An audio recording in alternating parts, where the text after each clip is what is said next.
Good evening, no, not good evening, it's good afternoon. Great start for the day. These are the candidates here vying for your first preference vote in the Arataki ward, but with every election, there's one thing stepping in their way, and that's your vote.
Good evening, good afternoon. Gee, I'm stuck in that mode today. Good afternoon, and welcome to today's Arataki ward. It's in the Ballot show here live from the Pāpāmoa Community Centre. We have got these fantastic candidates here who are vying over there, and we've got to get you to put your posters up. So can we get the posters on front of the pages, and then we'll start doing the big reveal. This is one of the things that come down here. So let's kick off. We've got camera one going properly now. We've got the signal going through. Okay, good. Okay, so let's kick off from starting from me. Get the candidates, drop the poster, and introduce who you are. And the microphone does help. Hello, good afternoon. My name is Jerome Vanderbeek.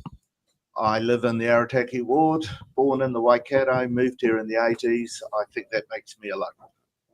Okay. Next over. Good afternoon. Microphone helps.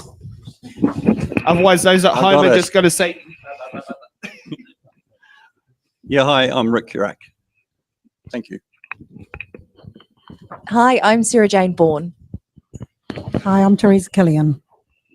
Hi, I'm Anthony Goddard. Good afternoon, I'm Harris Williams.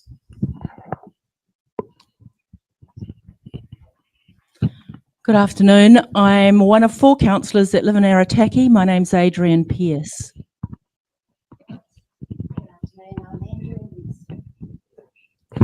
Hi, I'm Kim Renshaw. And these are your candidates who have put their feet to the fire for It's in the Ballot show. So now I just have to get my run sheet out. This will tell me what my next step is. Let's get the candidates' opening statements, and this one will be however they appear on the council's website, and start off with Sarah Jane, because I think your last name starts with B. The path to a fully elected council is paved with challenges that require strong collaborative leadership and experienced governance. I bring to the table not just my qualifications as an RMA Hearings Commissioner, but also my qualifications and experience in business, finance and marketing.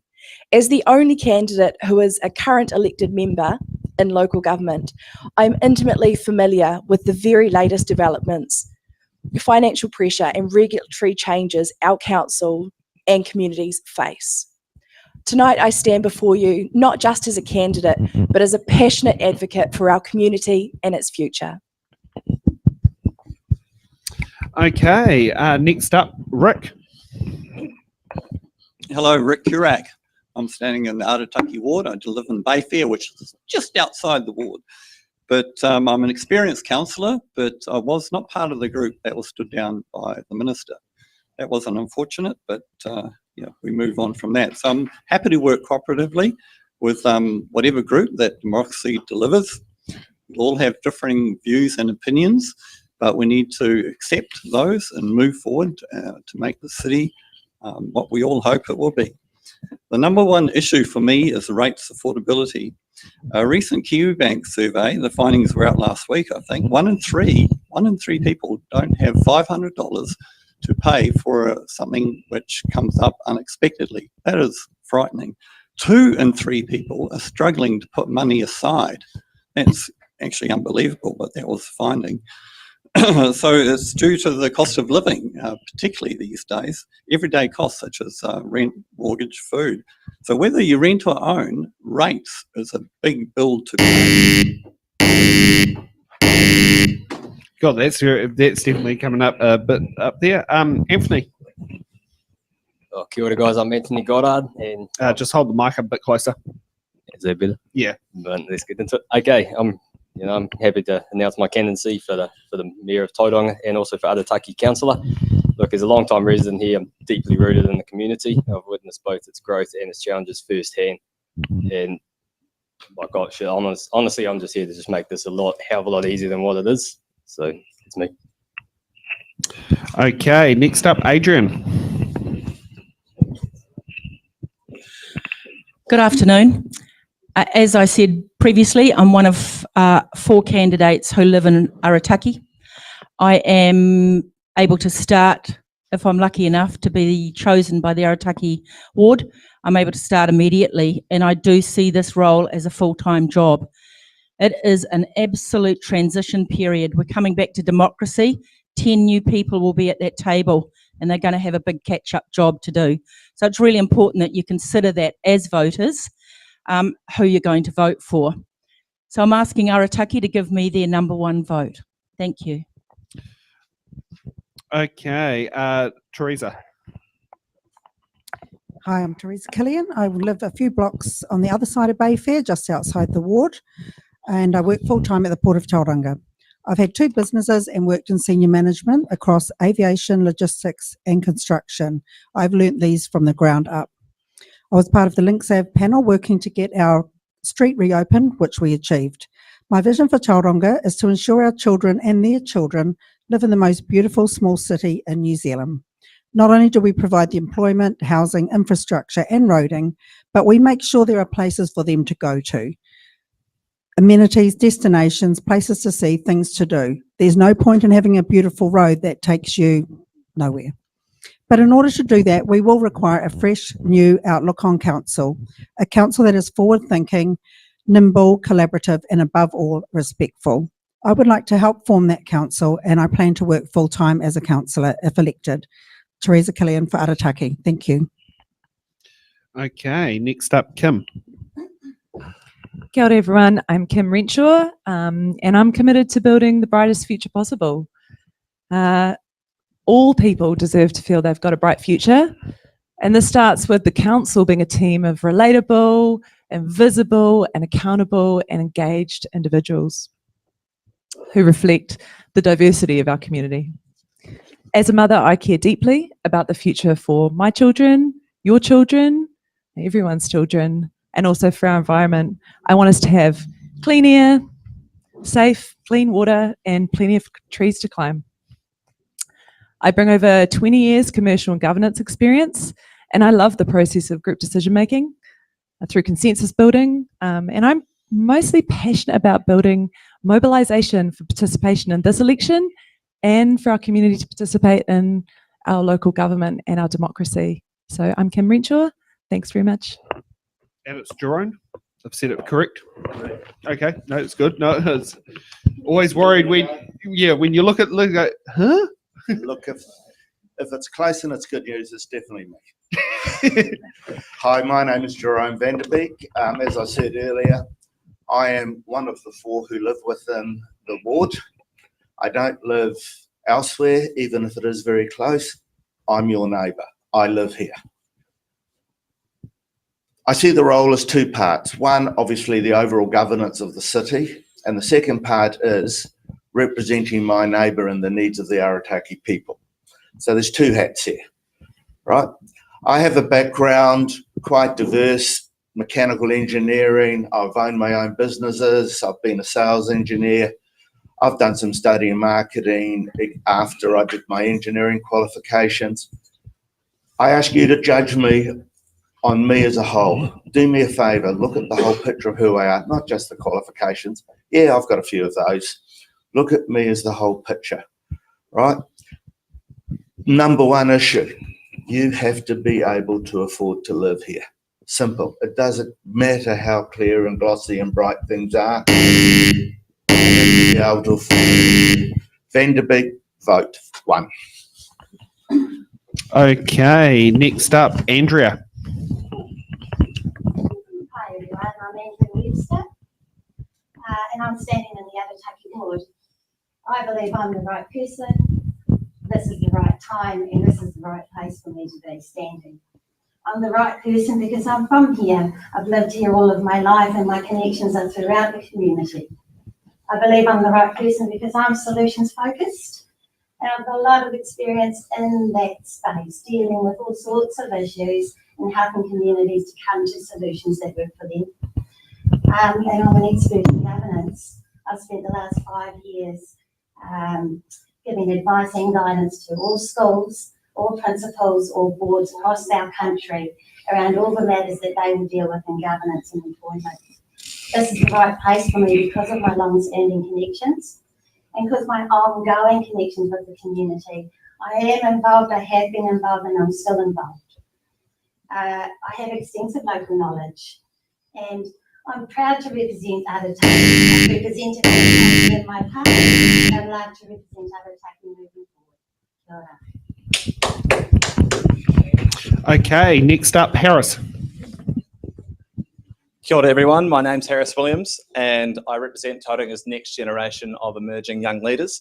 I believe it's time for change and we desperately need some fresh faces at the table and I really believe we need some young voices at the table. I'm here to represent Arataki with pride and passion. I want to go above and beyond for our community and most importantly, I want to listen to your community voice because your voice matters. Please vote Harris Williams for Arataki and yeah, I'm looking forward to starting the show. Thank you.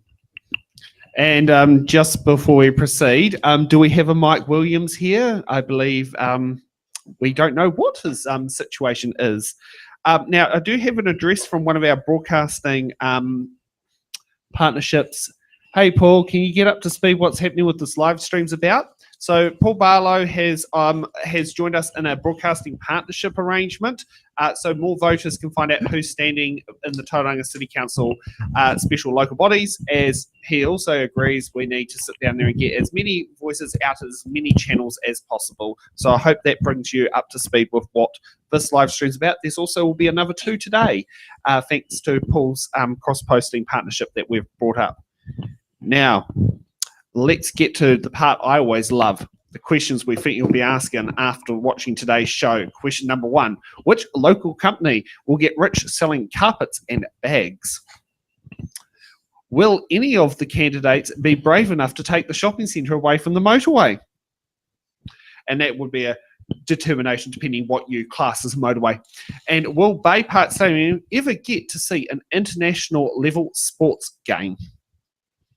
Considering, you know, it's in the ward. Is it in the ward? It is a ward. I know. These boundaries confuse me. Yeah. So those are the questions we think you'll be asking after watching to this show. Okay. Now we've got our last, our random organizer list here. And Jerome, you get to go up first. What box number? Oh, actually, before I go, I need to introduce Nick. Welcome again. This is what he was when you done last night's show, and you've, yeah, we know what's happened. Yeah. Hey, Sam. How's it going? Good. You getting ready for 4 o'clock? Oh, always ready. The seat's warm. Good. Keep it. Oh, yes. Yeah. Okay, Jerome, what box number would you like Nick to get? Box 7, please. Oh, good. Another prime number.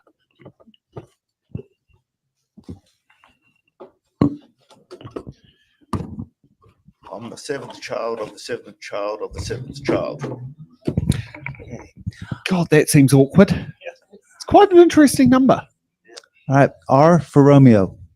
What qualifications do you hold that would qualify you for councillor, and what skills have you got that ensure you will perform well as a councillor? I think I really covered that in my intro. If we deal with the skills or the qualifications, I left school and I qualified as a diesel engineer. Following that, I went full-time study doing some marketing and business papers. I've worked in sales engineer, I've been sales, I've done managerial roles, I've had a couple of businesses of my own. It's the whole package you're looking at. I've also been the chair of large corporate body organisations, which was fraught with disappointment due to the developers not finishing the development. Our gated community didn't even have gates. Our pragmatism was needed to get everybody on forward for a solution. We all knew who should be paying for it, but you had to get everybody to understand what the pragmatic solution is. I know how to work with people. That's it. Okay, Anthony, what box number? 13. Oh, another unlucky prime number. I don't know. Has Hell's Pizza recently done a special there? Because don't they always do something on Friday the 13th?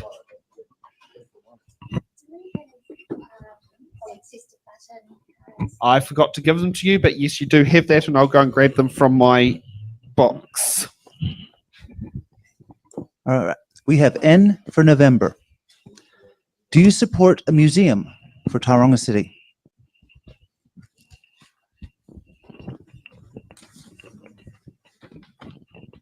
Well, yes, I do support the establishment of a museum for Tauranga City. Like, I love natural history, and a museum is what we're missing. You know, we play a crucial role in preserving and showcasing the rich cultural heritage and stories of Tauranga and its surrounding regions. It would provide residents and visitors opportunity to learn about our local history and celebrate our diverse community, foster a deeper appreciation for our heritage, and just be an all-round good place to go. You know, everyone does enjoy a museum. I don't find anyone who doesn't enjoy a museum. Like, a museum can also serve as an educational hub, like we're in the library right here. People are coming in and using the space. You know, we could offer exhibitions, programs, and events that enrich the cultural and intellectual life of our city. So yes, I do support the museum. Cheers.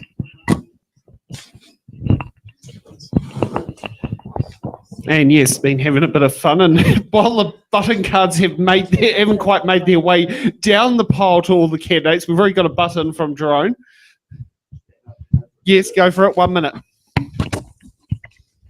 I absolutely love the idea of a museum, but not if I can't afford to live here. The ability to afford where we live is first. That is right on the end of the wish list. Let's focus on the needs and make sure we can afford to live here. And when we can do that, let's see about a museum.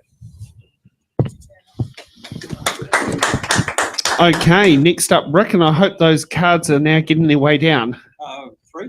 Defer and button, what's the difference? So button means you button your answer to someone else's question after they finish. Defer means you don't want to answer the question, you give it to another candidate. F for Foxtrot. Yes or no? Do you support the establishment of Maori wards? Do you support the Treaty of Waitangi? Why? Unfortunately, the answer that would get the most votes would be no. But in my experience on council, Maori wards are helpful because we get a voice into discussions that otherwise wouldn't be there. I'm thinking of the regional council. They've had a Maori ward member in place for many years.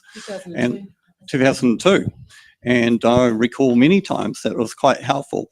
It is only one member of 10. It's not like we're losing a non-Maori member, we're gaining an extra one. So I think in terms of the value that a Maori member can add, in principle, I do support it. I know the central government is looking at a referendum, and we all know the result of that. So it's unfortunate they're taking that path, but that's the way politics is in our century of social media and what that delivers to people here.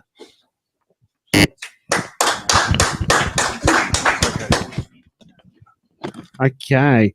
Was it next up? Oh, yes, we got a button. Thank you. That's all right. That's all right. Hi, Andrew Webster. I would like an opportunity to answer this question. Just hold up the microphone a bit closer. Thank you. I do support the establishment of Māori wards, but more importantly to me is ensuring that whoever is in a ward as a representative is the best person, brings the most skill that can make the best difference. So while a Māori ward is certainly something I must and do support, I further support the assurance of the right people in those spaces to deliver for our community. Okay, next up, Teresa.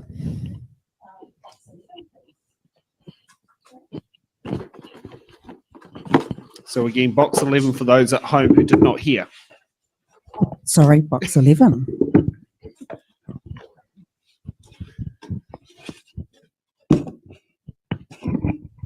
L for Lima. Do you support the proposed CBD stadium? Big ticket item. What a gift. Okay, at this stage, I cannot see any public appetite for this, and the money is probably best spent elsewhere on infrastructure, first ways. Several things, not just the cost. I don't believe the business model is fit for purpose. I think it's too small, not covered. Relocating existing clubs, that's what, $21 million. Other facilities could be upgraded using that money. And not to mention the huge disruption during the building on this busy road. We've already just finished the Cameron Road saga, so I don't think there's any appetite for it, and I'm actually not a fan of that.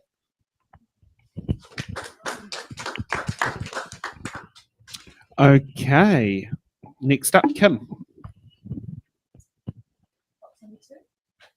And for those at home, box number 2.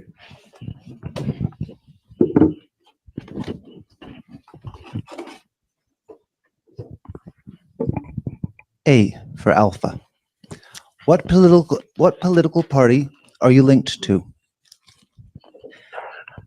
I am linked to no political party.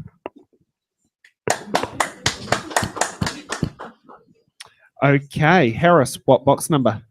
Can we go box number 17, please? And that's also another prime number.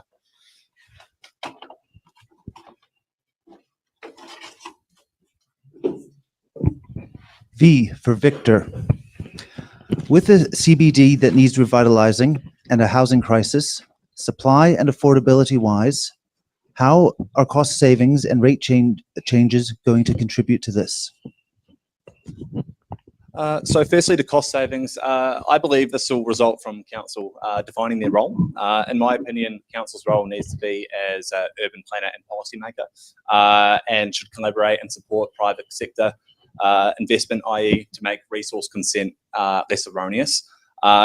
Rate changes will enable council to invest in better strategies to bring the community back to the CBD, i.e. more engagement and street entertainment for better public, and then better public and private access with buses and parking to enable great spots like the Strand and our waterfront to be accessed effectively. Okay, Sarah Jane, what box number? Box number 4, please.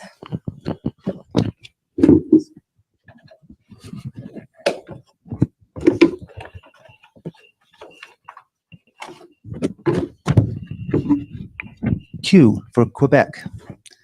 Shortly, Tauranga City Councillors will be asked to approve a proposal for the installation of rainbow street art in the CBD. The aim of the project is to celebrate our rainbow community, acknowledge our wider diversity, and improve the vibrancy of our CBD. Would you vote in favor of the proposal? And if not, why not? I would not vote in favour of a rainbow crossing. I see it as simply a sign of tokenism. I don't think it's a meaningful gesture to the rainbow community at all. I think there are a lot better ways that we could bring inclusion for the rainbow community into Tauranga. Okay, Andrea. Box number 8, please.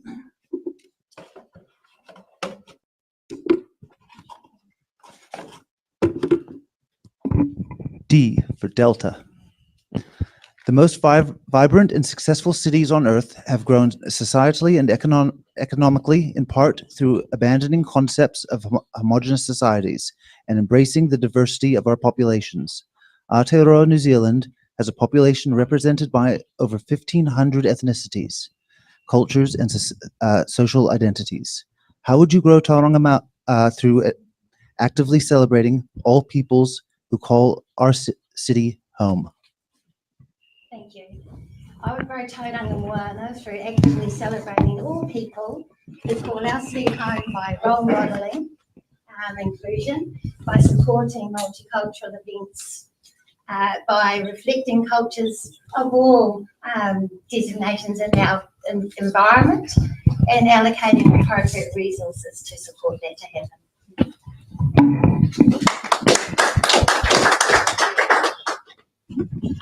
Okay, next up, Adrian.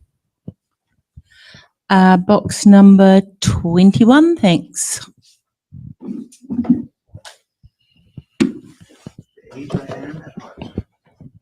And isn't that the age when you get asked, you meant to say from now on, once you turn it? No. Z for Zebra. What will you do to help tackle substance abuse and support those affected in our community?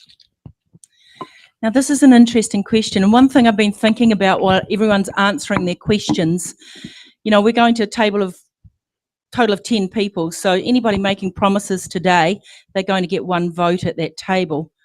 On that question, and I think this happens a lot with local and central government. Most of us here, all of us here, will be taxpayers and ratepayers. So whose job is what? And I see substance abuse, the support of people who need help in that arena is a central government job. It's not a local council job. I mean, we will know about sectors of our community, of course we will, and we will be looking at how do we access central government assistance when we have a problem. And there are a lot of towns throughout the country who have a huge, meth problem. It was kind of good to see the coalition government donating 24 million to Gumboot Friday. Same. Thanks.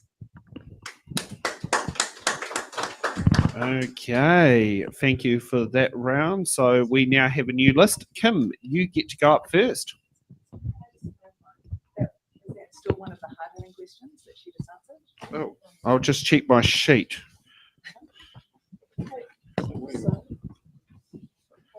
Sorry. Because there's double up.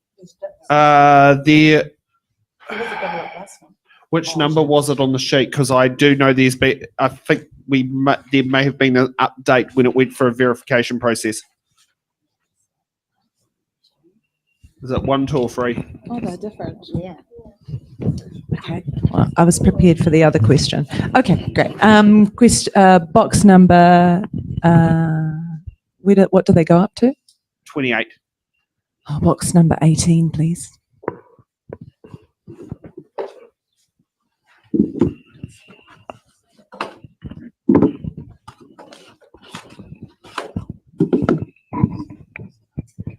Box Alpha Alpha.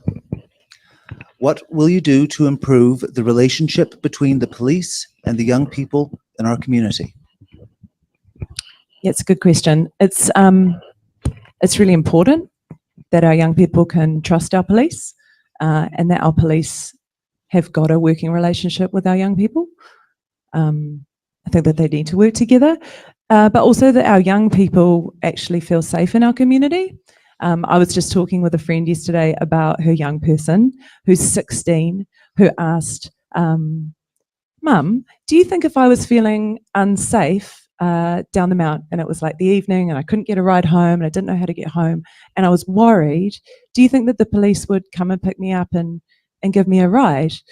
And And anyway, they had a conversation about what would be the likelihood and the path to get home. But I think that's a really, really hopeful point, that someone who's 16 is thinking that the police, can look after her and take care of her and potentially get her home. So there'll be many pathways for our local government to build relationships between the regulator, the different law enforcers and all of those parts of our society and vulnerable communities and also our young people. So there's certainly work to do. Okay, Sarah Jane, what box number? Box number 1, please. And just a reminder, that's the first number you've got to put down on your ballot paper when you start your ranking.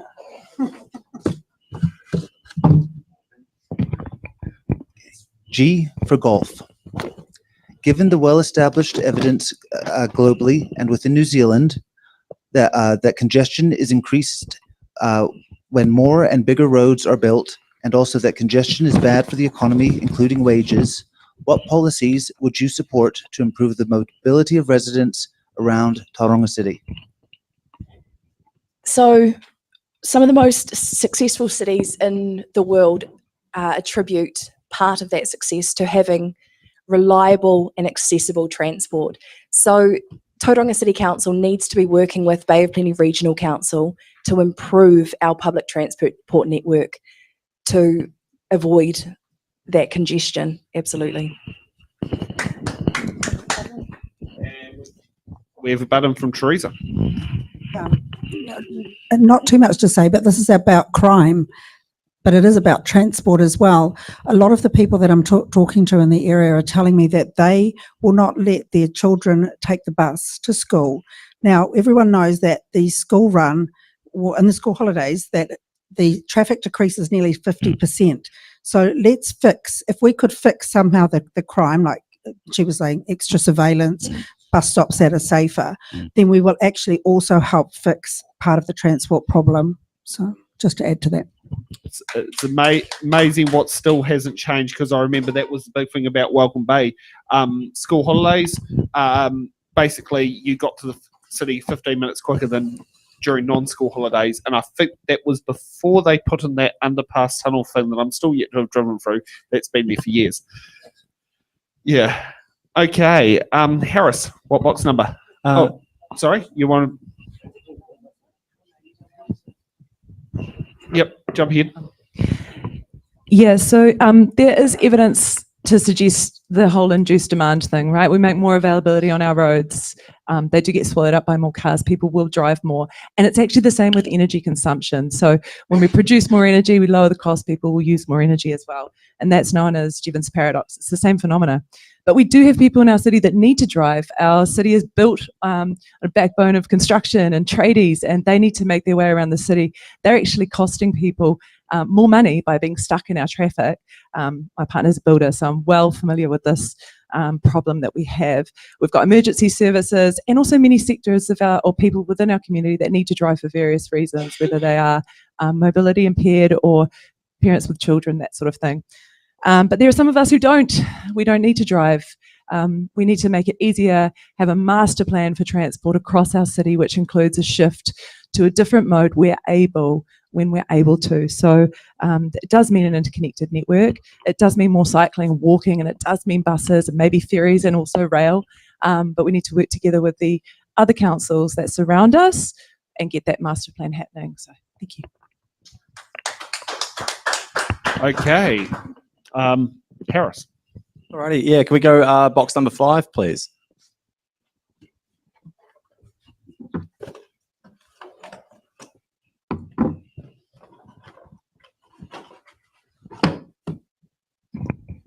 H for hotel. Do you support greater levels of intensification and the loosening of height restrictions in central areas, like that recently seen in the amended Wellington District Plan? I also just like to warn you, as some insider knowledge, that's off to the High Court as well. Just to let you know, because I know the organisation taking it to the High Court. So are we talking about Wellington, or did you mean? No, that's the Wellington Tauranga? issue. Just to let you know, because Wellington City Council, Yeah. The commissioner said one thing. The councillor said, we know better. So then they went up to there and said to the Minister of Housing, can you please sign it off? We don't agree with the commissioners, which means you have to get a minister approval. And what's just happened in the last week, there's a group of people out there, because they've ignored the commissioners who put in all this work, and now taking it to High Court, saying it's so that's just a warning. That is something that is happening in Wellington, and I'm not sure if that's public knowledge yet, but it might have been announced down. It's in the ballot. Just to warn on that one, that is getting off to the High Court. No worries. Sorry, that's just some insider information that I do know from being in there, and I'm in the email chain that's taking it to court. Gotcha. Yeah, no, fair enough. Yeah, I do support greater levels of intensification in Tauranga. I think the question is how high and where. I think a big problem with some of this current intensification, i.e. 22 metres at the Mount, is that our residents have felt like they haven't been listened to and things have gone ahead without reflecting that community voice. I think that's a massive problem and goes against what a councillor fundamentally is, which is a public servant that listens to us and tries to find solutions that are indicative and reflective of everybody. So to answer the question, yes, I do support intensification. It needs to happen, but we need to consult more with our community and find a solution, find a number that people are happy with to move our city forward. Yeah, we've got a button from Adrian. Thanks a lot. Yes, I support intensification, but it has to be well managed. Plan Change 33 is on one of my top 5 issues, because it's something people are fearful of. And I think the commissioners would even admit that they have done a bad sell job on this. But remember, it is a central government legislation. Directive legislation to assist councils to be able to intensify so that we can house people. Technically, I'm not very keen about that happening down in the Mount. I see that as an iconic area, you know, kind of crown in the jewel in the crown, I guess. And getting in and out of there is a nightmare now. So to put some high rises in there is not going to help anybody. Thanks. And just for those who are wondering what 22 metres is, that is a 6-storey building. So and it does get confusing when you see metres in the district plan, but we equate to things as stories. So yeah, we've had a 12-storey signed off in the Mount, so of late. Yep. Yeah. To add confusion to the confusion. Oh yes. Rick. Yeah, the next. Box, is that 14 in the middle there? That is. It's all yours.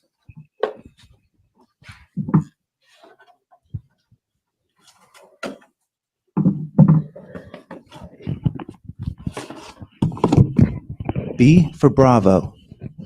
Aotearoa, New Zealand has a population represented by over 1,500 ethnicities, cultures, and social identities. Studies have shown that diverse and inclusive societies both increase well-being and economic growth.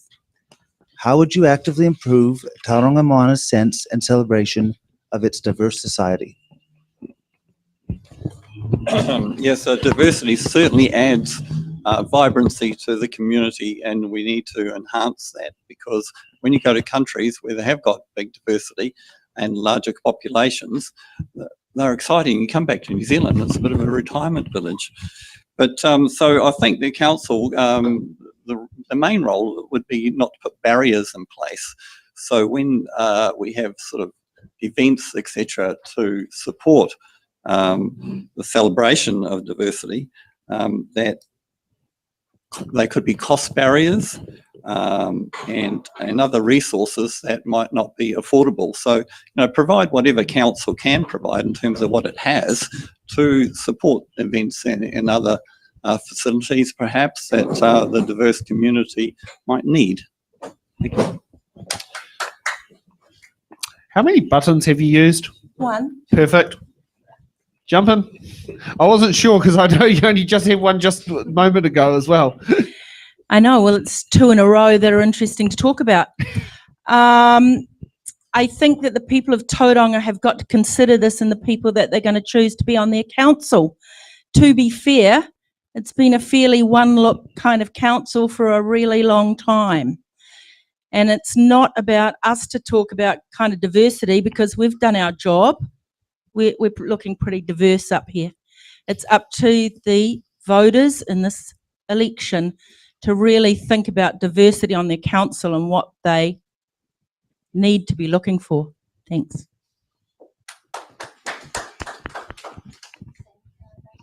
Yep. Yeah, and grab Adrian or Kim's mic because your one's too quiet.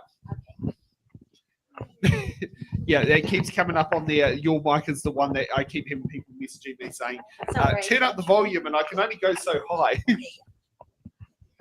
Hi, I would like to add my comments to this question and suggest that we've always had a diverse community here in Tauranga and here in New Zealand, but we haven't always celebrated that. And that's what I'm looking to improve on.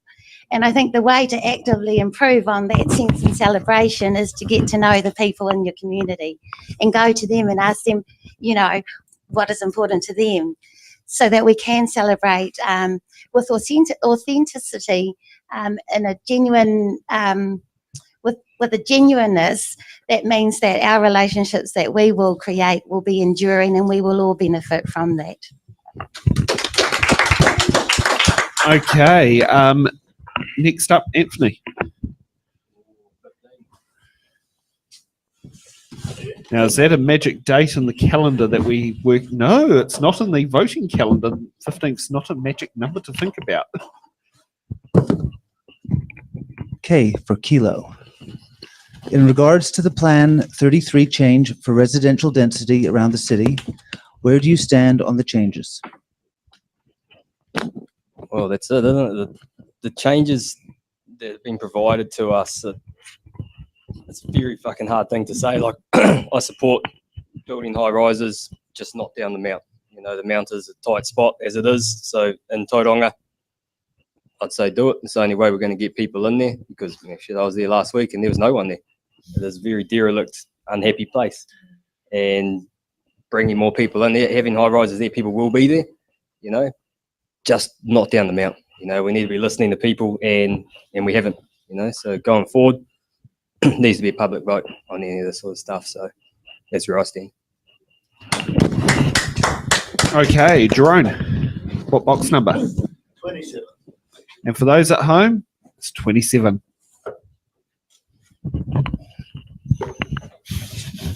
You know exactly what I said. That says 22. Did you just grade 22? Yes. Sorry. Thank you very much. Thanks for checking up on that, because I can't see the numbers from here. I know, and I'm cleared for truck driving without glasses, and quite a fair bit down the eye chart. So yeah. Yeah, that trend. Yes, but you know the font size 12 on there. Fair call. Fair Yeah, call. or 14 or so, or it might be 20, but you know it's not 50 All right. P. Well, we'll go for for Papa. All right, Papa. There we are. Yeah, P for Pāpāmoa. Yeah. If you are elected into council, will you support the Tauranga Commissioner's strategy, direction, and long-term plan? Yes or no? Oh, can I take the money at this point? You can take the money. So, how many? We'll take 3 years salary for it, and we'll donate it. It's in the ballot for the 2025 campaign. Yeah. No, look, the answer is no. It's unbased. When the last elections were happening, one of the commissioners, I think it was Antoli, said we couldn't have democracy yet because there were projects they needed to push through. That tells me projects the people wouldn't want. I can't support that. Look, there's two really important numbers here. 10-year plan, 164% rate increase. Hands up if you like that idea. Over 10 years. Over 10, yeah. Budget blowout to 3 billion. No, thank God 10-year plans get reviewed every 3 years, and we need to look at that a lot earlier, and we need to look at it with our ears fairly attuned to the residents. And we have a button from Rick, and followed by a button from Sarah Jane. Thank you. I'd just like to follow on from Jerome van der Beek in terms of the 10-year plan and the affordability. I ran out of time in my introduction, so I'll finish here. So the 146, 64%, whatever the figure is, equates to an average home in Tauranga paying $10,000 in rates by the end of the 10 years. On year 10, the average home will be paying $10,000 a year in rates. That's just for the TCC rates. Then on top of that, there's another $1,000 will be going to the regional council. That's $11,000. How will people afford that? So that's all I need to add to that, affordability. Think about that number and think about, will our wages go up adequately to cover that? And will people's, could they afford to pay their rent? Because renters will pay that because the landlords will put their rent up to cover that cost. Thank you. And Sarah Jane. Look, I believe the commissioners have been the circuit break that Tauranga needed. Tauranga was stagnant for 20 years. They've laid a solid foundation for the next and future councils to build on. Now, just before we proceed, I want to ask a question here. Rates. Are your regional council rates included in your city council rates bill, or do they come separate? Okay, that is different from Wellington. Ours come in on the same bill statement. So a lot of people don't even know we have a Greater Wellington Regional Council. They do. They did until about 3 years ago. Now they've been separated to add that transparency to the ratepayer. That there is another council there, and they charge. And hopefully that gets a little bit more transparency on the councils. That's right. Currently, it's about $600. Yeah, we've already used 2 buttons on there, and we normally limited the 2. So. I'm special. Yeah, okay. Let's go rogue and let's. This could be a little bit rogue. This could be a little bit rogue on the rates. I was looking through the LTP. I just love 492 pages of it, and I did a bit of girl math. Okay, girl math. So my weekly rates are $57 a week. An 8% rise this year makes it $4.56 next rise. Can you zoom right in on that rate, please? That's half a lotto ticket, everyone. The following year, cumulatively, there'll be $61.56, 13% rise for the following year. That's $8. That's 2/3 of a lotto ticket. $69.56, 10% the following year. That's $6.95 again, 1/3 of a lotto ticket, and so on and so forth. So that's Not what we 10,000. So that's what we call girl math, everybody, just so that everyone's Put straight it on into that. weekly context. So yeah, so I'm just a pretty basic girl, but that's my rates and that's what it's going to cost. And if it costs half a lotto ticket, 2/3 of a lotto ticket for me to have a beautiful city to live in, things to drive on, places to go, to take my visitors, for my children to move down here eventually, then I'm good with that. So I'm sorry if I got my girl math wrong, but those are the rate increases that were mooted, and I've averaged them out, and they do include the IFF fund. And just before, which type of lotto ticket are you buying? Because I don't buy lotto ticket. My dad was a gambler. Let's not go there. Because I normally All buy right, so a cup of coffee and half a scone, then a cup of coffee and a scone. So that's my jam. Can we just have a little bit of a fact check? Because I watched last night and you allowed John Robson to fact check without using a Misinformation. button. So point of order. So can we just discuss as a group the difference between a 164% increase of something and something being 164% of itself? It is a different term. It is factually incorrect to state that it is a 164% rate increase. It is a 64% rate increase, which will be 164% of what you are currently paying. Can we just clarify that? I love that. Thank you for that. So another bit of girl math there for you people. Thank you very much. It's all good. Tim? It's making the voter more aware of the facts, and this is something we love because misinformation's terrible, and that's one thing you can call me whatever you want to, but I don't like misinformation. I don't like the facts being misrepresented. And I mean, Emotional. You can get bogged down in the percentages, but when you actually look at the dollar value, it's generally not as scary as it sounds. And for context, if you want it, you can compare it to Chubba Chup lollipops. They cost about 69 cents each. Yes, if you ever watched the One News article back in March about the small business owner getting free Chubba Chup discounts, that was me. Yeah. Okay. Now it was Jerome. Was that you? Yep. So then it will be Andrea.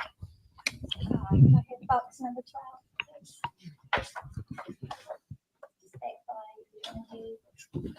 So, 12. Oh, I get it for myself.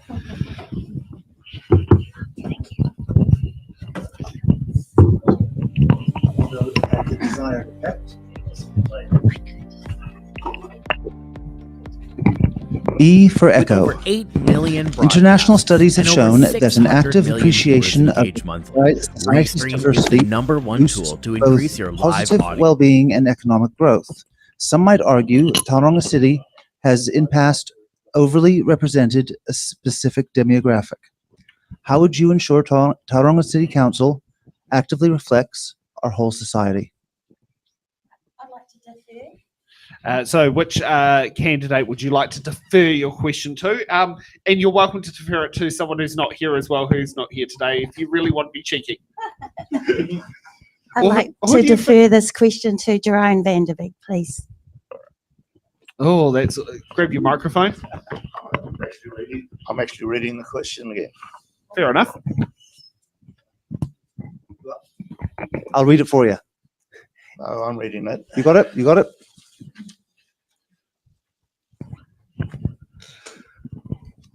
Wow, I'm intrigued to know why it's being deferred to me, to be in all honesty. Perhaps Right. Furthest away. or perhaps to look at, I reflect a specific demographic, who knows? Well, you lead by example. When you're a councillor, you are in a leadership position, people get to see you. I love diversity. It's the values I would bring to the council. And then hopefully the council's values will permeate out to the community, right? Trying to force something just gets people's backs up. You lead, right? You encourage events that demonstrate the diversity of our city, right? I think we're all inclusive, to be honest, right? We're all inclusive. I love to go to events of, my ex-partner was Brazilian, you went to Brazilian events. I've been to a couple of the international, forget the term, but there's an organisation for immigrants. It's colour. Why would we be scared of colour? Right? It's colour. It's who we are, all of us together. And the countdown's happening, so I better sit down. Okay. Teresa, what box number? Is box number 1 gone? Yes, it has. Oh, well, I'll settle for 2. It's gone. Oh, This is the lowest one. no, just whatever it is. I like it. I'm very easygoing. And what box number was it, Nick, for those at home? 6. Is it Lima? Oh no. Oh no. Oh, Yeah, it had to make me think there. S for Santa. If you are elected as a councillor, will you decelerate council spending on unwanted grand projects and concentrate on vital necessary infrastructure needs such as roading? okay. This is quite a hard question to answer, but I would definitely take a deep dive into the grand projects, as people are referring to the sort of the 3 that I refer to as the grand projects. And if some are, we don't know where they are, and if they are past the point of no return, if the council or the commissioners have already committed monies. So we need to take a deep dive into that, and probably a very quick line-by-line investigation to identify any cost savings if they've gone ahead. I think a good balance is required. I mean, there's no point, as I said previously, they're having the best roads in the country and the best housing, great businesses. Where do people go on the weekends if you've just got a nice road? Like, oh, let's go and drive on a nice road, and then another nice road. But where are we going? Oh, can we go to the pool, Mum? Can we go to the museum? Oh, no, we don't do that, love. Let me show you another nice road. You know, that's the sort of thing. It doesn't make sense. So what I'm saying here is, you need to balance the needs of a growing city with the community. So ensure that everybody's getting a little bit of the pie. So, yeah, hopefully we can identify savings and balance the scales. And Button. Is it? That was a huge, Am I allowed to? Yeah, you're only allowed to. Sorry. That's all right. You're about to stand up again with the box number. Oh, are you putting in a button? Well, I might as well. Right. Okay, so Rick's going to put in a button before Adrian stands back up again. Oh, you get to choose the next box, but Rick's butting in first. So if I can just use this button, because we are on the discussion around the 10-year plan, and if I can get my phone sorted. So if we look at page 279 of the long-term plan, for you of those at home who might be able to find it, we have figures. Currently, the rate requirement is 291 million this year. That is going to climb, according to the data on that page, to 769 million. 769 million. That's scary. So you do the percentages at home, but you take off that, the effect on the ratepayer, you've got to take off growth. In the next 10 years, we'll have so many more new houses, and they share that burden, and that cumulatively is 17.5%. So after growth, the increase is 146%. But then there's also inflation, and inflation cumulatively, according to the LTP, is 21%. So what inflation is. Thank you. And I think that's a good way of describing it is grabbing in more customers, which increases the number of people paying into the rates pool, is a good thing. Some people sit there and consider the increased dollar value from more people paying in is a bad thing to try and scaremonger. So thanks for actually pointing out the positive aspect is more people paying in is actually a good thing. Yeah. Even though it does drive costs. Yes. Yeah. Okay, Adrian, what box number? 28, lucky last. Good, we've got it. I was nervous there.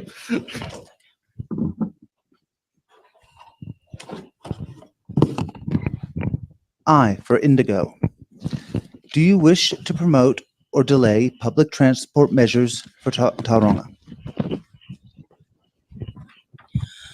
I do not wish to delay public transport initiatives for Tauranga. I think it's critical that we get to work on public transport. Interesting. I'm trying to figure out how I can use GoBus. You know, I posted something on Facebook to say, you know, hold caller. I'm going to have a go at using GoBus. So I haven't quite figured it out. So I'm getting there. But our big buses, you know, they're empty. We have to relook at that. We have to, nobody's mentioned the congestion charges that have been suggested for the city. That's something that the new council is going to have a look at. But we do have to do something about our transport. We just have to ease things up on our roads. And I think that it was a great point made about buses, school buses. You know, we have to figure that out. There are ways. There's a bit of anti about the ferry from Pilot Bay to the city. We're going to give that a go. It's public-private kind of thing, and getting cars off Hewlett Road if it works. Thank you. Well done. Okay, and we have got 1 minute to our mid-time break, and I doubt that we're going to be able to get 9 answers in 11 seconds each. So we're going to take a quick break, and we'll see you back in 10 minutes' time for hard-hitting questions.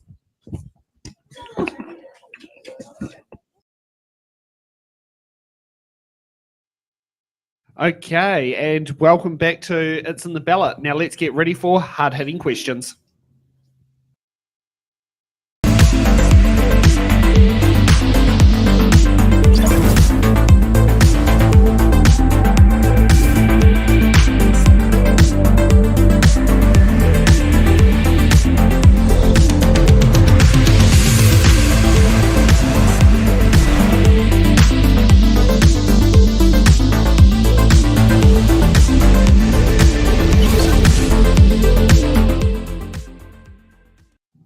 Okay, so hard-hitting questions are the questions here that are We get every candidate to sit there and answer, so you cannot use your button cards or your defer cards. And so we'll kick off with hard-hitting question number 1.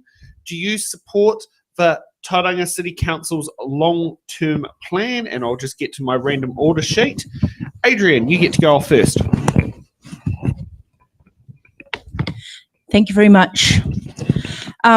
This is the long-term plan, 492 pages. There are 46 projects inside this long-term plan. The work in this plan is phenomenal when you talk staff time, councillors' time. There is one candidate, I think, in another ward who wants to throw this out and start again. Now, that is terrifying to me because I think that's going to be a long, drawn-out process to rewrite this plan. There's some great things in here. There's some not good things in here. And the new council, that's the first thing they've got to do. Remembering the person you choose has got to have a strong voice because they're going to be one of 10 and they're going to have one vote.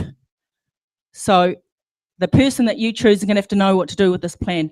And I would not be throwing it out. That is absolutely a no, because we don't want to be in the same situation where we've got a brand new council and they decide to throw this out.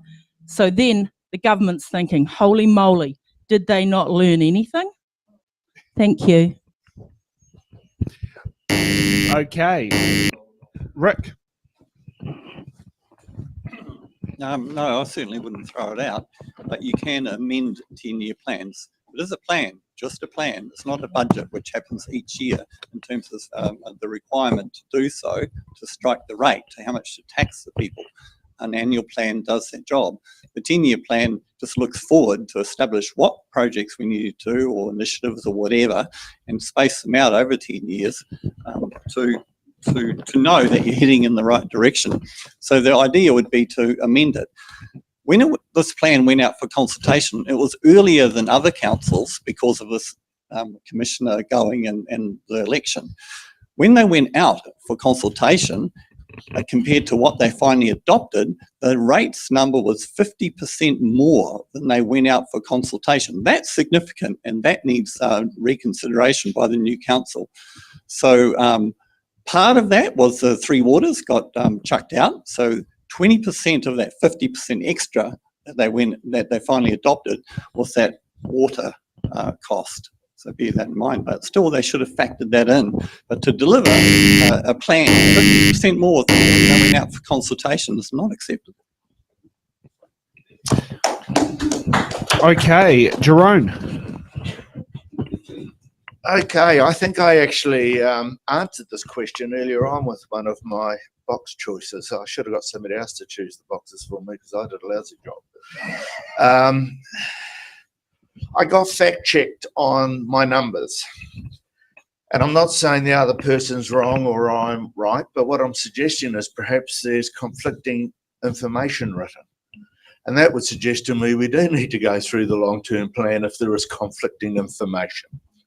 Personally, I think if it was only 64% increase, we're struggling to keep up with inflation. Throwing the book out, well, look, that's ludicrous. I agree with that completely. Going through it, definitely. Rick, you're on council every 3 years, the 10-year plan's reviewed, right? It's got to be reviewed. The book, the 400 odd pages, is the starting point. But as a yes/no question, do I support the long-term plan? The answer is no, as it's written in its entirety.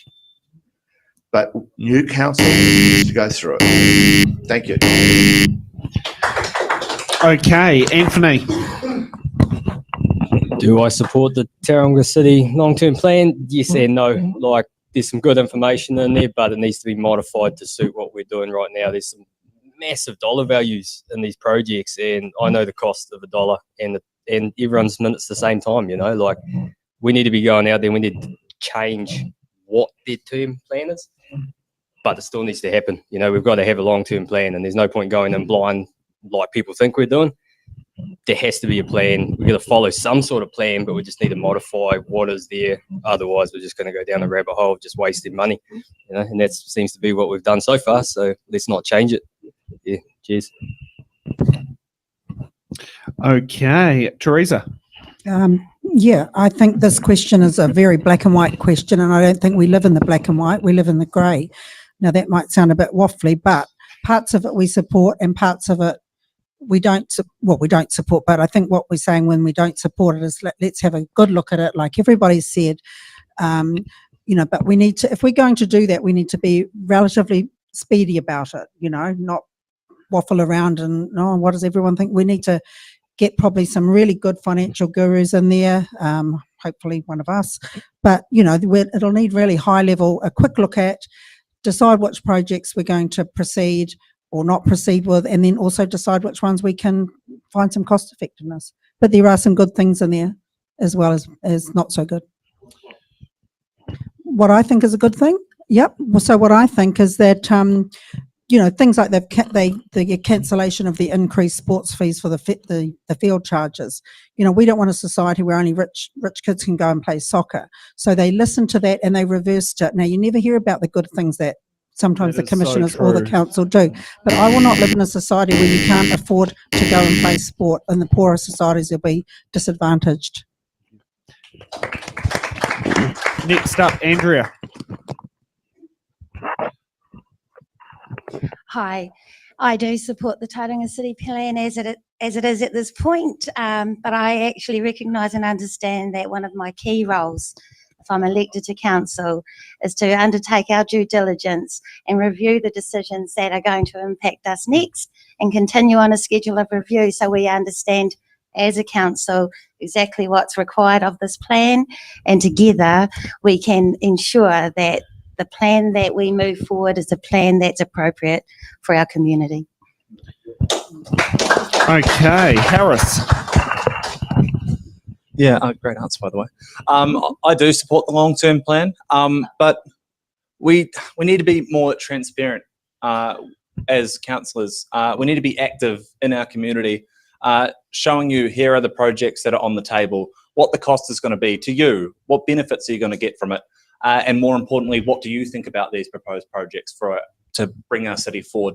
We need to do a better job of that, and we need active, engaged, passionate councillors that genuinely care about our community and want to do the best by our community. So yes, I support it, but we need to do a better job of engaging our community and coming up with solutions that are representative of all our voices. Thank you.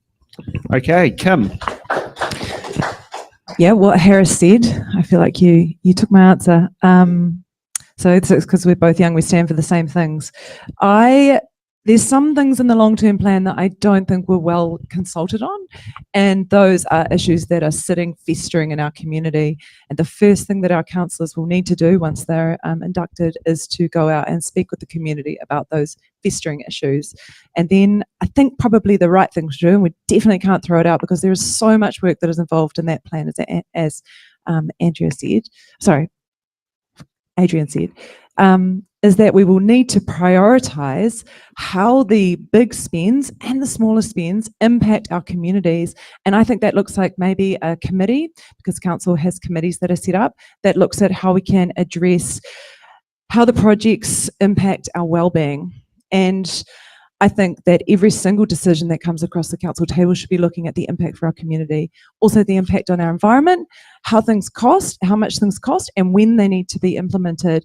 And I'd like to see a committee set up that really looks at how well these projects are going to improve our community's outcomes. Sarah Jane. So yes and no. As I said earlier, I believe the commissioners have been the circuit breaker that Tauranga needed.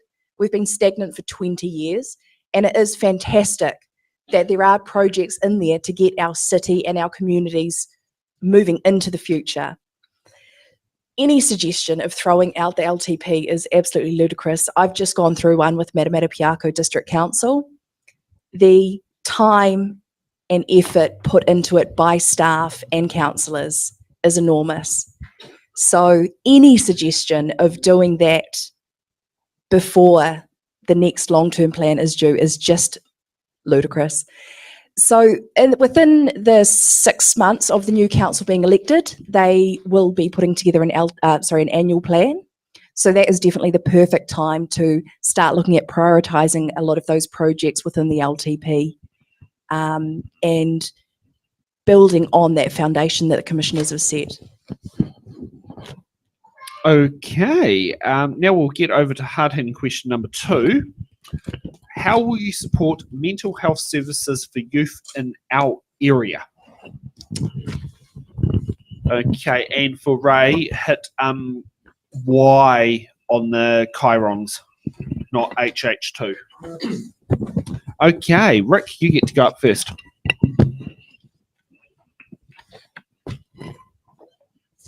I think social media has a lot to answer for in terms of mental health around youth. We all like to compare each other, or ourselves against others. And unfortunately, what you get on social media is you see a whole lot of people that are happy and having a great life, and you're comparing and you think yours isn't so good. And so, you know, that's a sad aspect of social media. It certainly has got its negatives. So I think events and other initiatives to enhance social connections, you know, that's what it's about. It's about having our youth having a sense of belonging to something. If they're at home and they're in front of their phones, it's just not healthy. I'm not sure what council can do about that. We can ensure that we have good active facilities, reserves, and other facilities that they can get out of their bedroom and their phone and get out there and do something active. That is essential for their mental health. Other things are central government. Jerome. Okay, mental health services. Well, microphone. Yes, I'm a bit asleep at the wheel. That's 2 of us. The end of the day, that's a central government role. They have a budget for that, councils don't. However, council needs to come on board and support as much as they can initiatives. Now that's the ambulance at the bottom of the cliff. As members of society, we need to portray our values to everybody, including those suffering mental health. As a councillor, we can lead with our values. We need to show the whole community you're inclusive, right? We need to help people, and it's not a council role alone. We need to show everybody you're part of our community, right? And that's a challenge, I think, for every single one of us here. As a councillor, we possibly can lead that a bit. But as a yes or no, it is really a central government role. We need to support them where council can, but that's really where the responsibility lies. Thank you. Okay. Harris.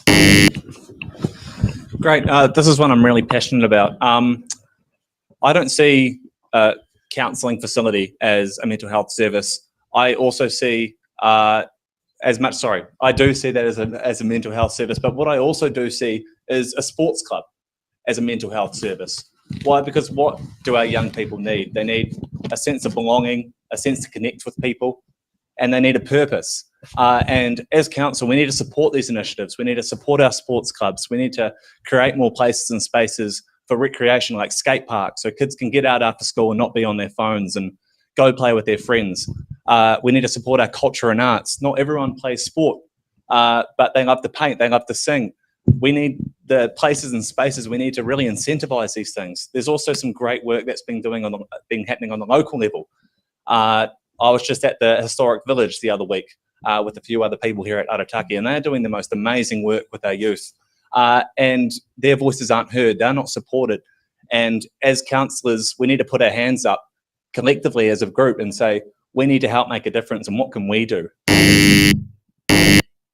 Perfect. Teresa. Thank you. I think, yes, it is a central government thing, but I think in the first instance for a council, we can get involved with local groups and services and fully understand the challenges that they face. They might be lesser or greater depending on which ward you're representing, so it will be different across the city. And there are many great charity organisations like, well, just for example, Kids Need Dads. Reach out and ask them, and just use your own initiative as a councillor. How can I help? Even if it's just using my profile or the council collectively using their own profiles to raise awareness of the particular groups. So yes, I think we can help a little bit as a council, and don't be afraid to knock on the door of some of the larger companies and ask them for some dollars. Just use our profiles. Okay, Anthony. Yeah, look, we need to promote mental health awareness in the community. Like, I was down at Arataki skate park and Mint saying you got to get out there, get skateboarding and that, but I felt unsafe down there. There was 4 guys, they were drinking heavily down there. There was a woman half passed out on the grass. There was Tent City around the corner from there. You know, it's that's their mental health that they're dealing with. You know, like, it's no longer sticks and stones will break your bones, it's names will fuck you up. Like, that's just what it is now. Like, they just need to be aware of what people are saying and how we're saying it, because it affects people down the line, you know. So it's got to start with us, and then we've got to help the community in becoming better and showing it that, you know, mental health is a massive thing here. You know, we don't want kids hanging from trees. That's not what we want. You know, we want everyone to grow up and be strong, and it's just not there. You know, so we can only help where we can help and pour money into what it is. That is it. Okay, Sarah Jane. This is an issue that's really close to my heart. And while mental health is really a central government issue, under Section 10 of the Local Government Act, local government needs to provide for the well-being of communities. And we can do that by improving the provision of recreational and social infrastructure. We can also do that by linking with the likes of the Graham Dingle Foundation and providing the support that organisations that are helping our youth. Whether, as Teresa said, it's knocking on those businesses' doors using our profiles. Council obviously has a limited funding pool, but there are other ways that we can provide support to organisations. Okay, Kim. I thought a lot about this. Mental health is also an issue that is close to my heart. As someone who works in environment, I see youth day to day dealing with things that we just didn't have growing up. They're worried about the future. They're worried about climate change. They're worried about their air quality and being able to swim in the rivers. So I think it is really critical. That is a core issue. And again, it comes back to what I was saying before about looking at our spend with a lens of wellbeing. And that's across the different groups in our society, but particularly for youth, I'd be really interested in looking at some additional levers we might be able to pull.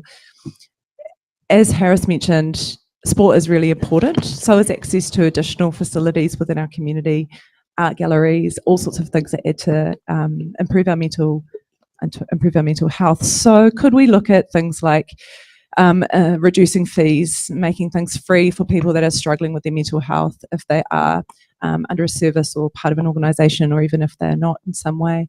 Could look like a referral. I just think there could be additional things, and that's what that strategic committee could look like in council, is looking and exploring different levers and partnerships that might not be in place currently. Adrian. Thank you. This is a really, really important question, because, you know, this is our future we're dealing with, and we already know that there's so much going on with youth and, you know, mental health kind of issues. So the council, I agree with everybody, can provide facilities. The good news is that the council does have a youth development, obviously, kind of department, or people that are doing that kind of work. I was a city councillor for Havelock North in Hawke's Bay from 2013 to 2017. And we did a lot of work with youth around arts and culture. We had a committee, getting people in. We ran a lot of kind of events that were targeted at youth, and we did have, you know, kind of youth counsellors who came in, and we did a lot of work there. So we did know, and we will all know, the person you choose will know the providers within our communities who are working with youth. And also those not-for-profit organisations or people looking for funding will come to the council. And as a councillor, we have to be aware of where we need to invest and how we can help those organisations filled with volunteers. Thanks. Okay, Andrea. Hi. mental health is real and it's experienced in many ways. And I certainly have first-hand experience in dealing with youth with mental health issues. I believe it's all of our issue. I'm not a fan of deferring to central government or anywhere else. I think as a community together, we can find the solutions. And I think they do start at home. And that's possibly one of the key reasons for some concerning mental health. What we've got is examples in the Arataki ward of where the council actively work together with community groups to fund services at Hartford Ad, for example. And finally, I do recognise that there is a bigger role for central government, but I prefer that our community takes responsibility for our own. We work together to ensure that we're resourcing the opportunities that are needed for youth mental health. Okay. And that's it for hard-hitting question number 3. How will you support youth leadership and civics engagement programs? And let's kick off with Jerome. Get to go first. Right, well, that's definitely not a question we were given to prepare on. Oh. Okay, I'm going to... Your microphone would be helpful. Microphone again. How will you support youth leadership and civic engagement programs? Well, this definitely ties in as part 2 to the mental health, doesn't it? It's letting people know they're a part of it. We have a role to provide the facilities, facilitate the ideas that come to us for council to assist with it. Supporting youth leadership and civic engagement, I think it goes back a step to the parents. If the parents are engaged, then the kids probably are engaged. So we need to look at a little bit wider at the segment of community that doesn't feel engaged. And when they start to feel engaged, their kids will feel engaged. So it's a little bit bigger step in my view. But kids that want to be involved, definitely. And I'd like the ideas to come from the kids because I'm an old fart in their eyes. I'd like the ideas to come from them. What do you want? Okay, that's where I'm at. Okay, Kim.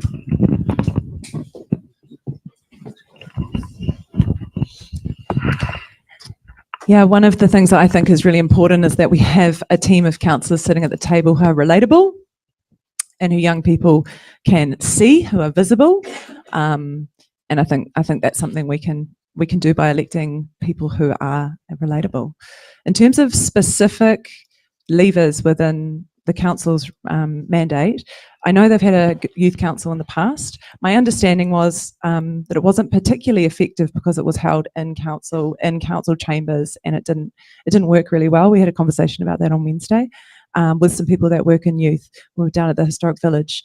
And so I think the logical answer is to go out into the community and meet people where they're at, have conversations in their domain where they feel comfortable, and be educated by them. Okay. Anthony. Okay, so we need I don't think I know. This is what it is. Yeah, there's a lot of I thinks going around, but everyone should be saying I know it. We need to fund projects that are initiated by the youth. We need to make them, that's their dog. They're the ones who are going to look after it, and they're the ones who are going to progress with it. And that's what we need to be backing. There's no point just being like, you guys do this, you guys do that. That's not going to help anyone. They need to be the ones that come up with the ideas, and we need to fund that. That's the way I see it should be going, and that's what we should be doing. So that's your responsibility. That's it. Cheers. Okay, Sarah Jane. We've got some incredible young leaders in our communities. So I would love to see a youth council reinstated in Tauranga City. Our neighbours in Rotorua Council have had great success for it. Mayor Tapsell and Councillor Wang are 2 proteges of that youth council. And as Kim did say, having it in chambers doesn't necessarily work. So we do definitely need to be going out into the community, out into the schools. It's pointless to expect people to keep coming to us. We need to go to them to hear their voice. Okay, Teresa. Sarah just said everything I was going to say as well. I absolutely agree with the youth council, and I was reading up about Rotorua City Council, and in particular, Mayor Tony Tapsell is a mentor. You know, there's a whole lot online you can read.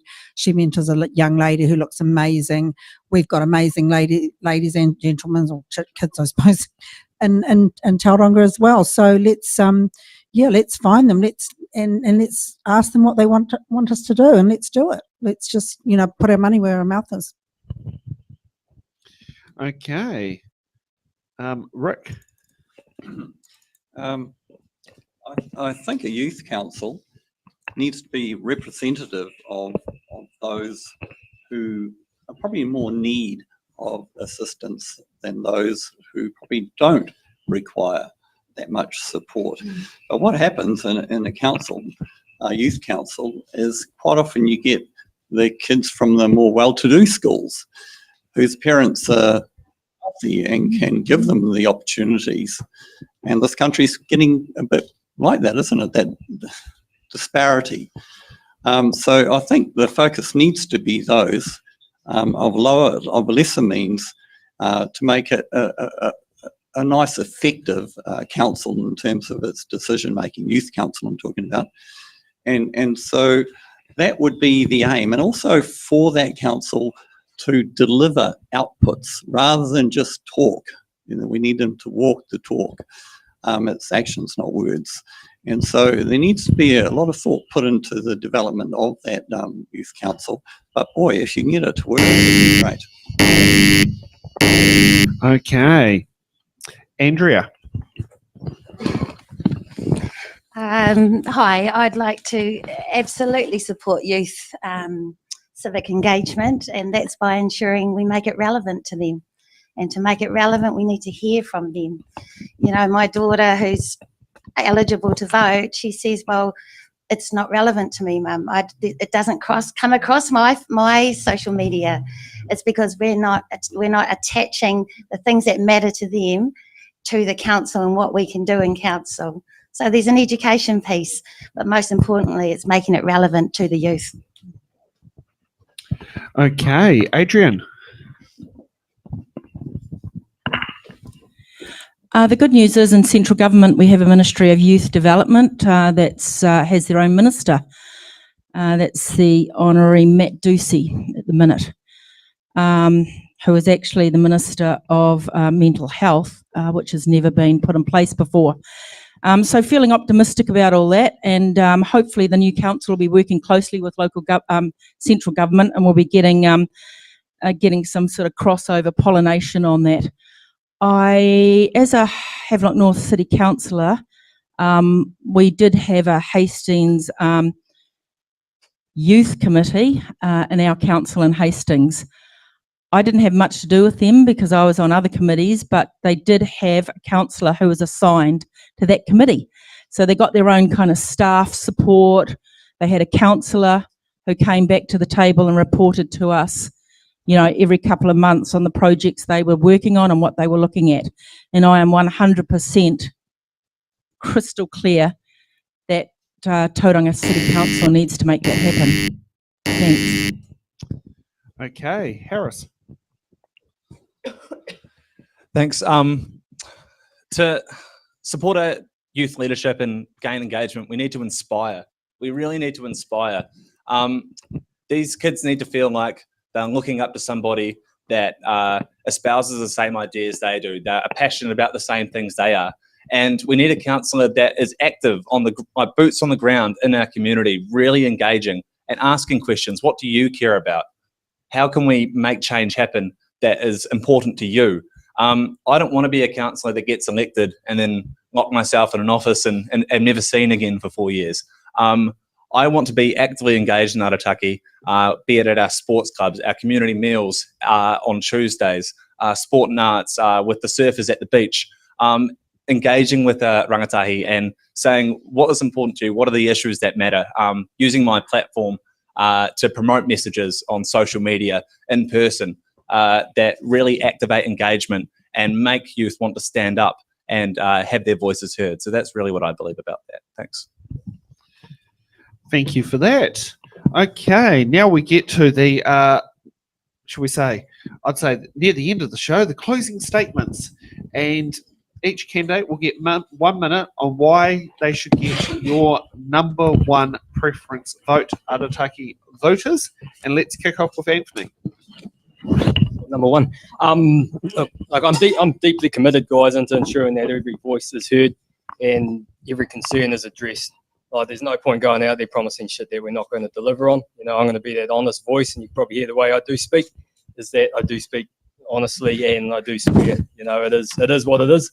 You know, like this debate that's probably turned into, rather than just random questions, like, we got to look beyond this. You know, we got to be coming in there. We all got to be as one, and we have to listen, and we got to be transparent with it. That's the only way we're going to shape Tauranga to be a better city than it is right now. You know, cheers. Okay, next up, Harris. Thanks. Yeah, so really appreciate everyone coming here today to listen. I want to close by saying that our council needs change. We do need young, fresh faces at the table to represent a diversity of thought and opinion. You listen to the hard-hitting questions at the end of this meet, and it all involved our youth. One with the long-term plan, and two for our youth. So it's about our youth. It's about the next generation coming through and creating a city that we can all be proud of and pass down. We want to leave this place in a better place than we found it, right? And as your elected councillor, I believe I represent that. I think I'm a great balance of youth and commercial experience with my business ventures. I've got a relentless work ethic, and I am genuinely empathetic and care about the people that I represent. And I really want the opportunity to prove that to you with your vote. So thank you. Okay, Adrian.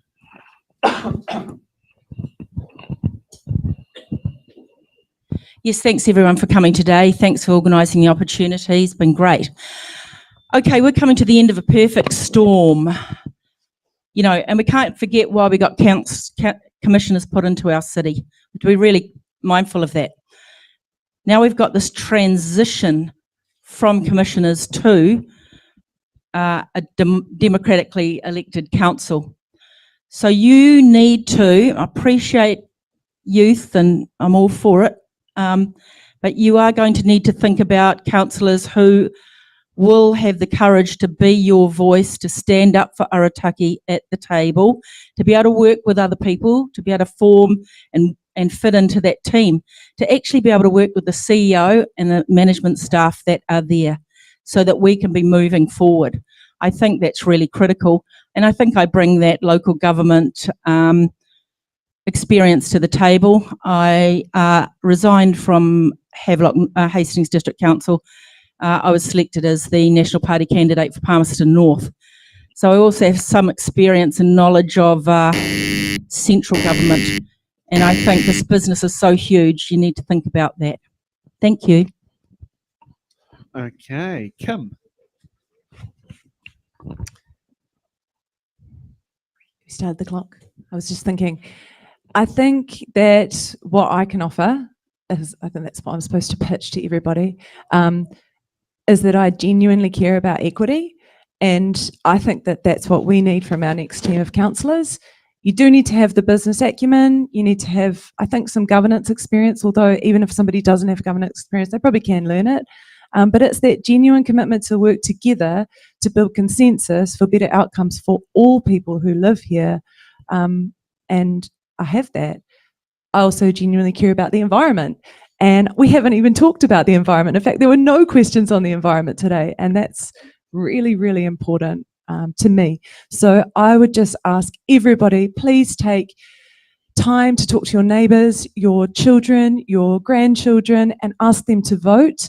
Tell them that this is the most important election and that there are some incredible candidates standing for this ward, other wards, and for mayor. It is the best lineup I have ever seen. And so I'm genuinely happy if some of the people here are elected as well. So vote for your values. Okay, next up, Jerome. I've got the mic this time. We need to look forward. We've talked about the commissioners and the rest of it. Now we need to look forward to a democracy. Why would you want me part of it? I'm pragmatic. I can make decisions. I can prioritise. More importantly, I know how to listen. I might have a view, but I'll listen, and you may change my view. I would hope to have been elected the ability to have clinics where, you know, on a Monday I'll be at the Arataki Community Hall. No appointments needed. Come and tell me what's on your mind. Come and tell me, especially if you think I'm wrong. I want to know why. I want to represent my neighbours and I want to know what they think. Now, when it comes to prioritising, I'll give you an example recently. I've got a young daughter in Australia. Nothing dramatic, but there's a couple of little things not quite going right in their life. It's right in the middle of the election campaign. I've prioritised my daughter. Sadly, I'm going to Australia for a week in the middle of the campaign. I can prioritise and I know where priorities are. Next up, Teresa. Thank you. I'm not going to repeat all the issues from tonight in 1 minute, but I do want to say there is a saying, people will forget what you said, but they will remember how you made them feel. So what I want to say is I want you to feel valued and I want you to feel heard. I understand the anxiety about the incoming council, but I personally am laser focused, as I believe everyone here is tonight, on building a better council. If we build a better council, we will build a better city really easily. I understand the huge financial constraints and the pressures and all the numbers we're talking about today, but this is a growing city and there is lots of hope and positivity as well. So please know that I will work full time for you on the Arataki ward over the next 4 years. And I know I'll only be one of 10 votes, but I will ensure that the Arataki voice is heard loud and clear every single meeting. We may not win all the battles, but we will be heard at that table. So I say to you all, let's be bold, let's be brave, and let's be better. So please trust me with your number one vote. Teresa. Okay, next up, Andrea. Hi, I just want to take the opportunity to thank you all once again for coming and being our audience today. I want to remind you that I am the right person, this is the right time, and I am in the right place to stand for Arataki. I'm the right person because I live here, I'm from here, and I will continue to be here. I'm solutions focused, but most importantly, and it's something that I think has been underestimated, I am an expert in governance. I have at least 5 years of recent experience in governance roles. Not everyone can learn governance, yes, but not everyone is good at practicing governance, and there is a key difference there. So I'm able to work in that space, and I'm effective at getting decisions that reflect the community. Andrea Webster, your vote for Arataki Ward. Okay, next up, Sarah Jane. My connection to Arataki runs deep. Having grown up here for 20 years, I've witnessed its transformation firsthand. I'm committed to making improvements that benefit not just our local communities, but the wider city as well. It is this intimate understanding that fuels my drive to provide the leadership Tauranga needs to move forward. As we navigate the challenges of a rising cost of living and rapidly growing communities, our council needs experienced governance more than ever. With my background as a councillor for the Matamata Piako district and my strong knowledge of local government, I am equipped to help navigate us through this transition. I have recently moved back to the Bay to represent you and Arataki. I am here to serve, to lead, and to ensure that our city's tomorrow is brighter than today. Vote for vision, vote for experience, vote for a future where every member of our community thrives. Vote Born for Arataki. Okay, and Rick. I want you guys to vote for me because, as a couple of other speakers have said, they have experience. So I equally have experience, and I think that's critical in terms of the challenges that we've got ahead. It's great to have new faces in there, and boy, there's a good lineup of new faces. I can't take that away from you guys. I'm amazed at how Arataki Ward has delivered so many great candidates. But so moving forward, I know there can be rough and tumble in the council chamber, but When we walk out of that chamber and there's a councillor's lounge right through that door, we go through that door and we respect each other and we remain collegial, because that's critical. I've been on a council in the past that was dysfunctional. They didn't get kicked out, but you get an A and a B team, and if A votes white, the B team votes black. Is that horrible? And so you can imagine the decisions, the bad decisions that were made when you've got, you know, a psyche in that space, and it's not a good space. But we got through it. We had no intervention from central government. So thank you everyone for arranging today. It's been a good event, and we look forward to the results. Thank you. And thank you for that for candidates. So for those who are wondering how things work with here, voting system is STV, which is single transferable vote. Whoever becomes the councillor for Arataki Ward will have, after the distribution of all the votes, 50% of the vote plus one.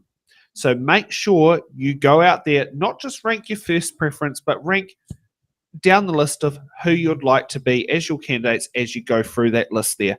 Because, you know, second, third, fourth, fifth preference votes are going to be what's going to decide this election, not just your number one preference vote. Now, can I say thank you to all the candidates who have come out here today. It's very brave, as I think all of you here are first time it's in the ballot participants. It's not easy, especially considering when you're standing for council, suddenly you have a bunch of video cameras thrown in front of you at the same time. But thank you for taking this opportunity, and it'll help those who cannot come down to these meetings can sit there and watch this at a later date. Can I also sit there and thank Ian, Nick and Ray for being in the studio in here, keeping things afloat and making this show going. And thank you for the clap machine that started working suddenly again. Now, for those who are wondering, back here at 4 p.m, Nick will be hosting the, was it? Now, how do you, now it's Mount Maunganui is the second part, but how do you say the Māori name for the Moa? Mo'au. Okay. Yeah, okay, yeah, it's always been, it was one of the ones that was sticking in my head. How do I say it? Yes, and yes, Google was very interesting, mixing up that with, was it Matua Otamutai?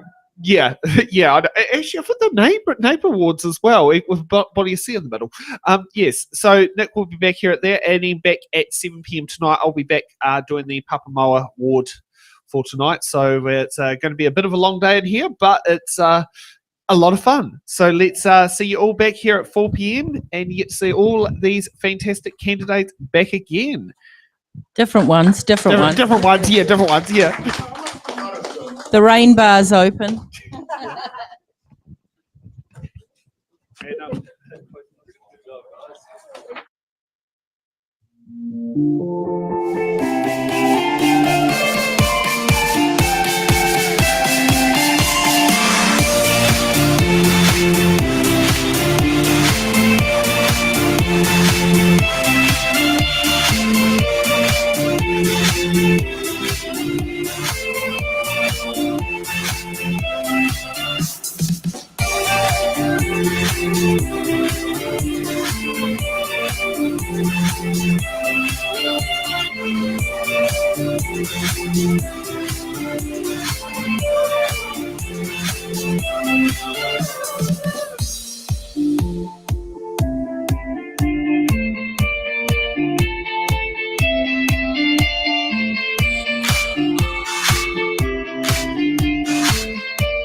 Okay, good evening, everybody. Tonight, these candidates are vying for your first preference vote in the Pāpāmoa Award in this local body elections.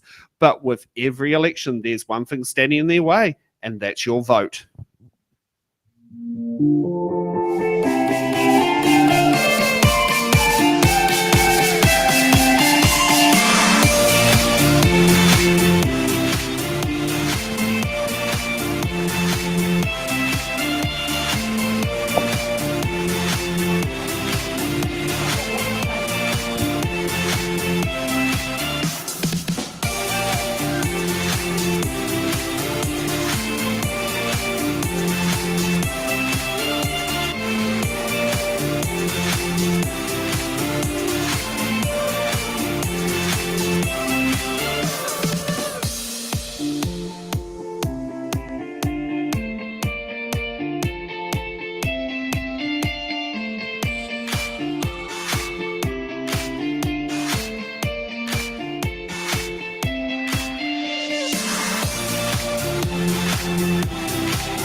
God, we're having fun on the cameras tonight. It seems to be. At least this one was just pressing the wrong button. So tonight we're coming here live from the Pāpāmoa Community Centre, and we're going to be bringing you the Pāpāmoa Award candidates. And thank you for those who have participated in us. You might notice the backdrop on there. On my show earlier today, we had sunshine. Now we have what do you call it? Stars. So that is the good part going on here. So we've got 5 great candidates here. Just give a quick from my side here. Just say, hi, I'm candidate such and such, and go from there.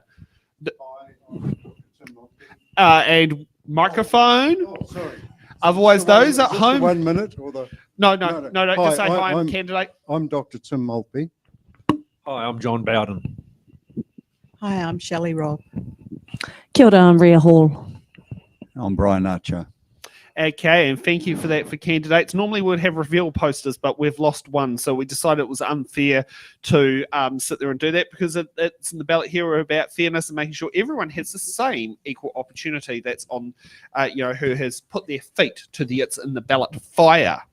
So let's kick off with opening statements. So I'll start going down the run sheet of who's actually here. So Brian, you get to kick off with your opening statement because your name's at the top of the list thanks to the alphabet.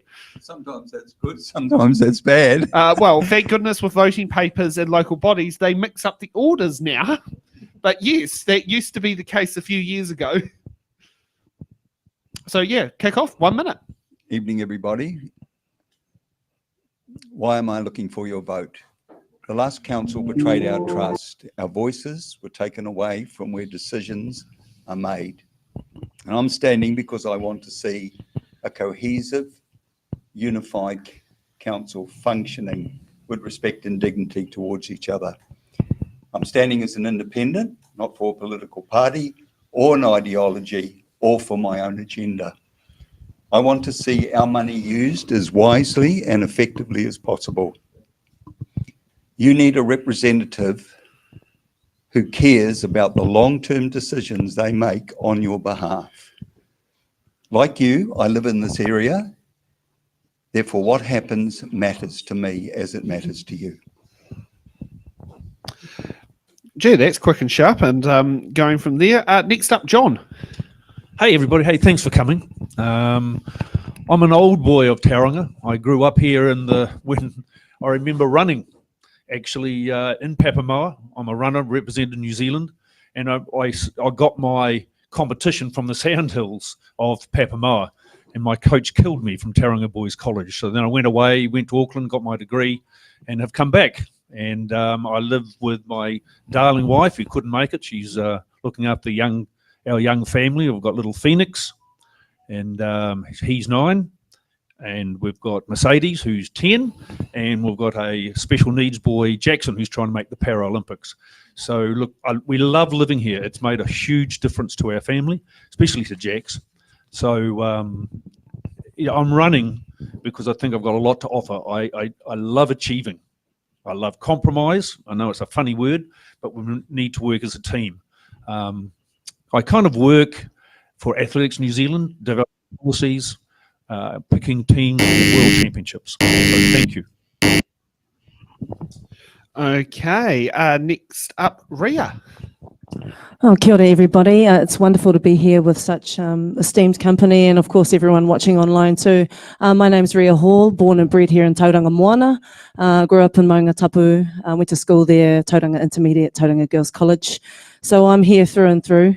And basically, I just want to echo the sentiments of Brian. I'm here to make an impact and to affect change and to deliver hope for change.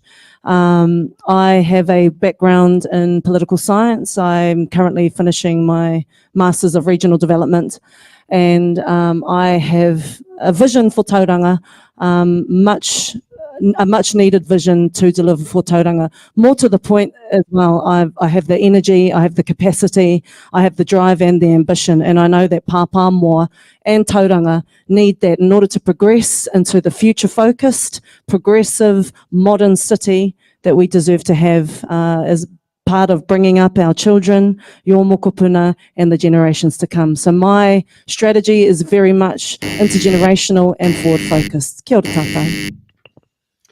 Thank you. And next up, Tim. Oh, evening, everyone. I'm Dr. Tim Maltby. I was born in Tauranga, raised in Tauranga, did my first job in Tauranga. Then I went off to university as an adult student, did my engineering, then went to Cambridge in England, did my doctorate over there. So I've worked overseas for quite a few years, but like a salmon, you've got to come back to your river. So I'd originally planned to live overseas permanently. I was married to a New Zealand girl. My children were born over there in Aberdeen in Scotland. But we came back in 2007, I think, 20 years ago. No, 2004, sorry, 20 years ago. So I've been living in Pāpāmoa for 20 years. And I'm being an engineer. We engineers, we just quietly go about our business, busy doing our engineering stuff. And I've watched the council and I think, gosh, that's stupid. You know, they're not doing that very well. No, they're wasting our money. And our rates keep going up and up and up and up. And I thought, well, maybe I should do something. And they thought, no, don't be silly. Someone else will fix it. Then the commissioners came along and I thought, that's amazing. Yes. Oh, yep. That was quick. Oh, yeah, we don't muck around here. Don't muck around here. And Shelley, your opening statement. Hi, everyone. First of all, thank you to my family for coming out and supporting me. You're wonderful. This is an exciting and inspiring time for Tauranga, and no one should underestimate the importance of this election. This is a new beginning. a huge opportunity to move the city forward in a dynamic and a visionary way, to find new ways to find much needed funding to upgrade infrastructure, to form strong working relationships with our neighbouring councils, and to share and rationalise resources, skills and expertise, to lobby central government to get our fair share of roading upgrades, provincial funding and infrastructure funding. Hi, I'm Shelley Robb and I have a vision for Pāpāmoa. Thank you for that. Now, the questions we think you'll be asking after watching today's show, let's bring them up on screen. Well, when you can zoom it out on my one will be actually good, otherwise no one can see them.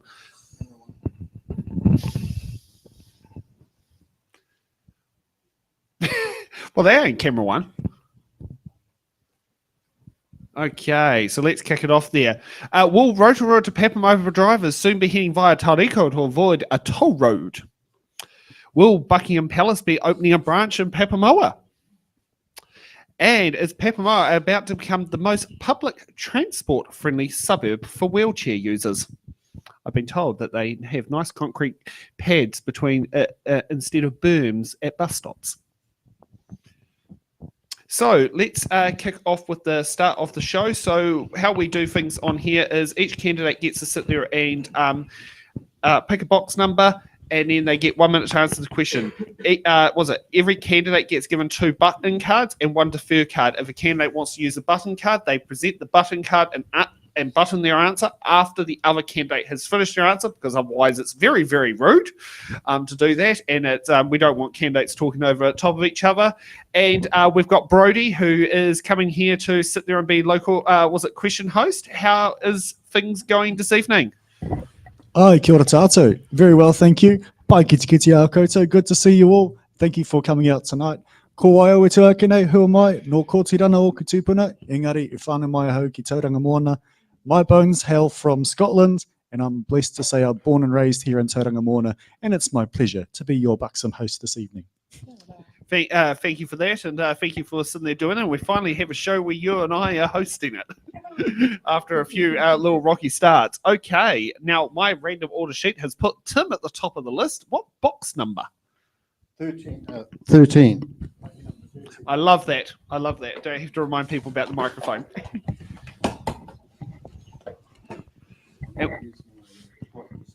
Hi, kia ora Tim. Te pātau tuatahi mō tēnei pō. Our first question this evening is question J, for those following at home. What are your thoughts on charging, I'll start again. What are your thoughts on charging commercial rates on houses used for Airbnb? If this is the case in Tauranga, will this be on houses that are only used for Airbnb, or will this include houses that the host lives in and rents out bedrooms? Hi, well, if Airbnb is a commercial operation, there are some batch owners who do it just to help pay the mortgage, but there are other owners who have 2, 3, 4, 5, 6 Airbnb properties. They should definitely be paying commercial rates because they're doing commercially. If you're just renting out a bedroom, I don't think it should apply, but probably something like if you're renting out more than so many days a year, then you should contribute to the commercial rates, because motels have to pay, hotels have to pay, all the other accommodation providers have to pay commercial rates, and I think it's fair. And just for those who have some context out there, Lakes Rotorua District Council is going, I'm not sure if they finished consultation, but I know it was a hot topic that made national media news. So, and it's probably going to be another hot topic for the future councillors and mayor of the Tauranga City Council. Okay, now I'll get back to the right thing on there. Ria, you get the next box number. Oh, fabulous. Can I please have box number 9? You don't have to ask from the front row. Oh, but that is Favourite number. That's my favourite number. Oh, yes. Kapai. So our question is letter Y and reads, what will you do to improve the relationship between the police and young people in our community? Yeah, pātai pai tēnā, very, very good question. I think ultimately it comes down to relationships, and it comes down to a continued advocacy for support between police and its communities, particularly youth. And so just just to continue reiterating the importance of relationships. It's fundamental to everything that we do, particularly in spaces like the council, central government. Relationships and relationship building to create safer, more cohesive communities is vital to the support of of Tauranga Moana across the board. So I would be advocating continuously for good standing relationships between council, the police, and those specific communities to bring about outcomes that we need and our people deserve. Thank you for that. Next up, Shelley. What box number? I'd like number 3, please. Number 3.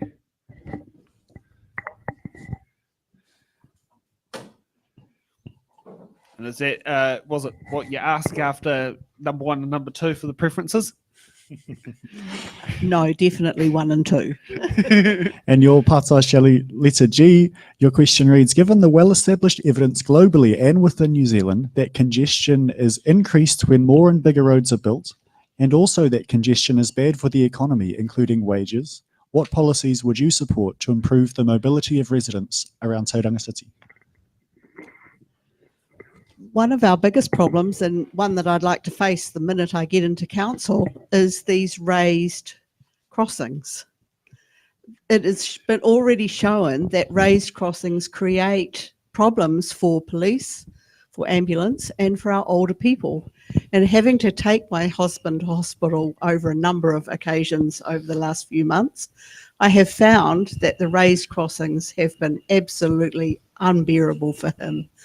And I am yet to find somebody who can prove to me that they actually do what people want them to do. Thank you. Okay, John, what box number? Let's try 21. Oh yes, the voting age when my now 96-year-old grandmother first voted. Kia ora, I John. know. Yeah, thank you. Letter V for you. With crime and violence on the rise, what measures... V for Victor? V for Victor, apologies. Get our phonetics on. V for Victor reads, with crime and violence on the rise, what measures will you take to ensure the safety of students walking to and from schools and in public spaces? Yeah, I love that question. Look, we live out by a school, and I know that would be great to have speed limits, especially outside schools. So that's the first thing. Got to go back to 30 to 40k. It's just one of those things that it's too dangerous for kids on scooters now. They're on bikes, they walk, they run, and so speed limits for me outside schools has to be one of the big reasons why we do. Look, I think the second thing I'd be doing, we as a council would be working with the schools. I know they have a great scheme where the kids are learning about crossings, and so I think that's imperative. And finally, I believe that, like my compatriot here said about the raised crossings, they need to go as well in terms of student safety with bikes coming to school. Thank you. Okay, next up, Brian, what box number? 4. And for those at home, box number 4.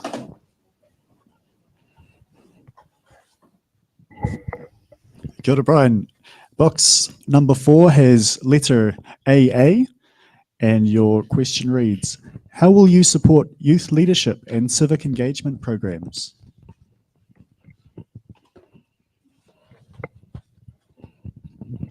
There's an old saying, you can lead a horse to water, but you cannot make it drink. And there are ample opportunities out there for youth. I'd like to see them get up and seize those opportunities. Council has provided facilities and they need to take the initiative. It's not for council to go around and ask every youth, what do you want? What do you want?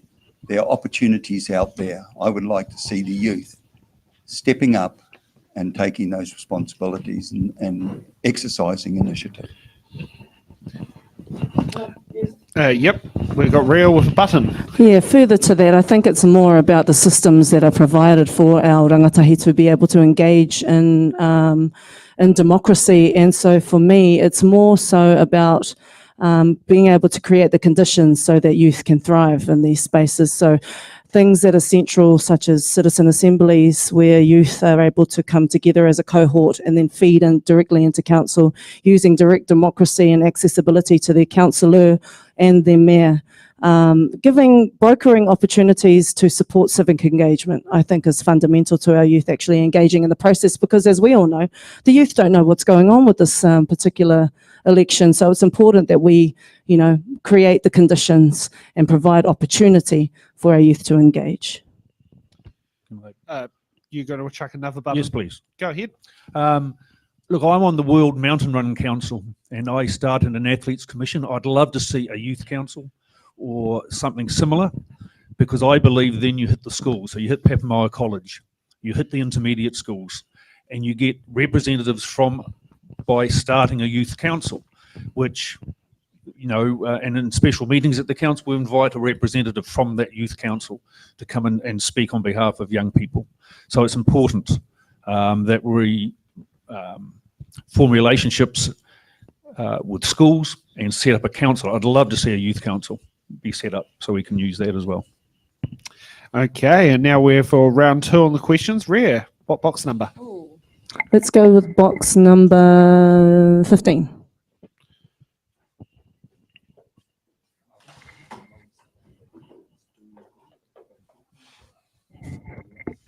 Kia ora Ria. This question is letter B and reads, Aotearoa New Zealand has a population represented by over 1,500 ethnicities, cultures and social identities.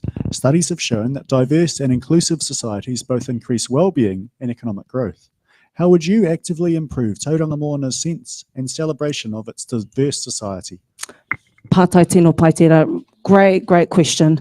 And part of my suite of offerings, as part of my priorities, is focusing on creating just that, a more socially cohesive and connected society, and diverse voices need to be included in the decision-making process. If we are to have any real success in celebrating our uniqueness, it's all good and well to say that we are a unique society, but what actually are we doing to implement that with something, with some substance and actual teeth? So again, citizen assemblies are a great way to try and bring those communities together, using direct democracy, deliberative democracy as the mechanism by which these communities can finally be heard.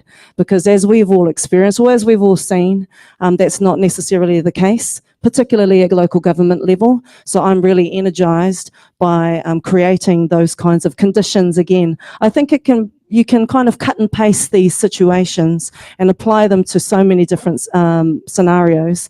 But I do believe that deliberative democracy is a wonderful way to get minority groups involved in our processes and to have their voices heard. Okay, Brian, what box number? 7.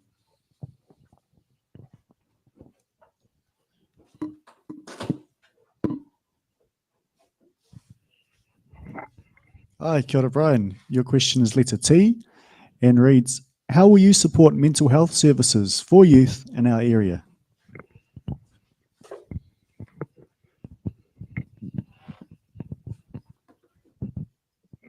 There are government agencies out there that do this sort of work already. From my perspective, council is not a health provider. They're not the piggy bank. And if council picked up those responsibilities, our rates would skyrocket. But council can make people more aware. They can provide more services. One of the services that my brother does is he drives and picks up people to and from the hospital. That's something that council can get involved in to help these people. Thank you. Okay. John, what box number? Let's try 28. Is it 28? Straight to the top, John.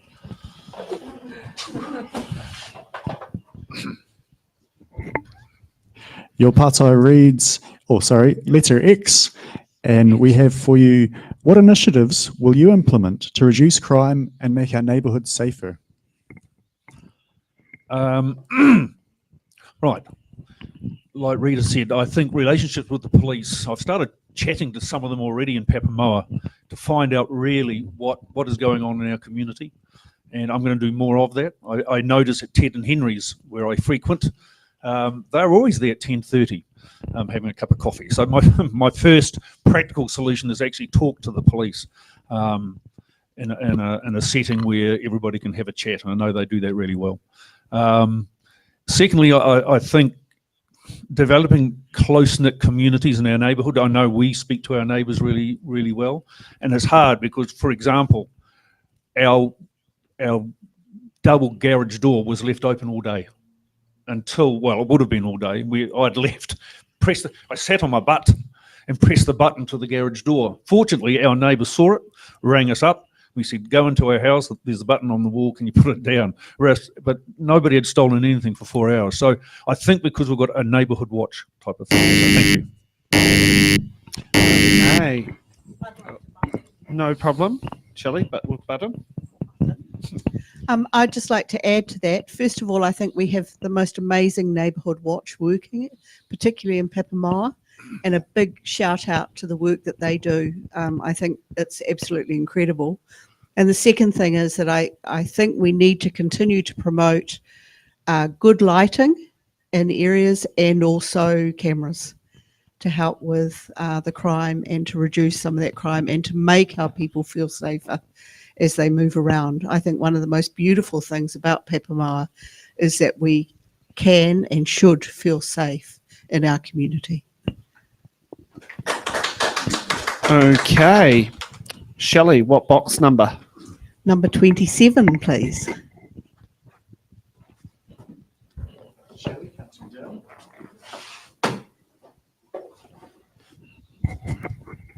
Shelley, your question is letter Q and reads, if you are elected as a councillor, will you decelerate council spending on unwanted grand projects and concentrate on vital, necessary infrastructure needs such as roading? Great question for me because the answer is no. I really believe that we need to continue with the blueprint that's been set out for us. I think that some of the work that's been already set out is absolutely amazing, and I think that our community has benefited greatly from being a wonderful place to live, play, and grow. And I know that there's a lot more work to be done, and I know that we need a council that is really visionary to take us forward and to continue to make this both an environment that is sustainable, environmentally friendly, but also a wonderful place to bring up our families and our grandchildren. And Tim, what box number? 26 for me, please. They seem to like picking the high numbers. Well, it's double 13, you see. Letter M. M for Mary, which reads, given the overwhelming empirical evidence showing that sprawl costs the public purse, ratepayers, way more than intensive urban development, for example, the OECD shows it triples the cost of public services, will you agree to contain the city boundaries as they are to encourage the city to go up instead of out? I'm definitely for medium density and high density housing. Basically, I think the old model of urban sprawl is unaffordable. We just can't keep doing that. We're using too much land. We have too much travel. It just makes everything far too expensive. So I'm definitely for high density and medium density housing in the right places. We can utilize existing infrastructure. It does bring problems. I think what you have to do is also try and create commercial shops, commercial and light industrial areas so that people don't have to travel all across the city to work or play. I think that's part of the deal. Yeah. Okay, and we go to the next round. And Brian, you get to pick the next box number.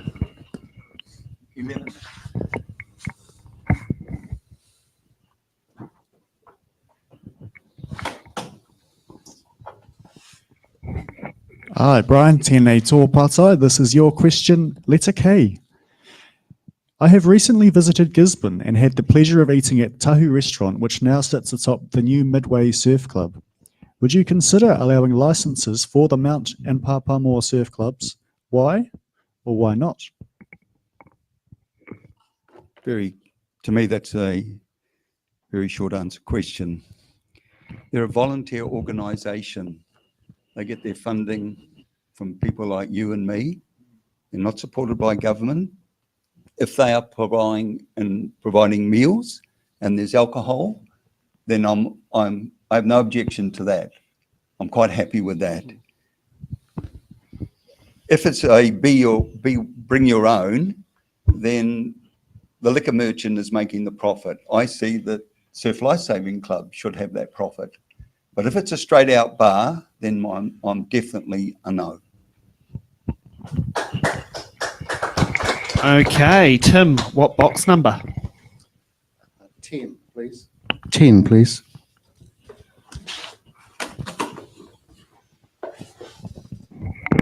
Tim, tēnei tōpātai. This is your question, the letter R. R. How will you ensure that the voices of young people who are often at work or school during public meetings have their voices heard in our local government decisions? Well, I think it's important for everyone to have their voices heard.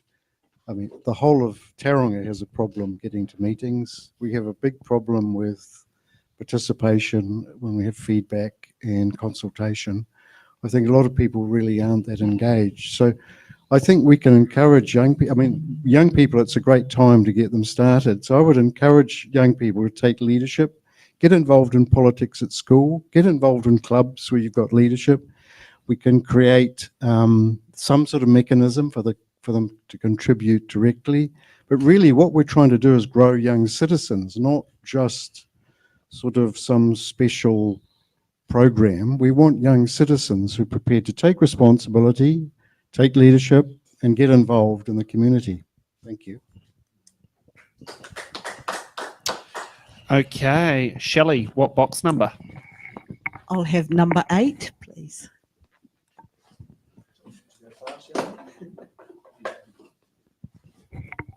Shelley, tēnei tōpātai. Letter F. Yes or no?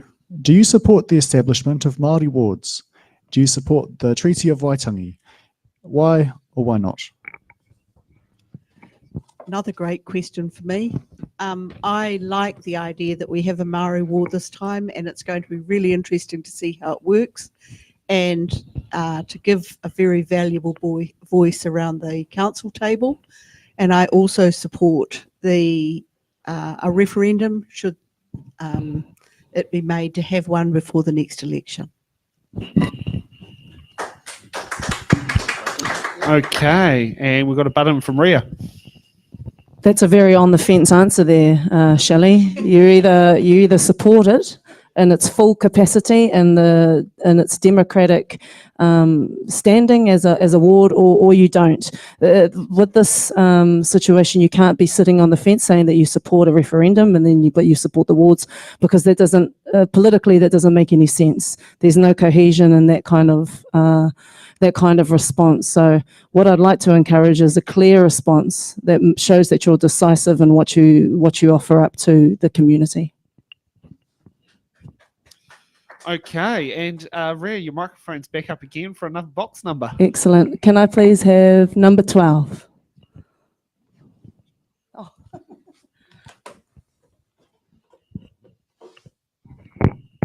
right, tēnei tōpātai. Letter S for San. How do you plan to address the issue of affordable housing for young people and young families? Great question. And just reiterating what Tim was saying earlier in terms of the supporting of medium density and high density intensification in housing, I'm a very big believer, given we have no greenfield land left here in Tauranga Moana, that building up is the way to go. And when we build up, we'll also drive the market down, which will provide opportunities. I mean, I'm a young family myself, and it's hard getting into the market here. Houses are averaging now here in Tauranga at about $1 million Who has $1 million? Who has $250,000 or so to put up for a deposit? It's just it's incomprehensible. So I support high density, medium density housing, so that we can drive the market down. We can get more houses established here in Tauranga. We're 6,000 houses down. That's the crux of the situation that we're in. So if this is able to alleviate and ameliorate that situation, then I'm 100% for it, particularly for young families and for young people. Okay. Next up, John. Thank you. Let's try 17. Is it? Oh, yes. My eyesight's pretty good still. John, this is your question. Letter W. How will you ensure that public spaces and facilities are accessible to everyone, including people with disabilities? Love this question.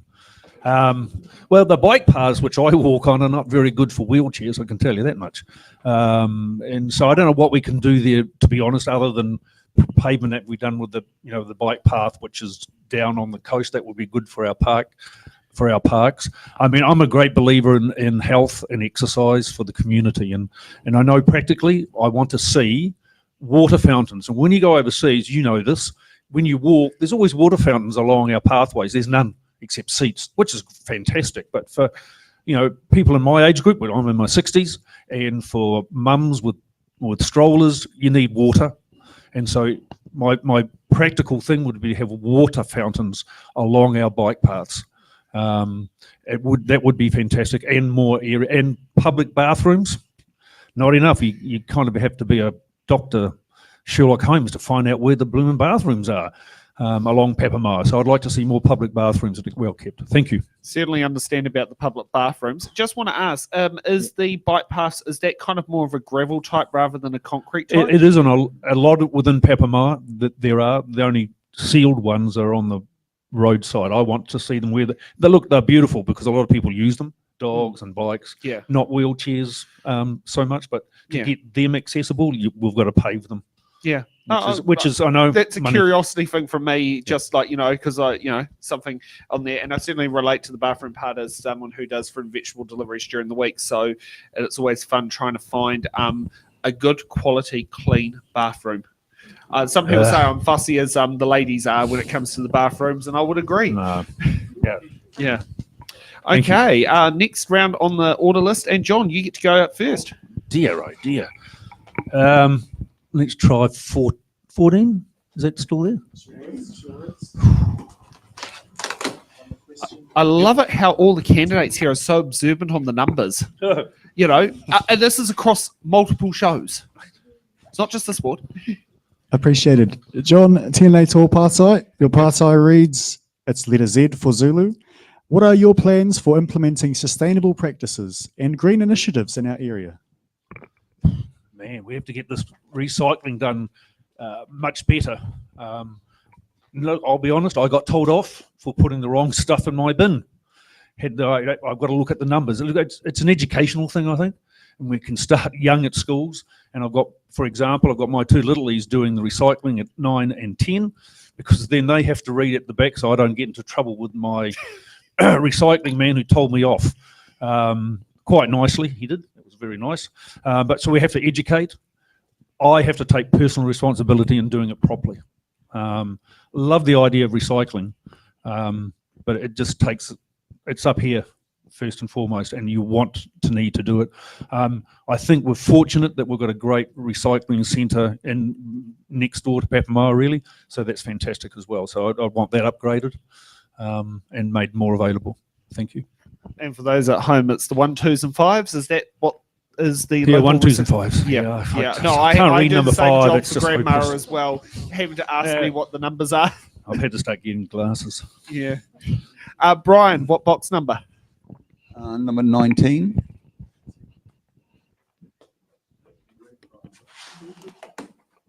Was there any unique about age 19? Like was it 18 is the voting age, 20 was the voting age, 21 was the voting age, but 19 just seems to be this like blur of nothing. Somewhere in the middle.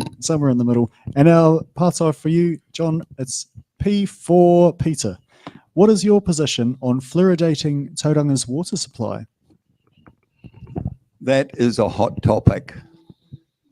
Personally, I don't really have an opinion on it. I've got friends which are absolutely adamant, and my other friends are adamant the other way, and like near the twain will meet. I've got 3 doctors in my family, wife, daughter, and grandson, and all of them are pro-fluoride. So I guess I'm biased, and it doesn't worry me that there is fluoride in the water. I think there are far more pressing issues like good drinking water itself. That goes way up the scale compared to fluoride in my books. Shelley, what box number? Number 4, please. That's already been, I think. Number 2, is 2 gone? Number 2's handed.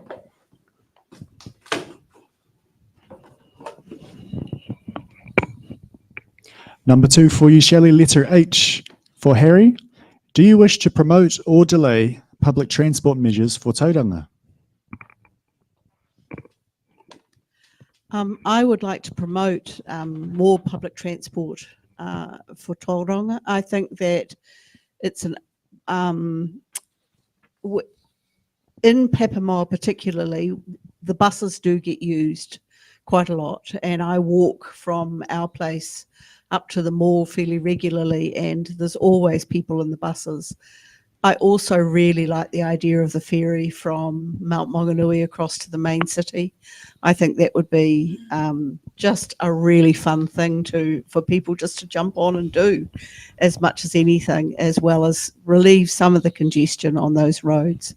I noticed that in the plan, council have been working on and are working on improving the road into Mount Maunganui. But I think that more public transport or other forms of public transport could be reviewed and looked at in the future. Okay, Tim, what box number? And now the TV's turned off. Let's go for 16. 16. 16.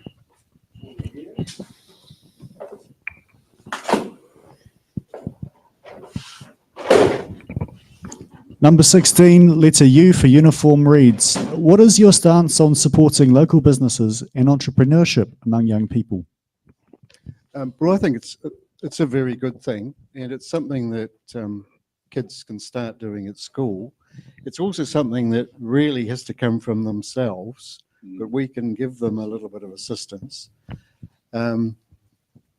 You know, there are clubs, there's business associations that sort of encourage this kind of thing. My feeling with council activities is that we should get behind community initiatives rather than try and do it as a council. So if there are community initiatives to support entrepreneurship, then council can get behind it, but council's not really in that business of doing it themselves. Okay. Button? Yes, chucking the button.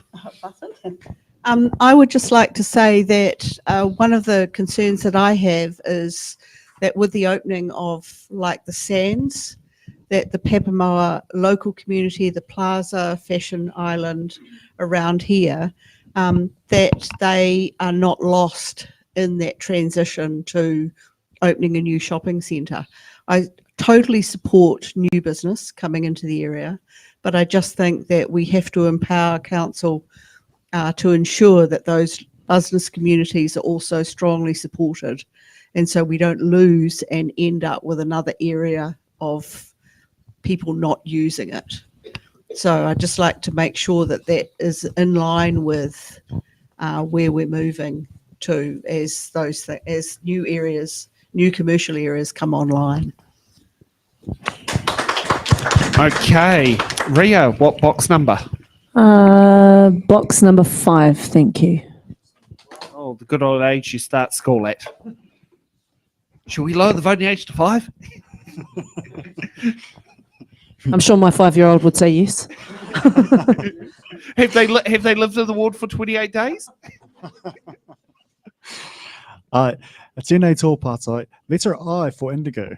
Are you prepared to support unpopular but necessary levels of rates increases in order to ensure the financial viability of the council, instead of voting for lower rates increases in the interest of your own re-election prospects at the expense of future councils being able to fund infrastructure maintenance and upgrades? Yeah, great question. And obviously always going to be a hot topic is the issue of rates. Now, from what I understand, and I actually support the introduction of 2 other rating schemes, that being the industrial rate system and the commercial rate system, that alleviates the burden from the residential ratepayers, which is, you know, crucial at this point in time. We're living in a housing crisis. We're living in a time where everything is incredibly expensive. So any way to ameliorate the burden off the ratepayer is something that I absolutely support. And so these 2 initiatives broker that opportunity to ensure that rates are kept at a minimum, or at a level that's maintainable without any kind of inflation occurring. So I completely support that. Okay, now we're on for another round. And John, what box number? Gee, I like the look of the shock just then. What? Oh, it's just like, whoa, it's my turn. It's my turn. Let's go for 20. 25? Your eyes are on, John. Yeah. My partai for you, John. Letter N for November or N for November. There we go. Thank you, Sam. Are you able to pronounce Tauranga correctly? And are you familiar with the local iwi and hapu in our city? Tauranga. I used to say Tauranga when I was at school. That was terrible pronunciation. And I'll be honest, no, I don't. For that second half, I need to. And I was, as a teacher, taught history and the articles of the treaty. So I need to do that on a personal level and as a family. So quite happy to do that and learn. But no to the second part of the question. Okay, Tim, what box number? Box 20, please. Box number 20. Oh yes, the voting age for I think it's 50s or 60s it went down to from 21. A long time ago. I don't. Yeah. Our letters read AB for the one and only. All Blacks. All Blacks. How will you make sure that the needs and concerns of young people are a priority in your policy making? Good question, but as council, we have to look after the whole community, not just one group. No one group should be the priority. We're supposed to look after everybody, all groups, big, small, fat, skinny, tall. I mean, obviously young people are a concern, but so are old people and everybody else. So I think we really need to make sure we look after everyone properly, rather is what I would like to do. Thank you. Okay, Ria, what box number? Let's go box number 18.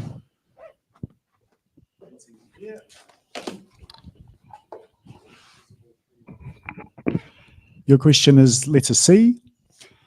C for Charlie. I always try and be creative, but we'll go with the sorry, classic. I naturally go to phonetic alphabet. Blame the ATC days. Oh, good on those days. In recent years, violence directed towards Aotearoa, and in this case, Tauranga Moana's LGBTQIA Takatapui community, has increased, most notably with the destruction of our community's Rainbow Youth facility in an attack. How would you create a Tauranga Moana that actively promotes an appreciation of our diverse communities? Great question, and I've already been in conversations with members of our Rainbow whānau, so mihi ana kia rātou. Straight to the point, again, it's about ensuring that their voices are heard and valued as valuable members of our society. And yes, while I agree with the sentiments of Tim in terms of we need to take care of all communities and all societies, I completely agree with that.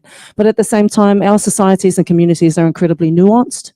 and we need to recognise the nuances that occur in our society across the board. So being aware of certain aspects of what our communities go through, I think, is really crucial. And it's rolling back around to relationships and how fundamentally crucial they are to a socially cohesive society that's built on understanding, that's built on trust, and that's what I intend to bring to the table should I be elected as councillor or as mayor.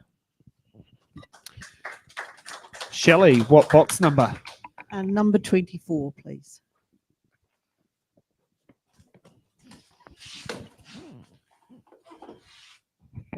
Number 24, Shelley L for Lima. Do you support the proposed CBD stadium? Yes, I do propose the stadium. However, if you look at the projected ideas for it, it's actually not going to be started until 2024. So it's not one of those projects that's immediately on the 2029, I'm sorry. One of those projects that's immediately on the table. It is one of those future projects, and it will be one that will be looked at by the new council quite seriously, I think. Personally, I'd like to see it bigger, so that we can promote bigger events, more events, and make it pay for itself. Okay, Brian, what box number? Lucky last, isn't it? Well, yes, but I think we might come for a little bit of a special segment soon that doesn't normally happen. But get to your box number and I can explain how it will go. Okay, let's take 22.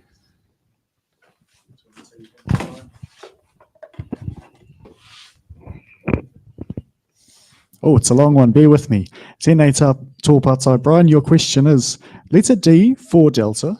The most vibrant and successful cities on earth have grown societally and economically, in part through abandoning concepts of homogenous societies and embracing the diversity of our populations. Aotearoa New Zealand has a population represented by over 1,500 ethnicities, cultures and social identities. How would you grow Tauranga Moana through actively celebrating all peoples who call our city home? I'm going to use my defer card, and I want to give it to Ria, because I think she's answered 2 of these type questions already, and I've really appreciated her answers, and I support her. Thank you, Brian. That's very gentlemanly of you, even though I feel like I'm, getting past the buck here, the proverbial buck, but that's fine because I totally agree with many of the sentiments that you've expressed this evening. So how do we go about building Tauranga Moana into the society and the community and the place that we wish this place to be for our children, for our mokopuna and everyone that comes after that. And it's an intergenerational picture is what I'd like to premise this answer on. And to actively celebrate is to actively listen. To actively listen to the nuanced, vibrant communities that we have here in Tauranga. Again, 1,500 ethnicities, cultures and social identities. While that seems like a large number, it's actually not hard to listen, particularly if you've got councillors and a mayor at the council chambers and at the table that are doing exactly that and have the mechanisms in place in their particular communities to empower that and to enable that. So I think, again, it comes down to the fundamentals of relationship building on the ground, and keeping those connections strong so that voices can be heard. Kia ora. Now, can we thank all the candidates for being very well at getting through the maximum equal number of candidates. Now, I do this when we've got 4 minutes to go. So we're going now. Stacey, tell me in my ear, what box numbers are there, Brody? We have boxes number 1, 6 and 23. Give me a number in my ear, Stacey, and then we'll make that box a interim hard-hitting question that will get all candidates to give a quick fire answer on.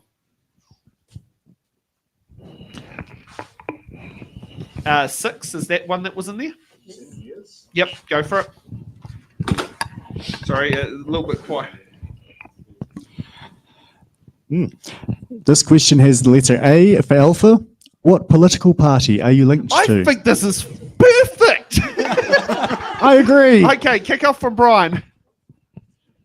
Right. I'm standing as an independent. I don't represent any political party or any ideology, and I'm not there for my own agenda. But just to give you a little bit of background to myself, in 1990 and 1993, I went and stood against David Longy. I was living here at the Mount. I'd come back from overseas. I'd just bought a house and I watched interest rates climb. And I thought, the only one way to solve this, that's attack the head. So I went up to there and I stood with National because there's no other vacancies with anyone else. I just wanted to be against David Longy.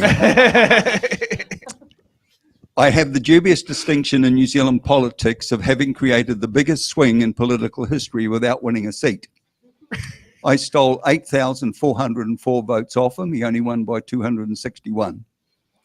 And the arrogance of the man, 1 hour before the polls closed, they interviewed him and they said, Brian Archer is 2,000 votes plus ahead of you.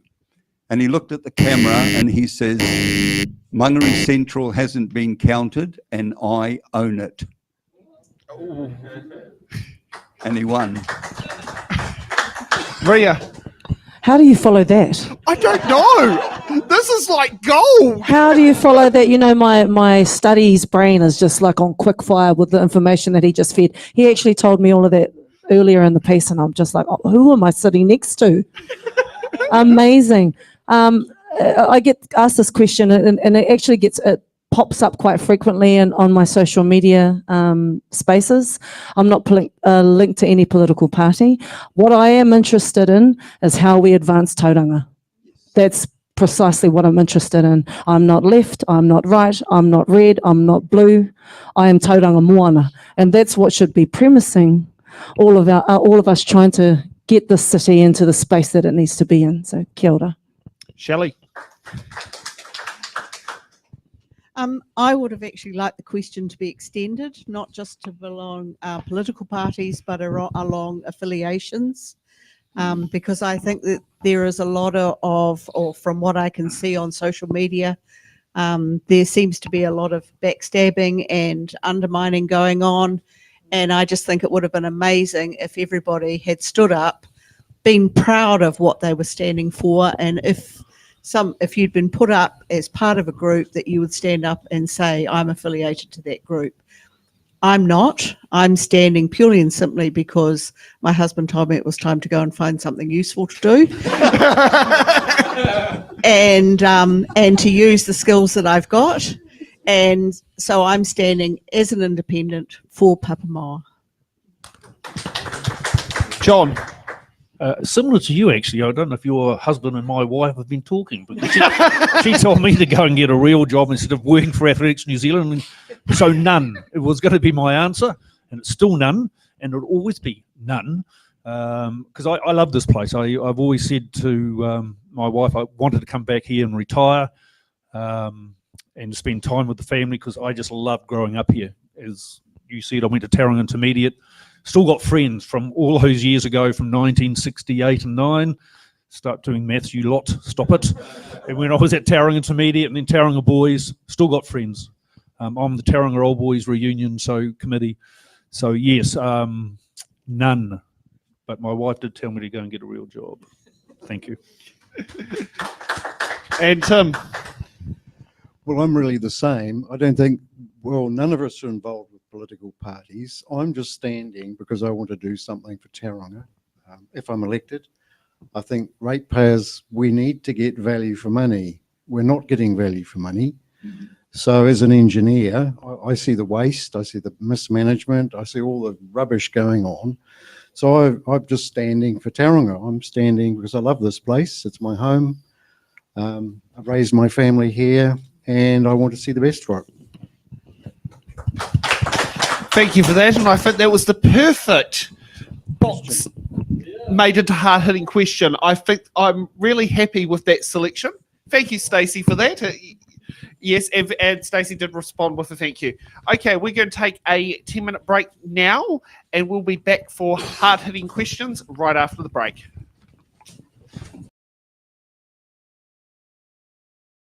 Okay, welcome back.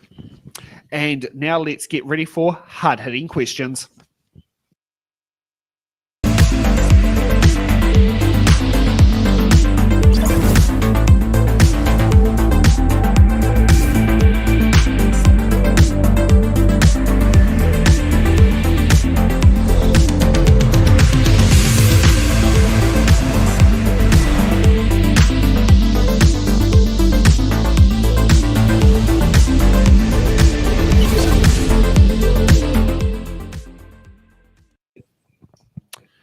Okay, so hard-hitting questions here are where we get all the candidates to sit there and do it. You got a little bit of a taste a bit earlier what happens with a hard-hitting question. So they all get the same question and they all have to answer it. And if they're going to plan to use their button cards, tough luck. If you want to use your defer cards, I'm sorry, they're not there. So we'll sit there and kick off. So let's go on to hard-hitting question number 1. Do you support the Tauranga City Council long-term plan 2024 to 2034? Now, where does it say on my random list? Now, I'll just refresh it now.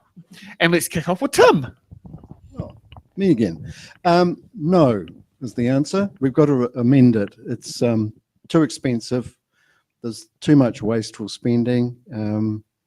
We really need to have a good hard look at the priorities. I think my view is that $1 billion for the city centre is too much money.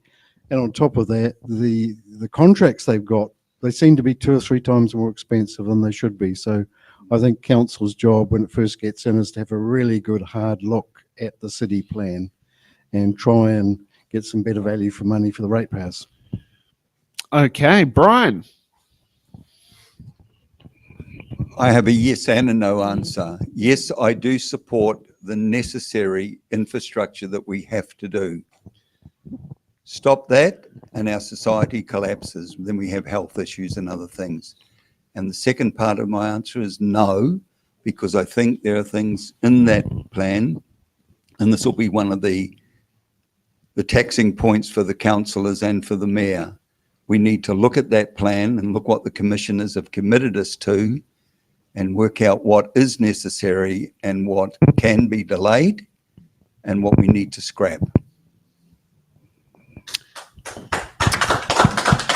Okay, John. Yes.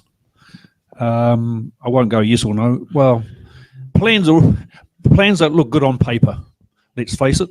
So I believe that you look at the plan and go, okay, what are our priorities for not only Pāpāmoa, but for Tauranga? And then we start analysing and go line by line. It's a boring thing. It'll take us, because it's 500 pages for a start. So I like a lot of it.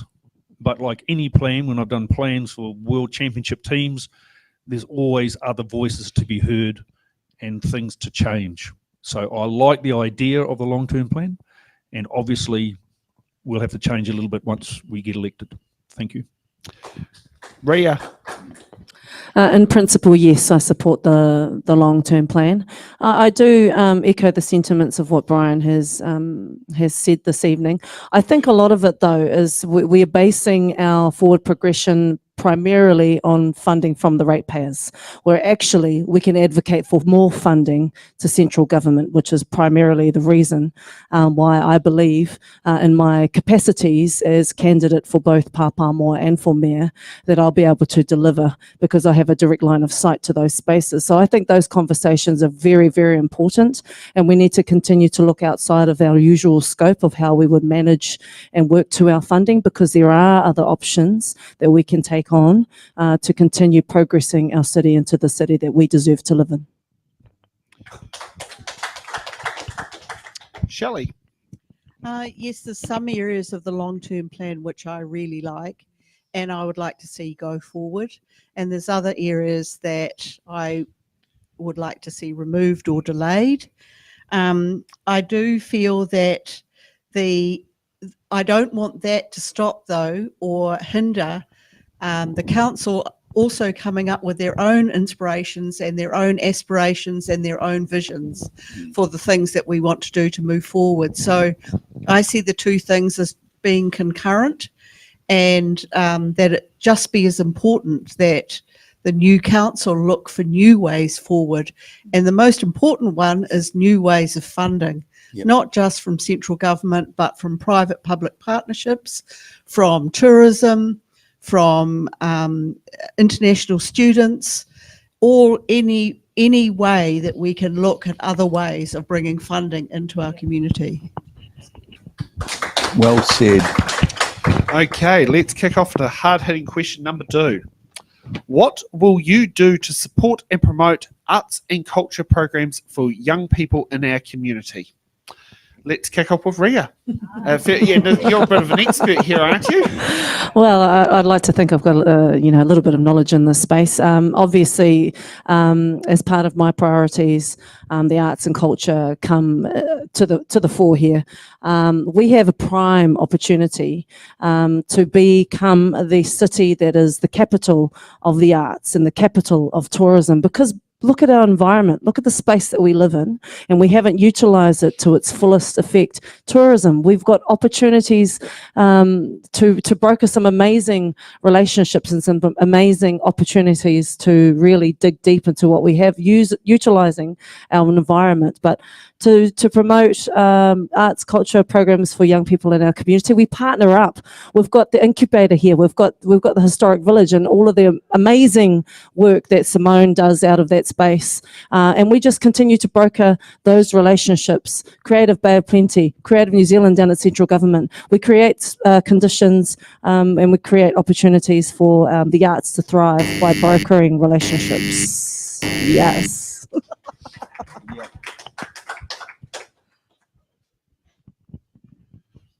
Okay. John. I learned the piano, would you believe, and used to loved playing classical music. So it's dear to my heart, arts and culture, because it developed me as a young person and my family as well. I would love to see us use the abilities of our young people in music and art. We can do that through events, because I had a violinist play at the base of the mountain. We had the New Zealand Mountain Running Championships here in March of last year, and I had a violinist play, and I had the Maori Pacific Island drum starting the races, and it was just fantastic. We do it in Rotorua as well, at our Rotorua Marathon. So there's practical examples we can actually foster our arts and culture with our young people, but not only our young people, us oldies as well are pretty good at art. Don't look at me, please, when I say that, but there is. And so we just have, as we've all said here, it's about building relationships. Thank you. Tim. Well, I think the schools do a fantastic job starting with arts and culture. I know Mount College, they're very, very strong on drama. I was there just this last week at a dance. They had a dance performance on as part of their NCA. So the schools are the starting ground for arts and culture, I think, in New Zealand. And then after that, there's actually a very rich, kind of diverse culture in Tauranga. Hundreds of little community groups doing different things. And I think that's what we should be fostering, is encouraging all those groups, encourage young people to get involved in a group or even start their own group, start some initiative, because if the initiatives come up from the community, you know that someone wants it. It's not just a case of trying to, well, we should do this or we should do that, or that would be a good idea. But these young people, it's good for them to take some leadership and show a bit of initiative and actually get involved themselves. If they want something, well, then do it.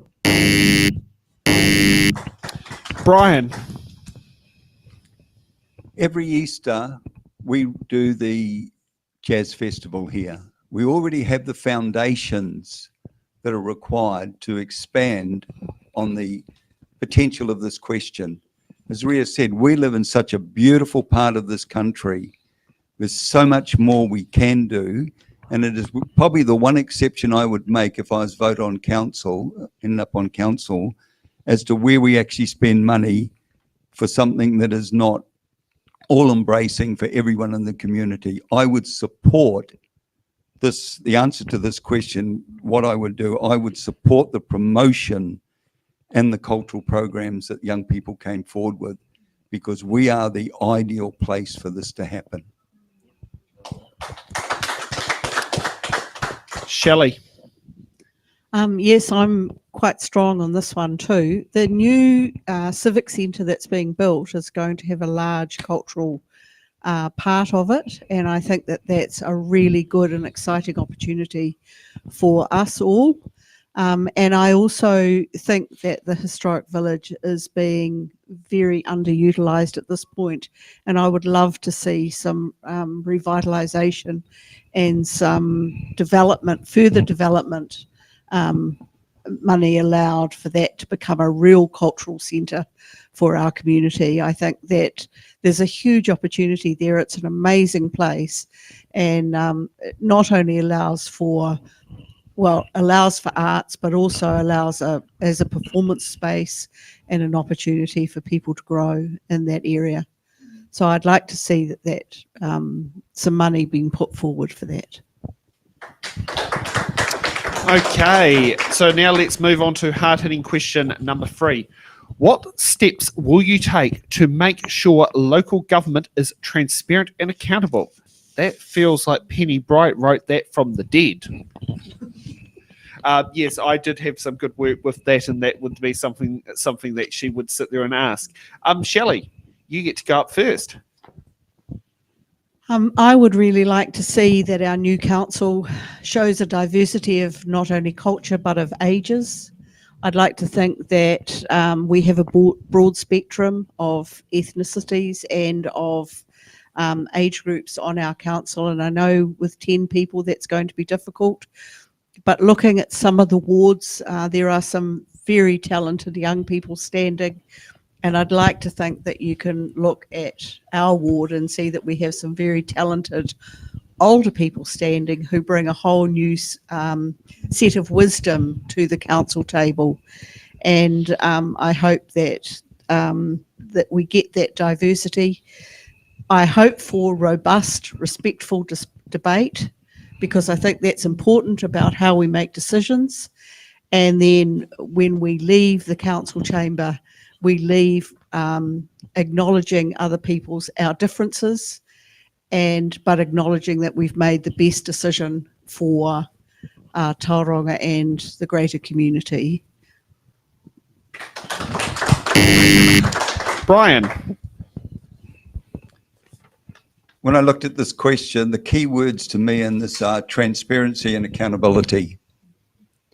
And I can only speak for myself here, but for me, it is me being loyal to you people who elect me. Serving you, not myself. It is showing respect to my fellow councillors, including if we have difference of opinions and views. It's being accepting them. No backstabbing like we saw last time, and committing myself to work as a team, not as individuals who has his own agenda. Thank you. Okay, Tim. Good old Tauranga, the home of backroom deals for years and years and years. And what are we going to do about it? Well, to me, we have the elected members, and if you want transparency and accountability, you need honest elected members who haven't got an agenda and are there to serve the community. If you've got honest members, you'll get transparency and accountability. If they're dishonest and we've got agendas, it'll all be hidden under the table.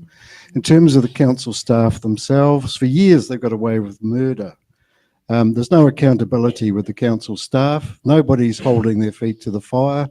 That's something that the elected members are supposed to do, but for years and years and years they haven't, and the commissioners certainly haven't. They've just let them get away with murder. So we need to put some sort of review process in so that we can hold the staff to be accountable, and we can also find out what they're doing. Thank you.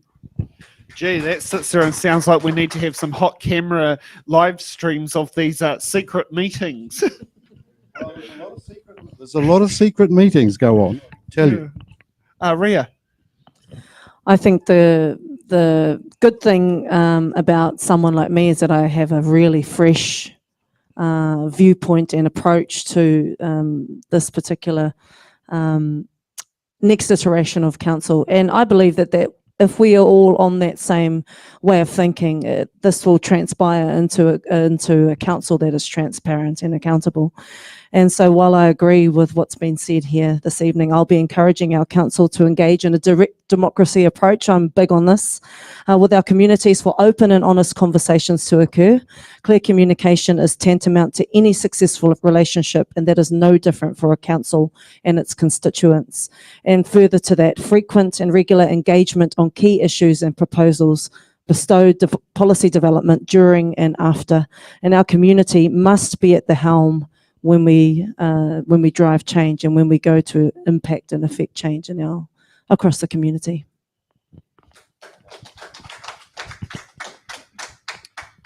Okay, John.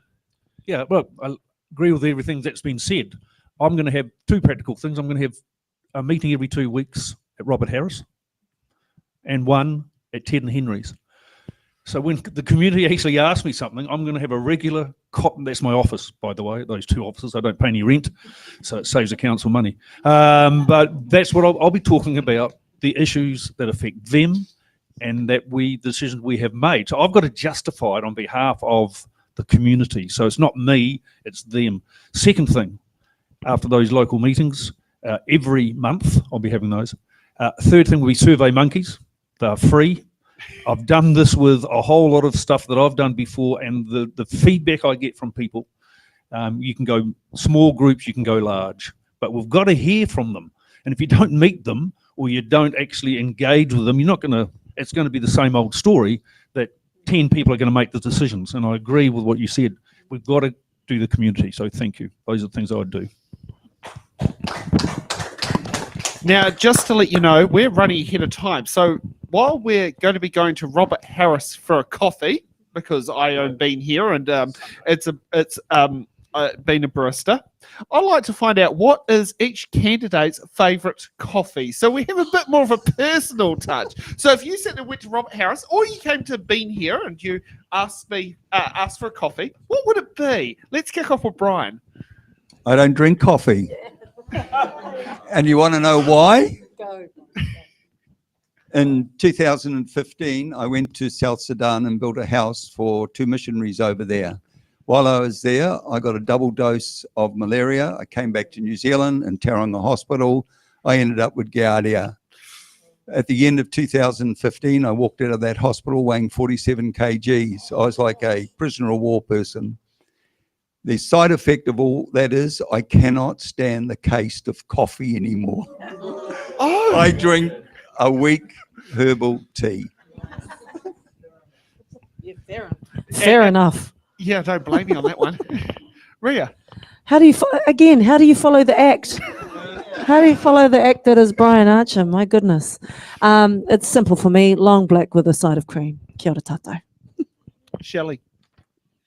Well, we actually make our own coffee, and so our coffee beans we get from this wonderful little coffee shop in Taupo, and I will actually make the trip over there once a month just to buy them.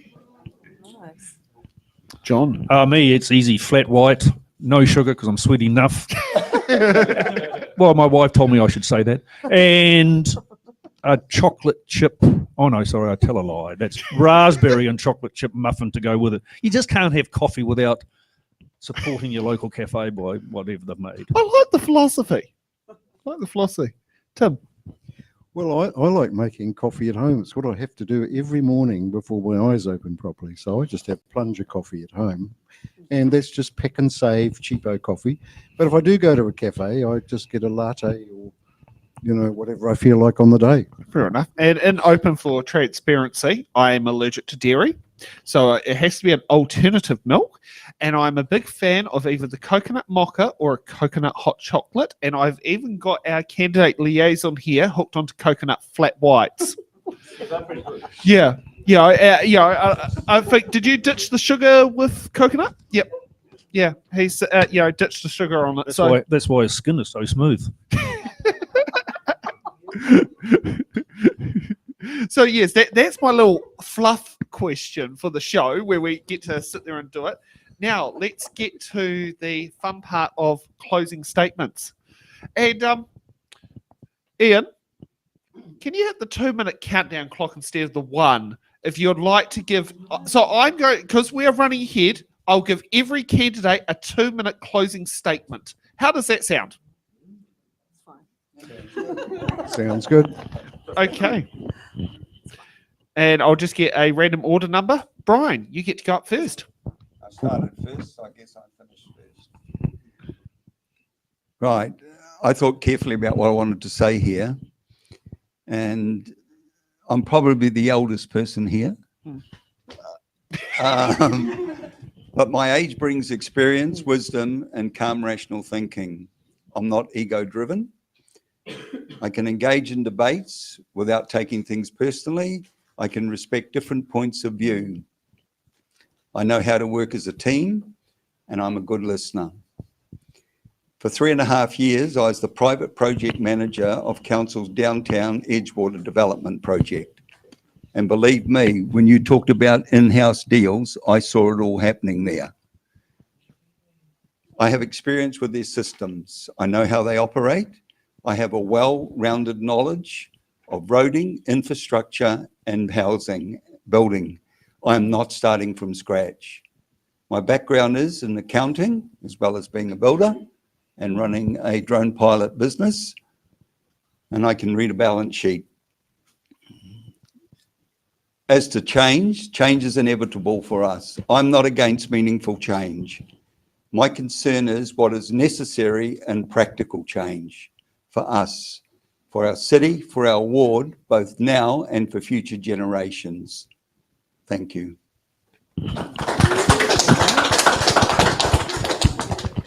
Okay, Tim. Right, 2 minutes. I know.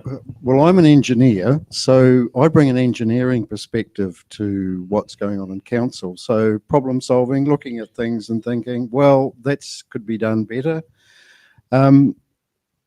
Tauranga has been really badly managed for decades, probably. Developers haven't paid enough contribution. We've got bad decisions being made. The council staff, it's been a toxic work environment for years and nothing has been done. So if I was elected to council, what I would want to do straight in is review everything that the commissioners have done so far, and just find out what we can keep, what we can modify, and what we have to scrap. We've then got to go in and reorganise the council itself. It's very wasteful. They've got one manager to 4.4 staff, where it should be about 1 to 10, 1 to 12. Terribly wasteful in their contracting strategy. I watch their contracting strategy and I just think, what on earth are they doing with our money? They're doing things that are costing 2 or 3 times as much as they should. If you can reduce all that waste, stop all these silly projects, like they've spent X million upgrading Durham Street and putting in these rain gardens.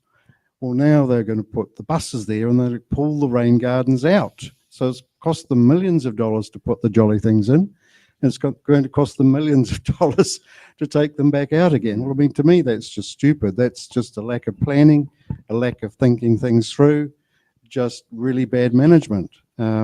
And that needs to change. But to change that council culture would probably take 10 years, 4, 5, 10 years, because they've got rid of a lot of their competent staff. Only what? So the third thing is just to get back to the community. We have to listen to the community instead of the big developers and the backroom deals. We need some, was it wired hot mics and hot Zoom feeds of these backroom deals? Well, you know, the funny thing is that it's actually the council staff monitor the emails of the councillors. Did you know that's the other way around? Yes, Horowhenua District Council was sitting down there stopping Michael Fahan from emailing council staff, from what I remember in the Horowhenua Mail that my dad had to sit there and say to me, saying it was a bit like the Gestapo at the local council. It is. It's worse than you think. Yes, and I see why a lot of councillors do have their own personal email addresses that they keep published in places like on their social media to get around that sort of stuff. But I wouldn't be surprised if they have bugs in the mayor's office and things like that. Yes, yes. If you're successful, please make sure it gets get the GCSB or the SIS to sit there and do a security sweep. Yeah, Shelley. Yes, I'm finding that a bit hard to follow. Actually, with so I'd just like to start with a little bit about me. I started my working life as a teacher and have taught everything from 5-year-olds to at university.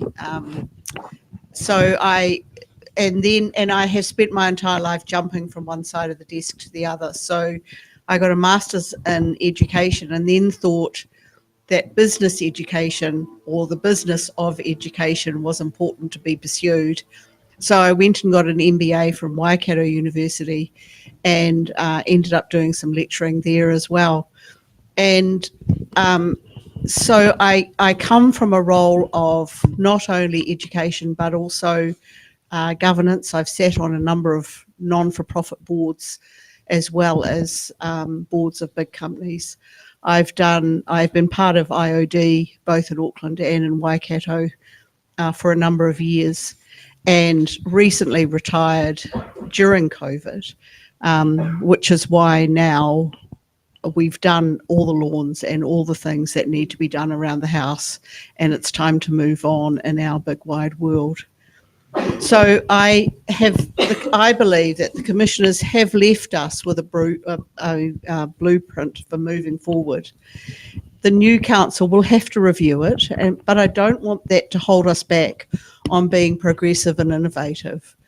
There will be changes within council, but our role is a governance role, and our role is purely and simply to ask for those reviews, to set the parameters for those reviews, and to ensure that they're done. I'm sure that there is wasteful money in council, but I don't want that to be our sole focus.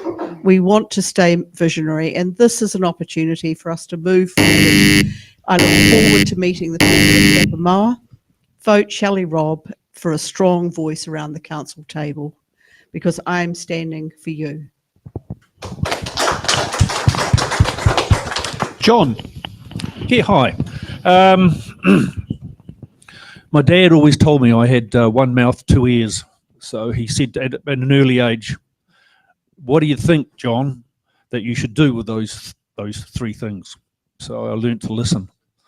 I'm a running coach. I've got to listen to my athletes. And so my big thing I'll go back to, we've got to listen to the community. We've got to be focused on them. It's not my personal point of view. For example, I like the stadium where it is. I'd like to move it closer to Pāpāmoa because I live in Pāpāmoa. So if selfishly, for the athletic kids of Pāpāmoa Athletics, which is 250 odd members, the second biggest, I'd like the stadium moved. But when I've actually asked people, they don't want it moved. So my role as the councillor is to listen and go, right, it stays where it is. Simple. I might not agree with it, but that's just me. Secondly, we've got to be inspirational and visionary, as already said. Love those words, but it means something. It has to be practical when we do that sort of stuff. So we have to have practical solutions to roading. As I said, for example, that road at Pāpāmoa Beach Road is horrible. And for some reason, and the Domain Road actually. So practically, I'd love those things to be fixed. Because when I've talked to people at the mall here, the big thing for them was practical things, roading. The rates should be done at inflation, not high or fixed. Those are the key issues. Safety. I love the idea of the lighting. Makes sense to me. Things have to make sense. And I love listening, and I love practical solutions. It's all about solutions that force our community to be better. Last thing, my family loves it here. And that's the reason I'm standing. I'd love your support. I don't care if it's 1, 2, 3. Well, no, I don't want 7 or 8. That's not fair. I'd love it. I just love your support because I think I can add value with my experience, being on boards, and the community. Thank you. Okay, Ria. Oh, kia ora, everybody. Firstly, I just want to say thank you to my fellow candidates who have put their hands up, put their hats in the ring. It is a very, very brave and bold move to do that. And I've really enjoyed this evening sitting next to you all and hearing your points of view. So e mihi ana ki a koutou katoa e aku rangatira. For me, well, my campaign is premised on a hope for change. And so that's my primary focus.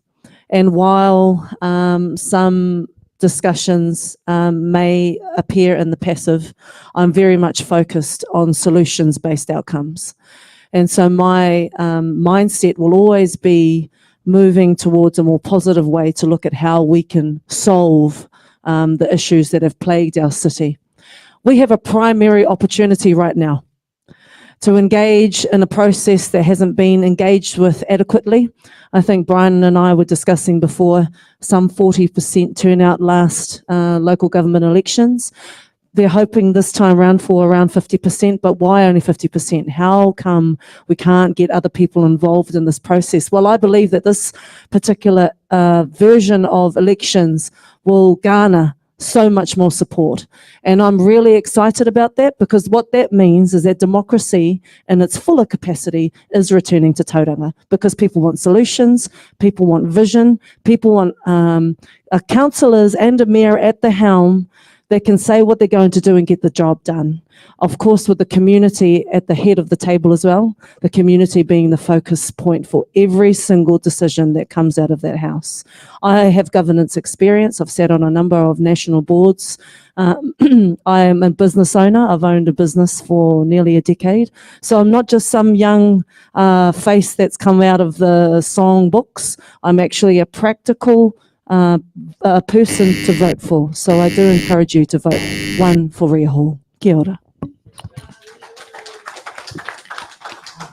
Now, here's the very important part of the show. Whoever becomes the elected councillor for the Pāpāmoa ward will have to, on the final iteration, to have achieved at least 50% of the vote plus one.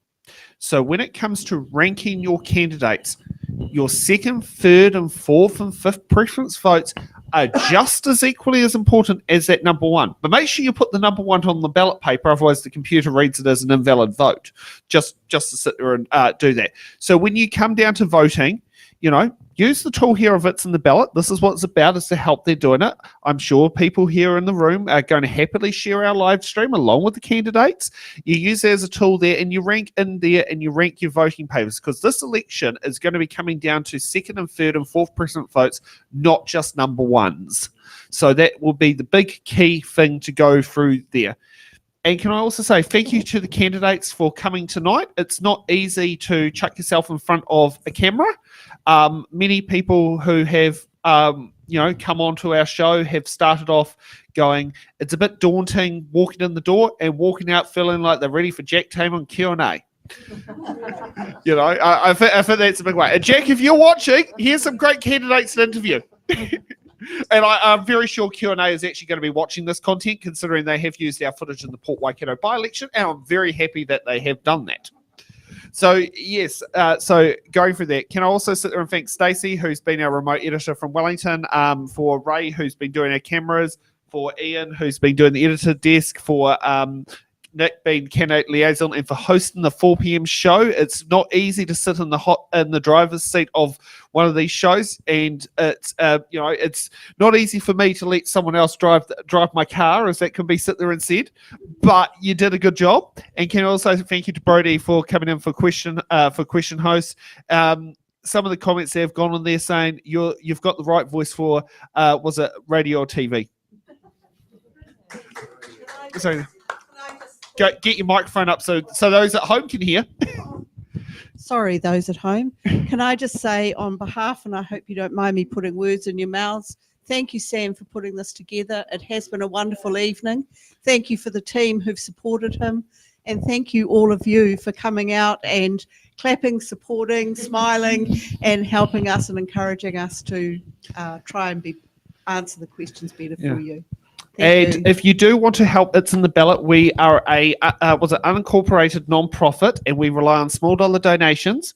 Bean here, also the same business as mine, has given courtesy of one of our 2 FPOS machines to come up to help facilitate that needs. Also, if you're on the live stream, you'll see a QR code up on there for it, or you can also head to It's in the Ballot to the donation sections. If you want to do it with the least fees possible and to stop making banks making rich profits, the bank account number is, I'd say, the best way to go because it clears the quickest as well. Or you can also use the Eventbrite ticketing option for the donation. Was it donation without a ticket? That stays live for another week. So yes, there are definitely different options out there. So that's what I want to do.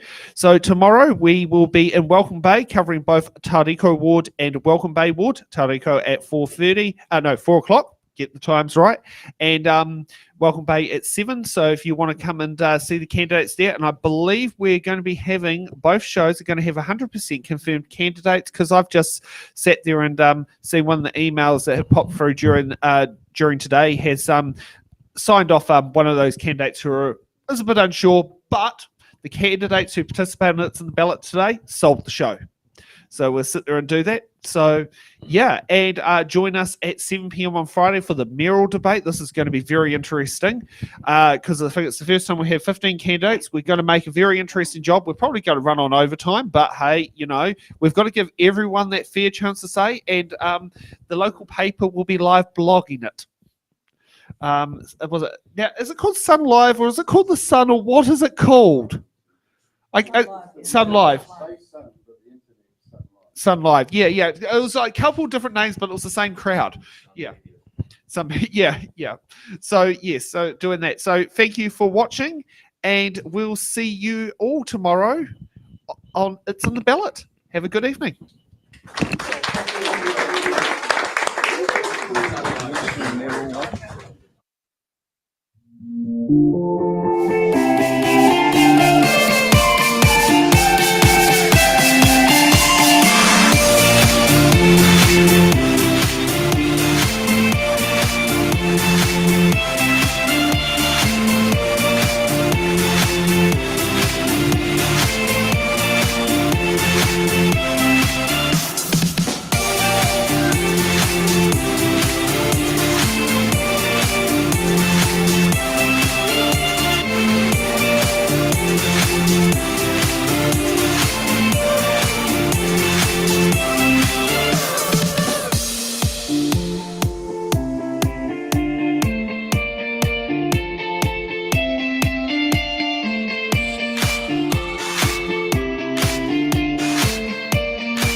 Good evening, everybody. Tonight, these candidates will be vying for your first preference vote on why they should be the next Welcome Bay Award councillor. But with every election, there's one thing stepping in their way, and that's your vote.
And good evening, everybody, and welcome to tonight's It's in the Ballot show here from the Welcome Bay Hall. And I hope everyone's having the good parts tonight.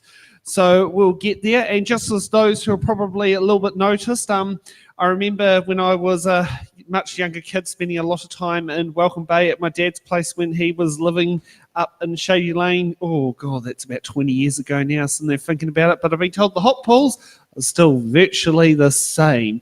And I've been told, I think they cost a bit more to go here now than they did. I remember they've been in like gold coin territory when I was a kid. So before we get to the introductions, let's get our candidates peeling themselves off one by one. Let's kick off with the closest to me. I would like to see who you are first. Name. My name's Donna Hanna, and I'm standing for the Welcome Bay ward.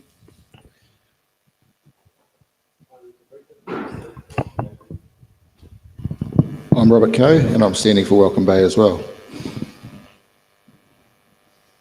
Kia ora, I'm Arataki Baker, and I'm also standing for the Welcome Bay ward.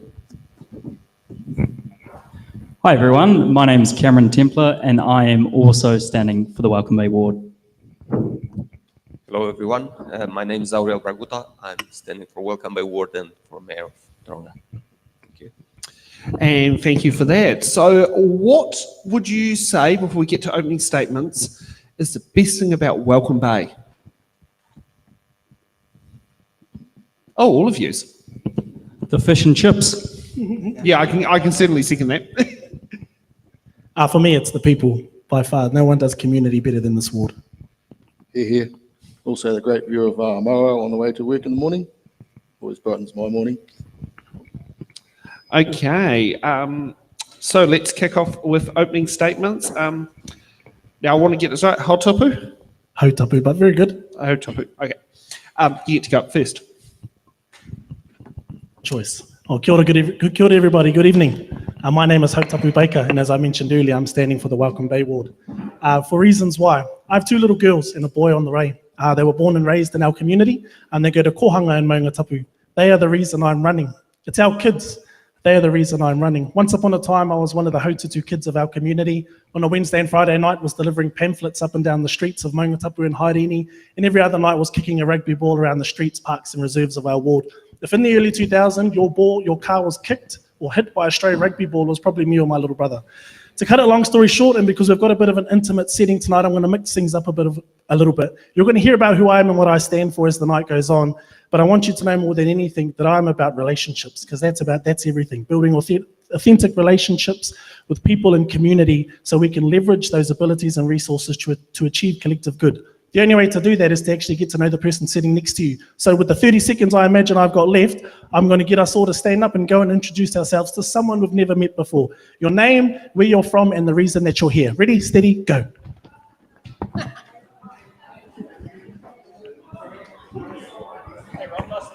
I've met you before.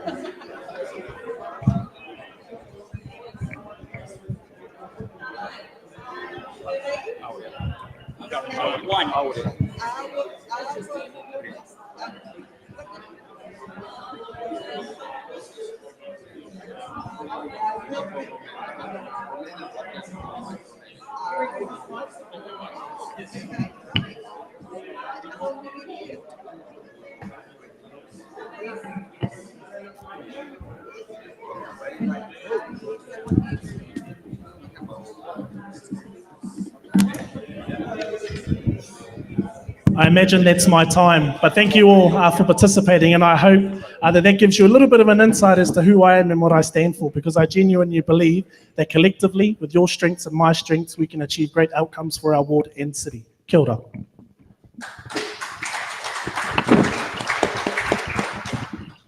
Okay, I'm going to have a lot of fun here. You're Leo? Okay, yeah. My name is Aurel. Aurel. Yeah, not many people can say it, and I don't worry too much about it. I lived in Tauranga for over 20 years, and I saw this city developing, but also I've been witnessing the waste that our council has been just the wasteful resources that we see everywhere around the city.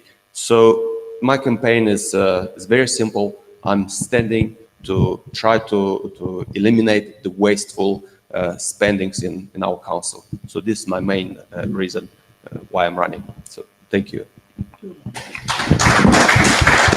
Okay, next up, Ethan. Kia ora, everybody. My name's Ethan. As you can see, I'm probably one of the younger candidates here.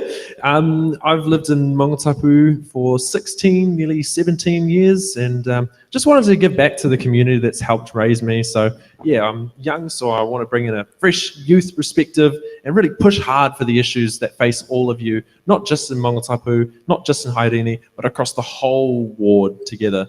So thank you all for coming. Robert. Good evening, everyone. My name is Robert Coe, obviously. I grew up in Mongatapu until I was about 16 years old. I've lived in Tauranga for a bit after that, and then went to the Waikato and also the far north. But I came back here because it's always been home. And like I said, I love the view of the mountain in the morning when I'm driving to work. I think now, with this particular juncture in Tauranga's history, we need a strong advocate for this suburb, because nobody's really had an advocate anywhere for the past 4 years. So you need somebody strong who can, I don't know, interpret information and make wise decisions. Now, I've got this little prop here. I was going to bring the long-term plan, but that thing beside me, I don't think that's a wise decision. It's a waste of money, because if it's raining, your bike's going to be wet anyway, isn't it? And also, that thing out there, well, wouldn't the money be better spent somewhere else, such as fixing Turret Road? Anyway. I assume you're talking about that roundabout that's getting built. Yes, that roundabout. Donna. Good evening, kia ora. My name's Donna Hanna, and I'm from Tauranga. Tauranga is my home, Tauranga is my place, whatever you name you call it, Tauranga. I've heard it all, Tauranga, I've heard it called all sorts of things. Welcome Bay has always been a place to come to, with the Coyote Falls and just the great parks and the wetlands that you've got around here. It's just a great space. The problem is, it kind of feels like the poor child in the city. There's so much development everywhere else but here. Welcome Bay shops is Welcome Bay shops. Mangatapu shops are the same. The roads are the same. There's very little development. You guys have been paying rates for I don't know how long, however long you've been here. What have you got for it?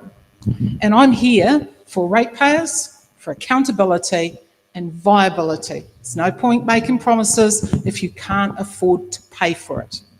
That's why I'm standing. And I hope I get a good response from you guys. Thank you. And I can certainly say one thing that's changed is they added an A next to State Highway 29.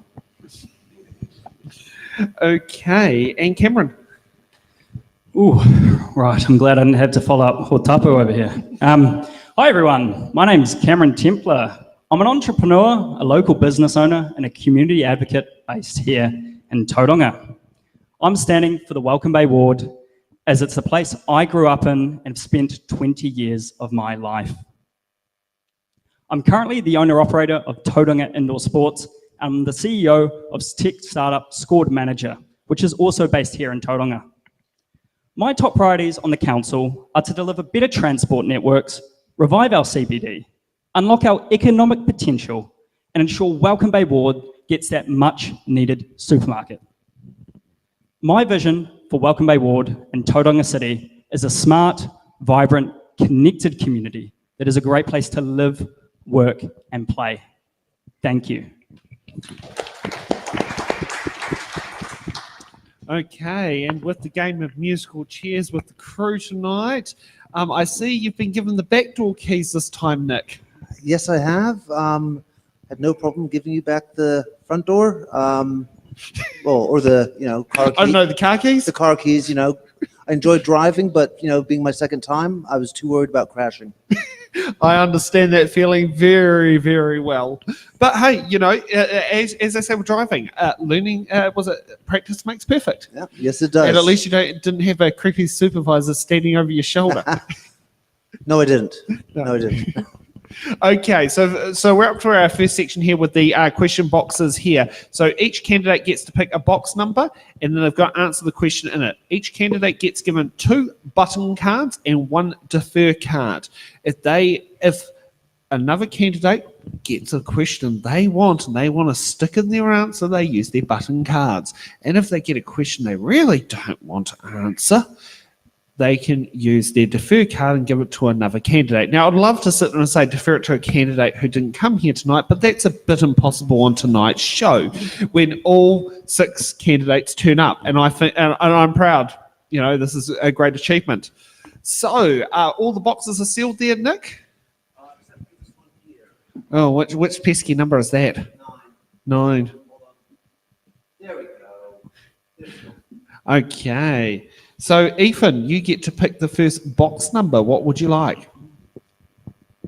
I'll go number 9 then. Didn't get to resell it that long. Not too bad. All right. We have T for Tauranga. If you are elected as a councillor, will you decelerate council spending on unwanted grand projects and consolidate the vital necessary infrastructure needs such as roading? Absolutely. On my campaign, I've really pushed hard for roading. It's one of my main focuses, especially fixing the Turret Road bottleneck that we face every day when we try and go into the city. I will really look at reining in council spending on some grandiose projects that they've brought in and, help bring down your rates again and, bring the city back to how it was. And we have a button from Donna. Hi, one of the things that I'm very passionate about is overspend. And I'm not particularly happy with the way that things are currently being sitting. So I want to make sure that we're fiscally sound and that we actually are viable. So absolutely, I don't want to spend large anywhere else, bar in our infrastructure, because that's where it's needed. I think for too long we've left it to just go by the wayside. And I think we're now in a position where we need to spend some considerable money on our roading. Sorry, I'm anti-stage 2, just so that you know. I don't believe we should be spending $20 million on another road that works perfectly fine as it is. So there's lots of things we could do with that money instead. Thank you. Okay. Aurelio. Fuck, I got that one wrong. All good. I've written phonetically how to say it. First box, 1. Number 1, yeah. Is it? That's any.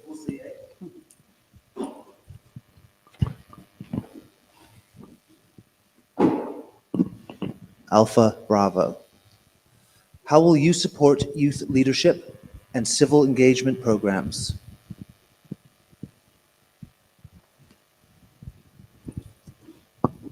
Oh, let me find my answer.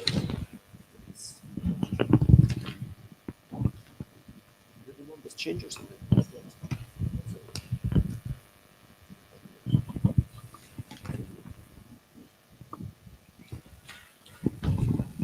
Okay, this is one of the topics that often comes up, and we hear a lot of talk, but not any practical solutions. The very minimum that the council can do in supporting these groups would be to offer them our existing facilities, so at least they have a place where to come together and connect to each other. The city halls that we have already, that are paid by the ratepayers for maintenance and it's just all paid for already. These communities, they could go and use these facilities without having to pay again for them. There are people that volunteers that would like to engage with young people, but they cannot by themselves to pay for these facilities. Same as the young people afford that little fees. So this is one way that we could help by facilitating what we have already. Yeah. You want to use a button? Yes. Yep, go ahead. Kia ora. It's actually quite topical considering the amazing, beautiful youth in the room here tonight. But in all seriousness, I would push to advocate at a national level to reduce the voting age back to 16. Unfortunately, it got passed. But for me personally, we need to be engaging our young people a lot younger. And if we looked at reducing the voting age to 16, it would mean that conversations are happening in schools and in the home, which is incredibly important for civil engagement. That's a lofty aspiration. It's a few years away from even being a reality. But of the immediate, and something that I think will resonate with all of us in the room, is actually making democracy and our civil engagement here. So going out into our communities and having these big council meetings and our community halls where you guys can sit live, debate and discuss rather than trying to get into an inaccessible city to engage in council meetings. We need to take it to the people is one thing that I would do in the immediate to ensure that not even just young people, but all people have equitable access to their voice at the table and can engage authentically with civic duties, responsibilities and opportunities. Kia ora. And just want to put a point of clarification on there to reduce the age to 16, because we actually haven't had it ever yet at 16 in New Zealand, but I think the general gist of what you're trying to say is shift it to 16 to match that Supreme Court ruling. That's right, and because we're going to be, I'll be your councillor for 4 years, we have a good amount of time to make that a reality. Yeah. Okay, Cameron, what box number? Number 6, please.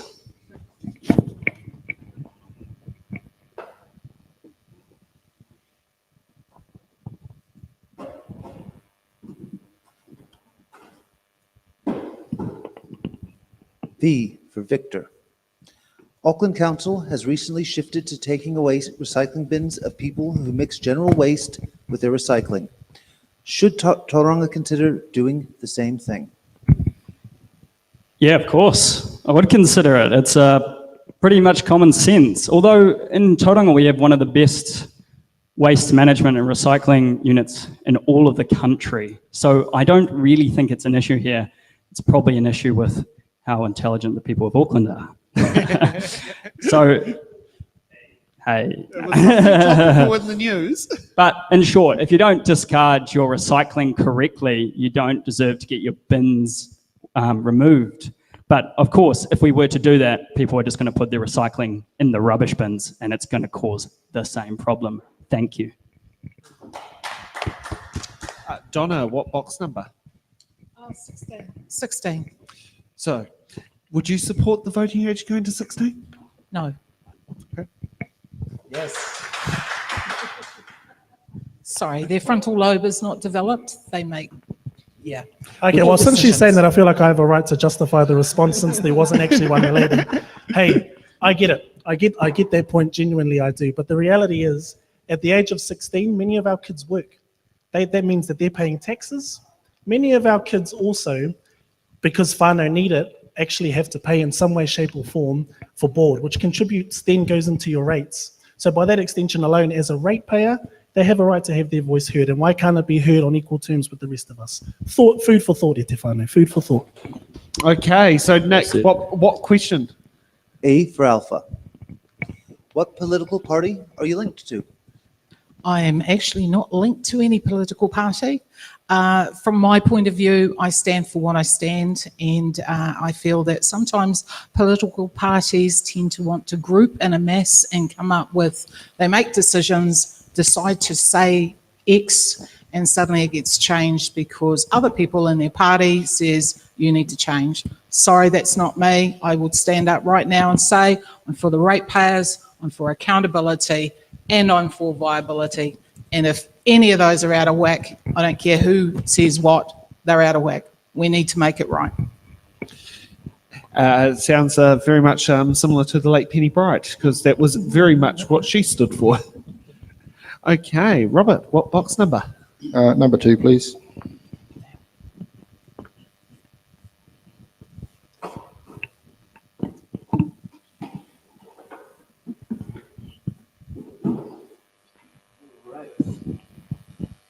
J for Jericho. Let's go with that. Are you prepared to support unpopular but necessary levels of rates increases in order to ensure the financial viability of the council, instead of voting for lower rates increases in the interest of your own re-election prospects, at the expense of future councils being able to fund infrastructure maintenance and upgrades? I would, but first I'd have to be convinced that they were actually necessary. I mean, there are certain things that have already been committed to, which in my opinion are probably not entirely necessary or could be done a bit cheaper. The civic precinct is a perfect example. Also the 90 million for a stadium. Yeah, and also my favourite little bit of the long-term plan, the secret event that's happening in 2028 that council have committed $980,000 to.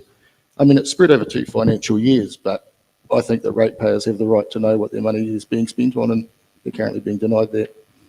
So yeah, I would, yeah, if I thought it was necessary, but of course I'd have to go to the community to get a mandate on that, because there's a lot of people who are struggling as it is.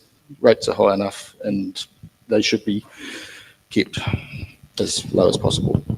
Okay, we got 1 or 2 buttons. 2, I think. I'll go first. Yes, yes, and yes, I would support this. The underinvestment in our city has been the biggest failure by previous councils, and it isn't hard to see why. This doesn't mean I support increasing rates significantly. I just do not support cutting costs to allow for lower rates just to get elected. I have a proven plan to grow our local economy through innovation and startups. It will cost our city effectively nothing and return dividends for a lifetime. It's going to create thousands of jobs, attract talent and investors from all around the world, and it's going to further grow our local economy and community. Thank you. Why do we start with the assumptions that it is necessary to increase the rates? If we stop the wasteful and unnecessary spending, that it will not be necessary to increase the rates. Let's start eliminating the waste, and then we can talk about rates increases. When people see how much of the public money is wasted on bureaucracy and red tape and consultancy and report writing, people are not willing to accept rates increases. So I don't support it. So we've gone through 6 questions. Let's get through another 6 more. Cameron, what box number? I'll take number 25, thank you. Oh yes, what was it? Is it that the age that your insurance car excess drops simply by hope so. age?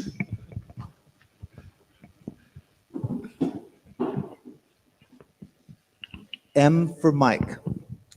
What qualifications do you hold that would qualify you for councillor, and what skills have you got that ensure you will perform well as a councillor? Glad I got this question. I was actually going to butt in on it. I hold extensive experience as a tech founder and local business owner, including founding multiple startups and leading a successful indoor sports centre. The background has honed my skills in strategic planning, financial management, and community engagement. I have a strong track record of fostering collaboration, driving innovation, and delivering results. My most significant experience governing was when I was on the board of directors, chair and chief executive at my previous startup. The company raised 1.5 million in pre-seed funding, achieved 800,000 ARR, operated in 5 countries, and had 14 full-time employees. That company was later acquired by an enterprise in early 2023. I'm also on multiple boards for indoor sports, such as Bay of Plenty Indoor Sports Trust, Mount Marcos Club. Thank you.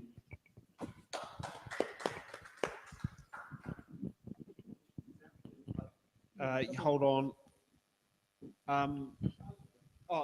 Okay. No, my connection has frozen. Okay. Do I have to say it again? No. I know Donna.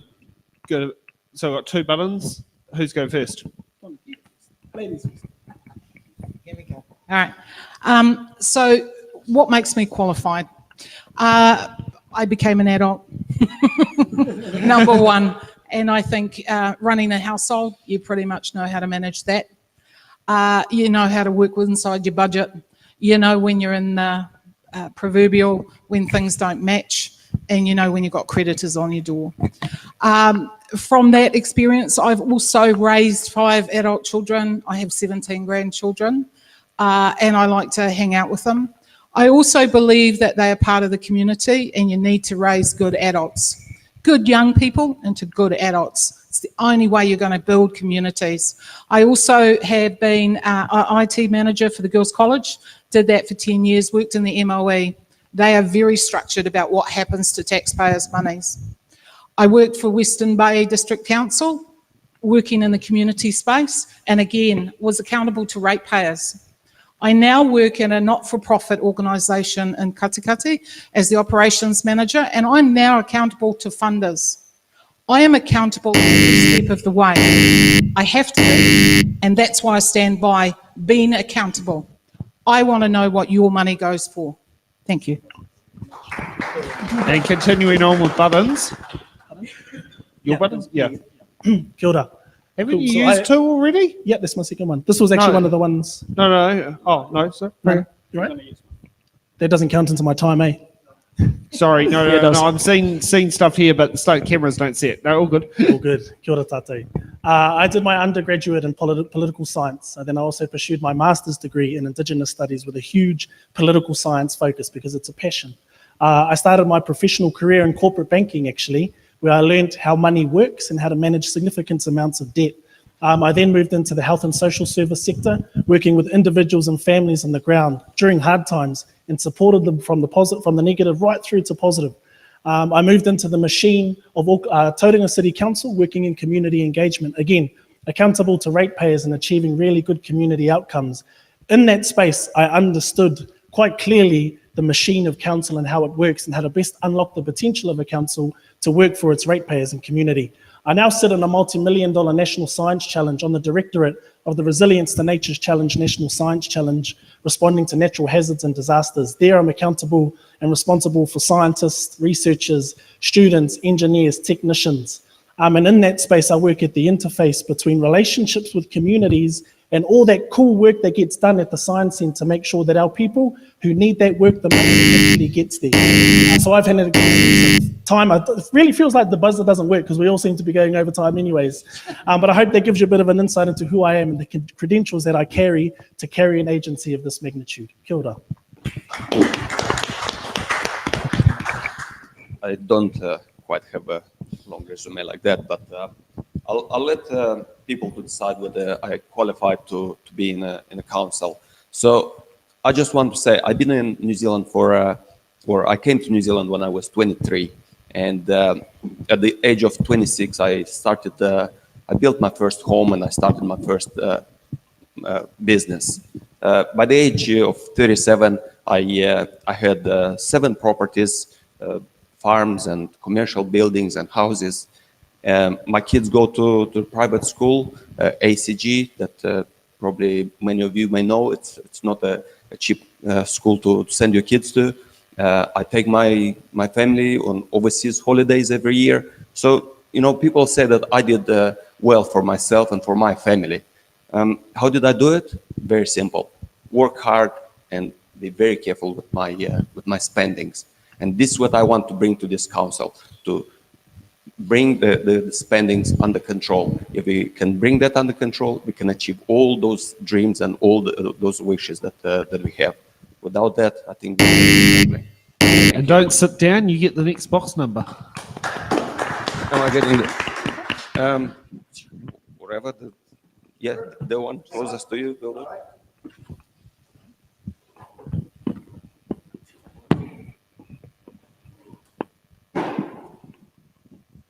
U for unicorn. Thanks. This is the last thing we need in here is unicorn. Do you support the planned 164% increase in rates over the next 10 years? I'm not sure where my answer on this paper is, but I'll just say that no, I don't support the increase. The reason is I want to see first bring the wasteful spending under control. Then we could talk about the rates increase. And more than that, do we, the council and the bureaucrats, did they ever state within what they promised, the prices? They promised us 168%. Be sure that it's going to be way more than that in 10 years. So I absolutely don't support that increase. So thank you. Sam, can I call a point of order? Quickly go ahead. Yes. Thanks. First of all, just for everyone here and watching at home, it's incorrect to state that it's a 140% rate increase. It is a 64% rate increase, which is 164% of what you are currently paying. Just so that's clear. Thank you. No problem. Thank you. You explained it better than I would have. Okay, Robert, what box number? Box 3, please.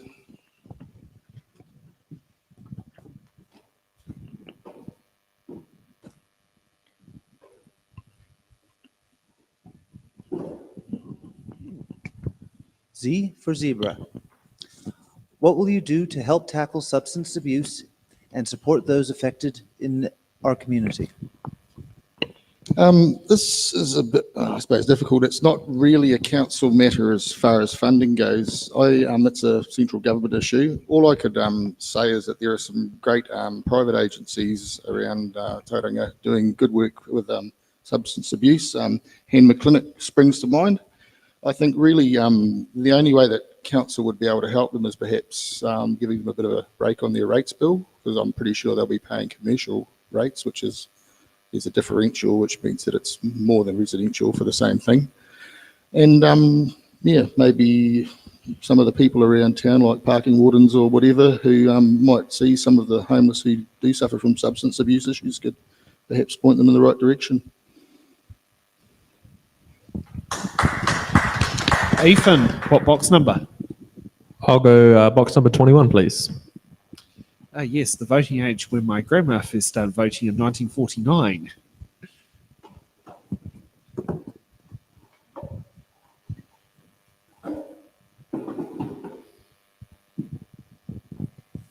P for Panama. What is your position on fluoridating Tauranga's water supply? Thank you. Well, I believe that fluoridation is quite a controversial subject, but nonetheless, I do support the fluoridation of the water in the support of the public health. But I do believe there are further issues in our city that we need to tackle first before we look at tackling fluoridation. Just want to ask a question on there. Who should pay for the fluoridisation, the Ministry of Health or the ratepayers, considering it's at the moment a Ministry of Health directive? Then it should be the Ministry of Health paying for it. Oh, I like that. Thanks for the answer. Now we've got a button from Robert. Okay, this is a pressing issue. I beg to differ, Ethan, because it is going to begin in September of this year. I did an Official Information Act request of the council to find out exactly what it is that is being put in the water. It's a substance called hydrofluorosilicic acid, and it is highly toxic. People, when they put it in the water, they need to wear hazmat suits. Now, I'm not going to get into the science of whether it's good or bad. All I'm going to get into is risks. Okay, I work have worked in petrochemical plants, and we're not allowed to carry cigarette lighters or matches in our pockets. And the reason is because the chances of something happening are negligible, but if it did, the results would be catastrophic. And an overdose of hydrofluorosilicic acid would be exactly that. And anyone who thinks it can't happen, it actually happened in 2022 in Wellington, in one of their reservoirs. They had to dump a whole reservoir full of water because the dosing machine malfunctioned. Okay, so maybe it's good for teeth, maybe it's bad. Was this the? Who knows? Over its safe limits. It went well over, and they had to dump the whole. I don't know how I didn't know that. I live in Wellington. It's on stuff. Yeah, I'm going to have to sit there and look it up. They've been very quiet about it because the other thing too is that they also revealed that the dosing equipment had been malfunctioning for 4 years. Oh, that I do remember. And it was because they were monitoring maximum levels, but not minimum levels. Yeah. Anyway, No, and that's a man also died from fluoride poisoning in Alaska in the late 90s due to malfunctioning dosing equipment, and a whole village got sick, and several were hospitalised. So, yeah, sorry, I'm over time. It's all right. Interesting. Donna. Hopefully something less. 22. Yeah, hopefully something less controversial.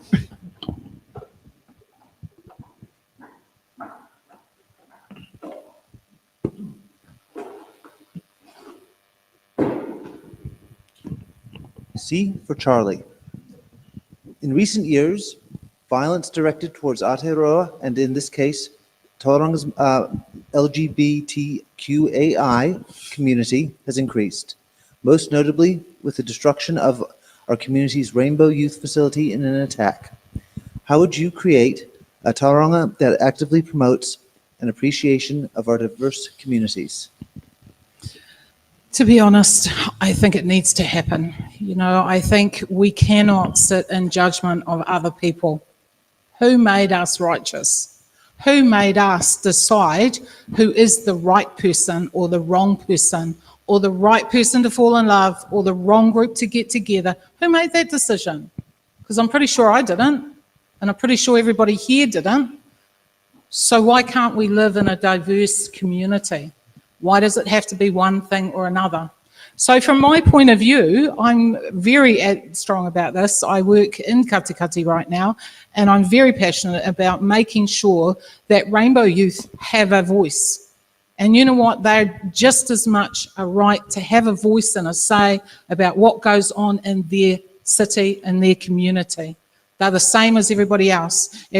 Young mums, elderly people, they are all different groups, and they're just another group that has a right to be. And I don't think anybody here has a right to sit in judgment. So from my point of view, absolutely I'd be promoting this. Absolutely I'm for this.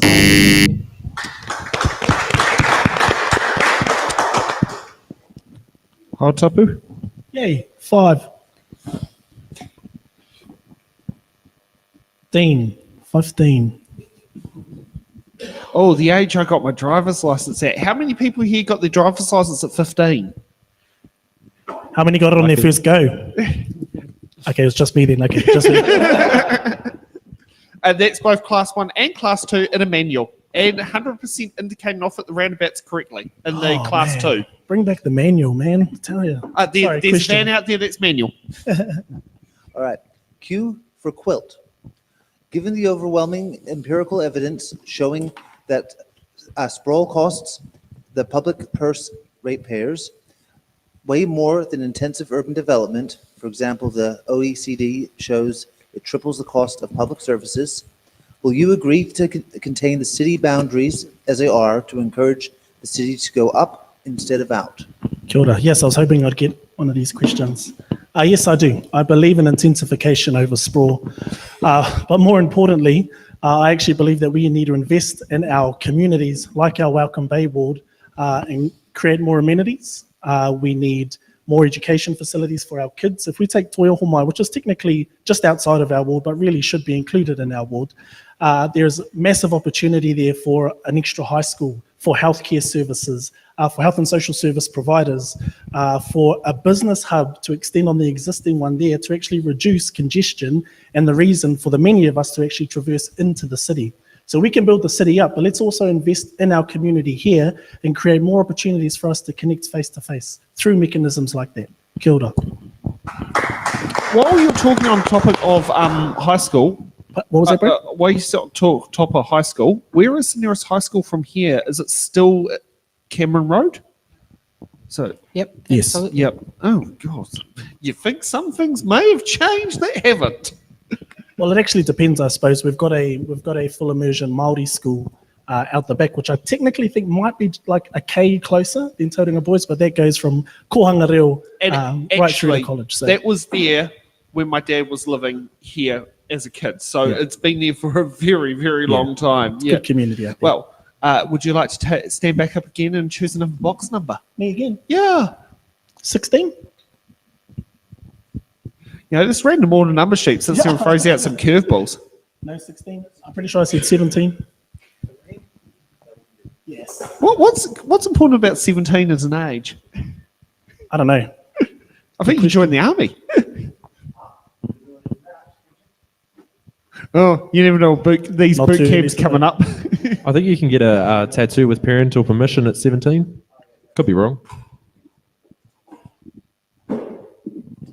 Stacey has just told me it's 16.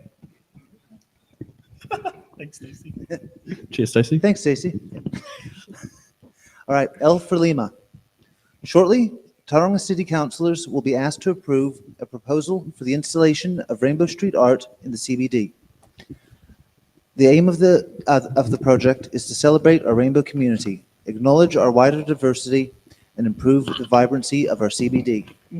Would you vote in favor of the proposal? And if not, why not? I 100% would, and here's my reasons. If a rainbow in the sky doesn't offend you, then a rainbow on the ground, I don't think should either. A rainbow isn't also associated to the LGBTQI plus community. A rainbow in my culture is a good omen, and I know in many religious fronts as well, a rainbow is a good omen as well. So when I look at a rainbow, I don't exclusively see the LGBTQI community. I see a sign of a good omen, as I'm sure many others do. So if we have that on the ground, I'm sure if you've got your religious views or your cultural views and there's a connection to the rainbow there, you're going to see the same thing. Tauranga literally means, for those of you that may not know, safe anchorage. And that inspires my vision for all people, regardless of who you are or where you come from, to be able to anchor safely in our city and feel a sense of purpose and belonging. So if a rainbow pedestrian crossing is going to provide a sense of connection and belonging for you, then I'm all for that. And the reality is my kids love rainbows, and if they see a rainbow coloured crossing on the ground, they're going to go all wise. We're going to be walking up and down that all day, causing huge congestion issues, but they're going to love the experience nonetheless. So in short, and to try and get as close to a minute without getting the buzzer, because that's the goal for tonight, yes, I support that. When you come to Wellington, they can do it on Dixon Street and hold up the traffic, and then they can go to Newtown School that magically had their cyclist fictional pedestrian crossing that got changed to a rainbow after the rainbow crossings got painted in white. I thought that was quite weird. But if you're someone who don't know what the green lines mean on the thing, you wouldn't know that it's a cycle track, so you wouldn't know the rainbow was a pedestrian crossing. Yeah, I mean, if you're going to invest time painting white on our roads, go and paint some more car parks in the CBD and do some white lines. Let's be a bit more constructive with our white paint, shall we? And get some yellow ones out for the disabled and blue. Kia ora, I agree. Yeah. Robert, what's number? I hit a button. Oh, you hit button? Sorry. Yeah, I would support a rainbow crossing, but on the proviso that ratepayers did pay for the whole thing. Now, the reason is that Waka Kotahi have got very specific rules about what a pedestrian crossing should be, and there's a reason for that. It's got to be black and white, and it's got to have a little stripy pole on either side with a light on the top, so you can see at night. And the reason is that's recognised internationally as a pedestrian crossing. Okay, now rainbow crossing falls under the category of what's called a courtesy crossing, and Waka Kotahi also have some very specific rules about that. First is it has to be in a 30k per hour zone, which isn't a problem downtown, but the second is that it must have traffic lights. Okay, so something that'll cost under 10 grand to do, which is a nice to have, suddenly becomes a six-figure sum because you need traffic lights. And so on those grounds, I would be hesitant to support it if the ratepayer was paying. And the other reason being is that there are certain people in society with who would see it as that community giving the finger to them as ratepayers, and it could sort of go against the very objective that it's supposed to achieve. That's my opinion. That's right. Okay, and now no more. We got another button. Good.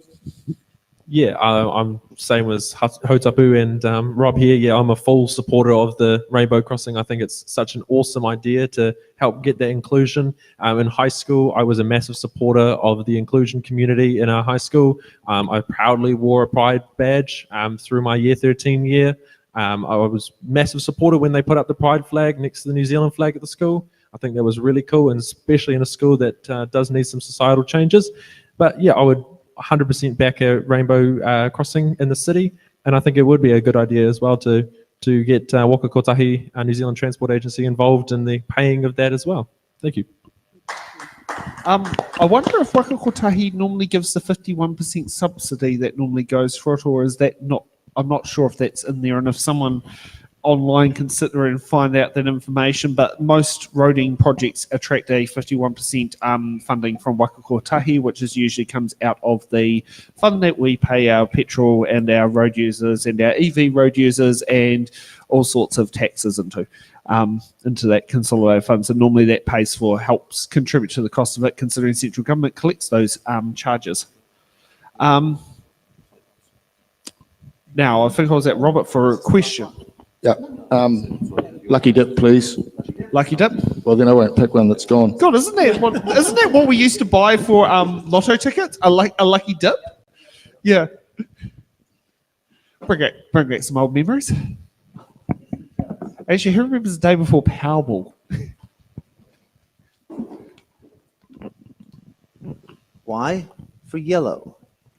With crime and violence on the rise, what measures will you take to ensure the safety of students walking to and from schools in public spaces? Once again, I don't really think this is the responsibility of local government. It's more of an operational issue for the police. All that in council I think we could do is perhaps light public spaces a bit better so that there's no dark alleys for, rat bags to spring out of and attack people. But yeah, so I really, that's about all I can see local government doing about that, I'm afraid. And we got another button. Cool. Yeah, I agree with you, Rob. I'll be blunt. It is a central government issue. Local government do not really have a say when it comes to safety. But after the thousands of doors I've knocked on, it is a topic that comes up a lot, especially here in Welcome Bay. I've spoken to Tom Rutherford to see what we can do and to see what I can do to help him in his efforts. And I landed on the idea of establishing the Welcome Bay Community Watch. Similar to the Tauranga South Community Watch and Pāpāmoa Community Watch, it'll be an organisation made up of volunteers in our community to look out for one another. It can sometimes take up to 3 years for a non-for-profit/charity. So I've already started that process, and it will happen regardless if I'm elected or not. I'm going to develop an app alongside it so residents in our area can call for help when the service is available. If elected, I'll allocate a small amount of money to this organisation, how the council already does to the two I mentioned before. Thank you. Okay, Ethan, what box number? Ooh, I'll go number 8.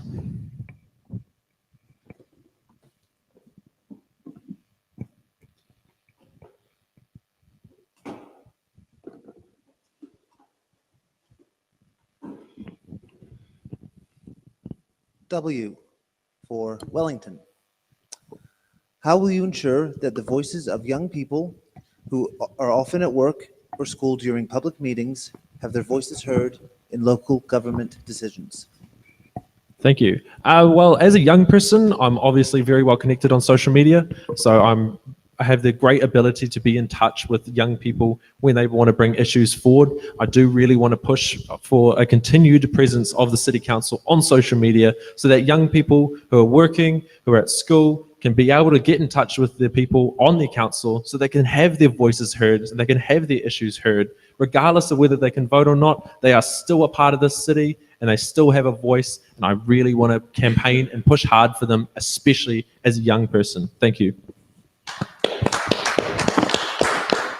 Okay, Cameron, what box number? Again, number 18, thank you.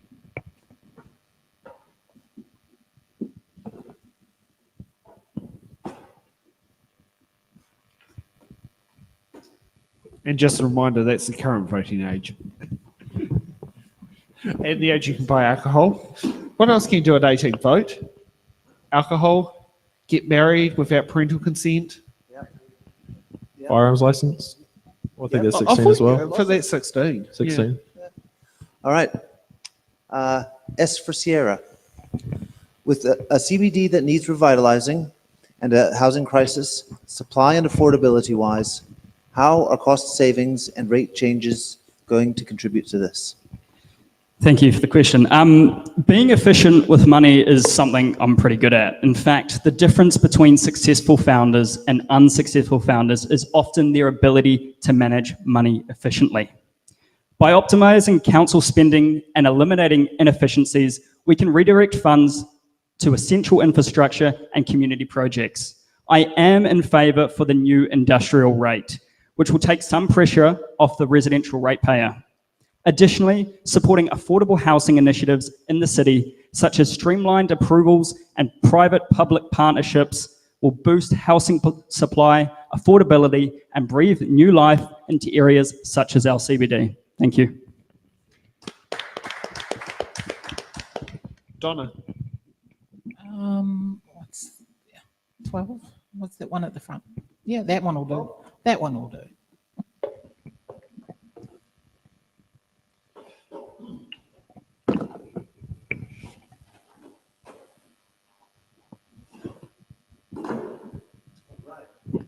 H for hotel. Do you support greater levels of intensification and the loosening of height restrictions in central areas, like that recently seen in the amended Wellington District Plan? That's an interesting question, and I think there's a lot of review about whether we do go up and whether we don't go up. I can see some areas, especially in central Tauranga, where going up will make no difference to the buildings that are already down there. I can also see where in the Mount, going up is going to cause problems. However, let's be fair, the Twin Towers have been there for a number of years, all right? They're not new, but they have been there for a while, all right? And we've all adjusted to it. I don't see intensification as being a bad thing. I just think we need to guide it. We need to make sure it happens in the right places and that we actually gain from it. That it's not put willy-nilly, that we actually have a purpose and we have an overall design that's not going to cause problems for those people that are in those spaces. So that's where I see it fits. From my point of view, I don't think I'd like a close neighbour, but you know what? There are people that don't like backyards, that don't like to have to deal with outside and fences and playgrounds. So it will work for some people. So let's just be open to that. And just a point that is probably not in the media, but I do have knowledge on it. What's happened with the Wellington District Plan, there is a group that is planning to take it to the High Court for a judicial review because of what happened in Wellington was the commissioners went one way, the councillors decided they knew what was better, and the Minister for Environment signed off on it, and they are a little bit annoyed about it. And I can tell you in the case of what happened in Newtown, the pro-housing people voted down a pro-housing initiative, because there was brought up by the Newtown Residents Association could deliver 2,000 new dwellings in a third of the plans of the zone places, which was 3 times what the MPS required, which was 700 additional dwellings, and the pro-housing councillors voted it down, which is quite interesting, that one. Yeah, I think we've just got to listen to our community. What do they want in their areas? Yeah, and if you get one who says, we've got a plan, don't say you know better when you don't. You know. Exactly. So that's just my advice as a proud Newtown Residents Association member. Yes, or you can call it the NRA. And it has nothing to do with guns. Aurelio? Yes, thank you. Yeah, the first one here. 13. 13 will do. Yeah.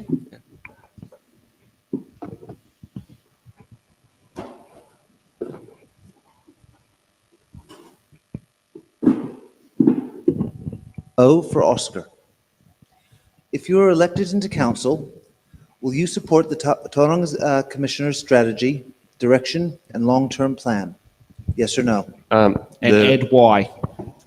And why? Yeah, and why? The short answer is no, because I want to see first a plan of how we're gonna pay for all of these wishes. Until we have a strong plan to pay for it, no, I don't think we can afford it. The rates increases and more borrowing, I don't think is the answer for moving forward. So, but once we get on top of our wasteful spending, I think we can achieve all these proposals. So short answer is no. Thank you. Now we're just about to head off to a break, but I'd like to just do a question on there.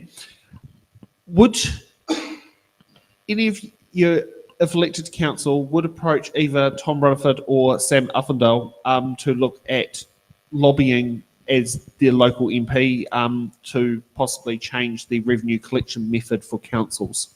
Would you consider that as your role as a councillor to either approach either of the two local MPs, considering central government dictates what local council can do with revenue collection, and at the moment it's rates.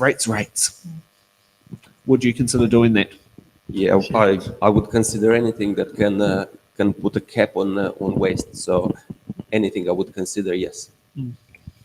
I think we've got to look at local government and say central government has a place and they need to be upfront about it, and it can't be always local that tries to cover everything. There has to be some accountability from central government to say, you know what, come up with some funds or at least help support us. It can't be just always the ratepayer. Yeah, I agree. And I'm fortunate enough to have relationships across a range of parties within central government, and through those relationships can easily advocate for our communities for sure. I would also like to, would also explore, if elected, the need for government agencies to also pay rates on their buildings too, because they don't pay rates. Except if you're a police station. Yeah, well then, but there's still 101 other ministries out there that aren't paying rates. Yeah. But they're using our roads, they're using our facilities, they've got access to our water, all those sorts of things. So I think it's only fair that they contribute in part to that as well. Yeah, I agree. I catch up with both Tom and Sam on a regular basis, sometimes Tom weekly. Look, I'd like to look into it a bit more, but obviously it does make sense. So sure. Ethan, you want Yeah, to I put in would your 2 cents worth? kind of be in between. I'd say, yeah, we need to look at how we're spending at a local government level, but also looking at central government to foot the bill as well. So two-pronged solution. Well, thank you for that. And it's been a very interesting round of first questions and some very productive dialogue. So we're going to take a quick break now, and we'll see you back in 10 minutes' time for hard-hitting questions. Thank you.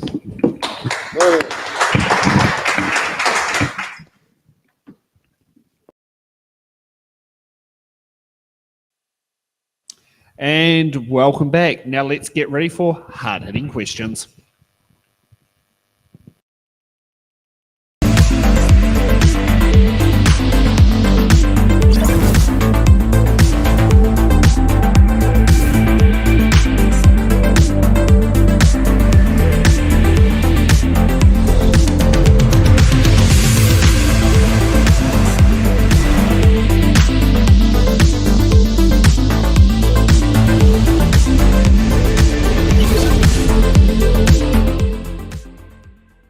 I know, it's not John Hawkesby. Okay, and just for those who are given on that a little bit just there, I think we've collectively decided Selwyn Toogood was the better host of It's in the Bag than John Hawkesby. I'm too young for that, sorry guys. Same Oh, here. that's all right. I only know about it because of researching for the show. I love the chase though. Oh, that gets 5:30 on a Great weekday. show. That gets me going, bro. Tell ya. Yeah. I don't win money, but I love the show. With hard-hitting questions, these are the questions that... Okay, does that work, Stacey? So, okay, we think we found the optimum volume level that works good for the stream. It doesn't blare on my ear. Okay, so with hard-hitting questions here, these are the questions that all candidates were required to answer. You will not be able to use your button cards or your deferred cards. I think many of you used up your button cards, but yes, so you won't be able to get out of that one. And we'll be... So that will be how hard-hitting questions go, and it are basically issues that are significant to the community in the area or significant questions that have to be asked. So with hard-hitting question number 1, do you support the Tauranga City Council's long-term plan 2024 to 2034? And I will just grab my random lies list. Or you? Am I getting better? No. No. I'll be honest on that one. Yeah. Yeah, I answered this question already, but yeah, I can say it again. No, I don't support this long-term plan for the reason that I did not see in there a plan of how we're gonna pay and how we're gonna get rid of the debt. Rates increases and more borrowing. I don't think it's a plan. Yeah, that's all I have to say on that. Okay, Cameron. Yeah, in principle, I do. I believe the LTP is a well-crafted plan for Tauranga's future. There are 46 projects planned, and the plans I'd like to highlight are the CBD projects, the Rosedale developments in Oahawiti, and the 15th Ave Turret Road project. I think we can probably be a bit more efficient with the spending, and I know the new council will look into that to lessen the burden on the ratepayer. There is one thing missing, however, and that is the plan to allow for a development of a supermarket in Welcome Bay. The good thing is, I've already done the hard work, and I've made plans with food stuff, so when I'm elected, I'll implement them in the council's annual plan and make amendments to the 10-year plan. Thank you. Wouldn't that be more appropriate in the district plan? Potentially. Considering normally zoning's based in the district plan, not in the annual plan. I don't know. Is that better? Yep. Slightly. Okay. Was it Hotapu? Kia ora. Cameron must have found my responses online and copied and pasted. No, I'm just kidding. Really good answer, bro. And I am similar to Cameron, to be fair. I agree mostly with the long-term plan. And I agree that for the most part, they actually consulted well. And I know because I was involved in that and made sure that communities that aren't heard often, that aren't considered often, that are overlooked, that a long-term plan process doesn't go and consult with, was heard at that table. So by and large, I agree. But the debt is far too much, and it's far too much responsibility for the generation now and the generation to come to bear. So we definitely do need to reconsider some of the big hitters, like the Civic Centre, like a stadium, which might be something. For me, I agree with the concepts, but not the fact that it solely sits on the ratepayer to front. So we need to look at alternative solutions, put our brains together, perhaps look at overseas investment to make sure that if that is something that we actually want as a community, that we make sure happens, but not at the cost of our own pocket. But yeah, that's my answer to that question. Thank you. Donna. How do I go on the back of that? Honestly, I'm happy with the long-term plan. And the reason I'm happy with it, they've spent hundreds and hundreds of dollars, thousands of dollars, think about it, it's our ratepayer money, to actually come up with this plan. For us to suddenly truck it out and go, no, you know what, we're going to redesign the whole thing, that is wasteful. We need to pick it over. We need to find those things we can do in budget. We need to make sure that we're fiscally sound as far as our accountability, and we need to make good decisions that will actually have greatest impact. Remembering that that's what we're ideally looking for, is our greatest impact for as least money as we can. We want to make a difference, yes, but not at the cost and the expense of the ratepayer continually. We need to make some really clear decisions. And like I said, let's look at the long-term plan. Let's make some changes. It's a plan. It's not set in concrete. We can make some changes. Okay. Ethan. Yeah, I'm a bit like my other constituents over here. I'm against the long-term plan. I believe that if we were to implement a long-term plan, I believe strongly that it must be the decision of the newly elected council to form a plan that will be at the betterment of the people in Tauranga. And I do agree with some of the ideas that council and the commissioners want to bring in, and I would support some of those, especially the 15th Ave Turret Road bottleneck problem. But I think if we were to make a long-term plan, it should be done by a newly elected council. Thank you. Okay, Robert. I've read most of the long-term plan. It's a hell of a big document. It's nearly 500 pages long. I agree with most of it. A lot of it's just sort of nuts and bolts kind of issues, to do with roading, sewage, that sort of thing, just basically giving budgets and And that one thing I do like in particular is page 150. Council have said that they will adopt a te ao Māori philosophy, and they will instruct all staff on how to do this. And I've only got a minute, so I can't really go into much more detail about what that means. But it's really just all about respect for the environment, for each other, and yeah. One thing I don't like, this old chestnut, my favourite one, the $980,000 secret event for 2028. Yeah, that doesn't sit well with me. I mean, what's the point of making a plan if you're not allowed to know what it is? It makes complete sense. Hard-hitting question number 2, and I think this one fits so perfectly with the locals here. Tauranga City Council is going into consultation to make 15th Avenue and Turrets Road Bridge 3 lanes with a tidal flow similar to the Auckland Pāpāmoa Bridge and a clip-on pedestrian and cycle lane next to the existing bridge. Do you support this project? If yes, why? If not, what is your alternative plan for congestion? Ethan. Well, yes, as I've stated multiple times, that Turret Road is one of the biggest issues facing people in Welcome Bay, and it is one thing I'm campaigning so hard for, fixing that bottleneck that frustrates the heck out of everyone of this ward. That's one thing that we really need to get sorted. So I will fully support the tidal flow system as a first temporary solution before looking into future projects where we can properly divide the road and see what is going to better us so that we don't have a bottleneck in future again. Cameron. Yeah, I do support it. It's important to be realistic of what we can get here in Welcome Bay. We are 1 vote of 10 on the council, and competing with the likes of CBD, Pāpāmoa and Tauranga is tough to get funding. We're getting 180 million over the 10 years to spend on this, and I think that's awesome. My goal is to reduce traffic congestion by 10%, which is the average traffic falls when students aren't being taken to and from school, and that's a noticeable difference for all of us. For Welcome Bay Ward specifically, it's critical that the 15th Ave Turret Road project is fast-tracked ASAP.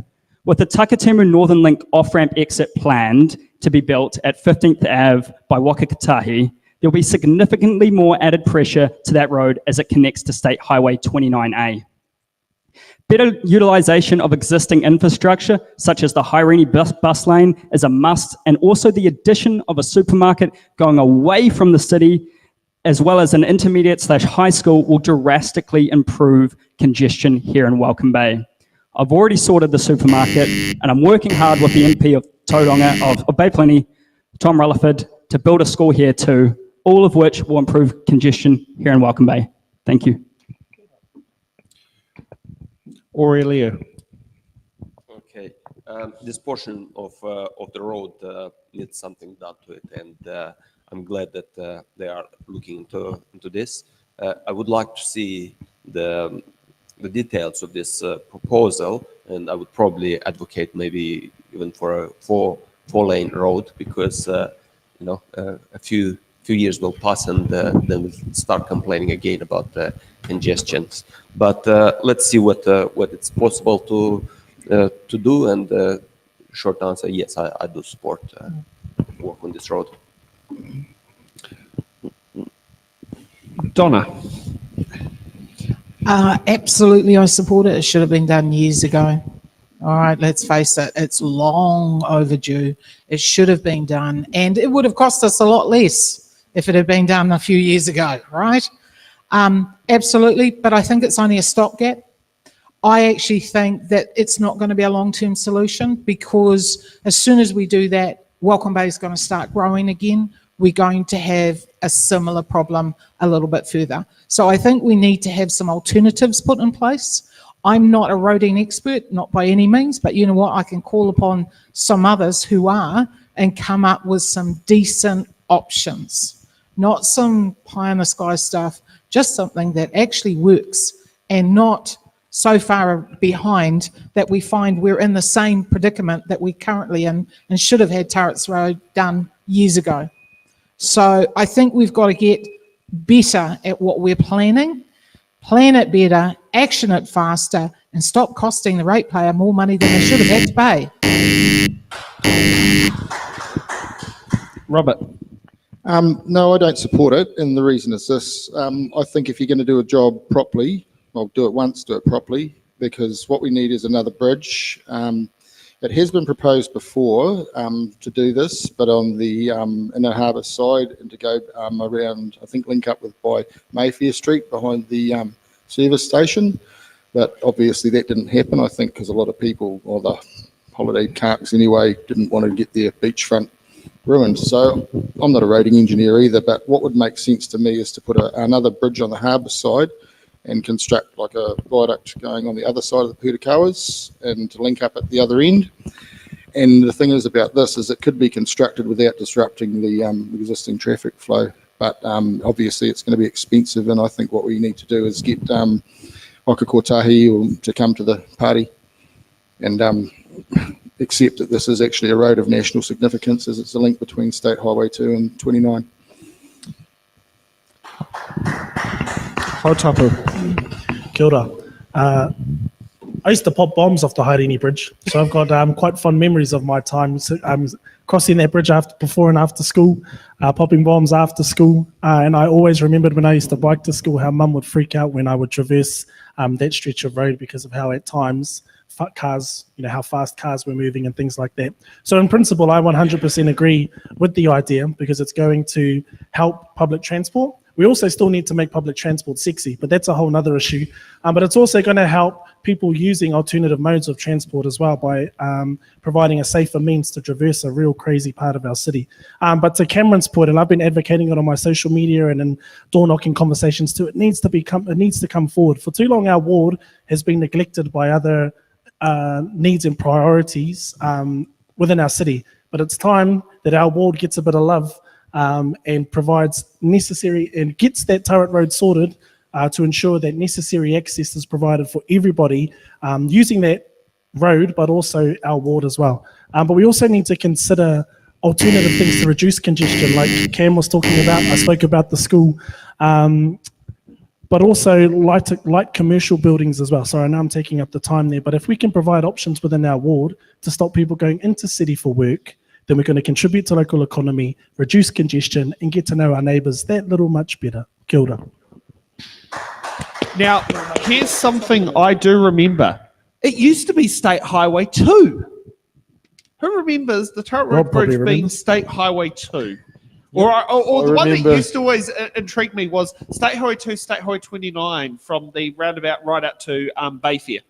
That always used to intrigue me as a kid, seeing the red shield and the blue shield. So, is it time to ask Waka Kotahi to take the road back? Oh, no, it's the NZ, whatever the A stands for, Transport Agency on that one. But yeah, is it time to ask them to take back what was previously they owned? No, just front up with the cash. We'll keep the road because we'll design it the way we want it, but they can front up with some cash. 100% funding? Yeah, pretty much. And if you had to choose a state highway number, what number would you like it to be? You've got, was it the blocks of the 20s and the 30s? I don't think it matters so long as it works. That's all we need. Okay, let's get to hard-hitting question number 3. And how will you make sure the needs and concerns of young people are the priority of your policy making? Donna, you get to go up first. This is something really close to my heart because I believe young people have amazing ideas because they're not limited by us who are adults going, oh, you can't do that, you can't do this. So I think they have a place in having a voice. But in saying that, I believe that the council currently has. And I've attended many workshops where youth have been there and have had a voice about what they would like and how they would like it. There's the Tauranga Girls College, I know, for example, has the Global Ambassadors, where young girls are very much involved in what's going on around their city. So I don't think we need to reinvent the wheel. I think what we do need to do, and my mother always said this, you've got one mouth and 2 ears. And I think it's time that the council started listening properly, not assuming that they know the answers, not assuming that what someone's going to say, but actually listening and taking on board and actually using it as their foundation. Because I think that's what we're missing. Robert. I think in order to do this, what we need first is to know what the youth want and to get them to actually engage in local body stuff. Now, I've got 4 sons. Eldest is 22, my youngest is 12, and out of the 4 of them, the only one who actually gives a damn about local politics is my 12-year-old because he likes everything Dad does. But that's just him, bless his heart. I think a youth council is a good idea. That would mean a delegate from all of the local high schools to come in and have a chat with other councillors, maybe once a month, once a fortnight even, just to find out what their perspective is. Because best way to know what the youth want is to talk to them. Okay, Hautapu. Kia ora. First and easy response is to actually ask our youth what they think. It cracks me up because I'm 29, so I still think I'm young, but my thoughts are far different to theirs. So first of all, we need to prioritize their voice. I have 2 little girls. I think I've mentioned it earlier. And they're the reason that I'm standing. And I want to make sure whether the decisions that our young people can make, big or small, their voice is authentically heard. One way to do that is through a youth council or youth ward-based councils, which I'm a big fan of. We just also need to make sure that those that are elected represent our audience, because to be fair, the youth councils in the past, and I know because I was in several of them, were the duxers and the head boys and the head girls of schools, and that's great, but they represent a certain person, and we need to make sure that youth councils like our council, which is why you should vote for me, is diverse. Quick little plug there. But the other one too is deliberative democracy. Deliberative democracy is great. It's a way that we can use examples like citizens' assemblies to put a diverse range of people, young and old, from all different backgrounds together, provide them with all the evidence and resourcing they need to make informed decisions, and their decision has real weight to the overall decision making that council has. So those are 2 practical examples that I would adopt and pursue as your councillor. Kia ora. Okay, Cameron. First of all, you can elect me. I am a young person. I haven't really played into my age with my canvassing because I want to be elected on my experience, character, achievements, and what I can actually bring to the council. But there's no question, I'm young. Second to the supermarket, the most common thing said to me when I'm out door knocking is it would be lovely to have someone young like you on our council. Do they really mean that? I'm not sure. If I'm elected, as many have said at other events and this one, I'm going to start a youth council, but it's not going to be for the lucky few, as Hautapu has just mentioned. It's going to be a youth council of representatives around every high school and intermediate who are going to host pizza lunchtimes and have everyone come to discuss their issues and concerns, and then all come together and talk to the council collectively. I'd also like to attend these meetings at lunchtime too for the pizza. Thank you. There is the cheeky remark from my producer, wants to know who's paying for these pizzas, and is it coming out of the home economics classroom? Well, the average amount a youth council gets in New Zealand is $25,000. I don't think that is a whole lot of money to give to youth council so they can run festivals, concerts, get-togethers, or pizza lunches. I think that's fair.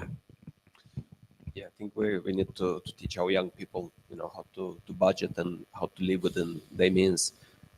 Needs and the concerns of our young people are the same as everyone else's. Housing shortages, high rates, rents, and many other problems that I don't need to mention. We all know them. When we are responsible with the council spendings and when we invest in the necessary projects and infrastructure, it benefits all of us. Today you are young, tomorrow not so young. So we need to invest our money in projects that benefit all of us, all the society, and that would cover everyone. So thank you. Okay, Ethan. Well, since I'm probably the youngest person here, I just recently turned 20 about a week and a bit ago. So yeah, I guess the benefit to me is that I may not have the experience of some of my colleagues here, but I know what the young people want. I know when they want it, I can keep in touch with them because I can stay on social media. And I think, yeah, the youth council, brilliant idea. And I wish we had that for so long. I know so many of my constituents, my young people, who have wanted a voice because we have a voice. We want to stand up. We want to make sure that council is able to deliver for our generation, for our kids' generation. And we want to be able to future-proof ideas. We want to be able to deliver a city that we can live in, that we're proud of. And that's one thing that I really want to bring. And young people will always be the forefront of my ideas whenever they reach out to me. Thank you.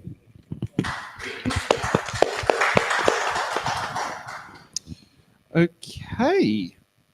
I think we're heading in the direction of closing questions, but I'd like to add a bit of a fluff question to it, and that's the reason why I call it fluff, because it's more about you rather than what you stand for. As being the owner of a coffee cart called Bean Here and has proudly put a lot of money into many hits in the Ballot shows, I'd like to sit there and ask each candidate, if you were to come to your local favourite cafe or to Bean Here, what would you order and what type of coffee would you order? Well, that's easy. If you follow me on my socials, which I think you should, Hautapu Baker, Welcome Bay Ward, you'll see that my local is the Fat Cat Cafe in Maungatapu, and I will bet you my left eyebrow that they have the best French toast in town. No, but they do, but I won't bet you my left eyebrow. Not yet anyway, unless I get elected. No, I'm kidding. But my local is the Fat Cat Cafe, and I love a triple shot Americano because I can't handle milk. You've got the dastard dairy allergy, Jane. Huh? Is it dairy allergy or you can't handle the taste? Nah, dairy allergy. Oh, join the club. Yeah. Join the club. Nice and easy. For me, just a flat white. For me, it's a long shot, Americano, whatever you want to call it, and just a splash of cream. And I pretty much do those at home. I make sure that way I know the coffee's great and it's fresh. So, yep, that's me. Yeah, I'm just going to add to what Hautapu said. Yeah, best French toast in the world. Yeah, pretty good at the Fat Cat. A bit similar as well. Yeah, I've got a dairy allergy, so I would definitely go for an almond milk mocha, large one, get me through the day. Out of an avocado. Ooh, now yeah, we can discuss that. All right. My dad's going to sit there and love you for that because when he was up in Karimaka Road, it was an avocado orchard that he was living at. Yeah. Yeah, just a flat white for me, same as Cameron. I like to keep it simple. Yeah. And quite down on the end? I don't know. We got so many, serious questions to talk about. And what's next? The ice cream flavor? No, I don't want to talk about coffee. Oh, fair enough. I think he's a tea drinker, guys. Okay, so let's get to the next part of closing statements on why the Welcome Bay voters should give you their first preference votes. Cameron, you get to go off first. Awesome. As many of you will know, and sorry, I'm going to talk to the camera for this because I want it for social media. As many of you will know, I've been campaigning very hard since the start of this year. I've spoken to thousands of residents, knocked on thousands of doors, taken countless meetings, all to prove to you I'm not just some kid that got lucky in business. I've put in the work, I see it through, and achieve what I set out to do. A vote for me is a vote for Welcome Bay Ward. I'm tired of sitting in traffic, travelling in and out of the city. I'm tired of not having sufficient amenities in our community. I'm tired of being known as the forgotten suburb of Tauranga. It is time for change. You need someone who is going to deliver for you. You need someone with actionable plans and a track record of completing them. You need someone who's going to push Welcome Bay Ward and Tauranga forward. I'm your man. When the voting ballots come out, look for my name and give me your one. If you're still not yet convinced, let's catch up in person or visit my website, CameronTemplar.com. And remember, actions over words, vote one for Templar. Thank you. You're Leo. Yep.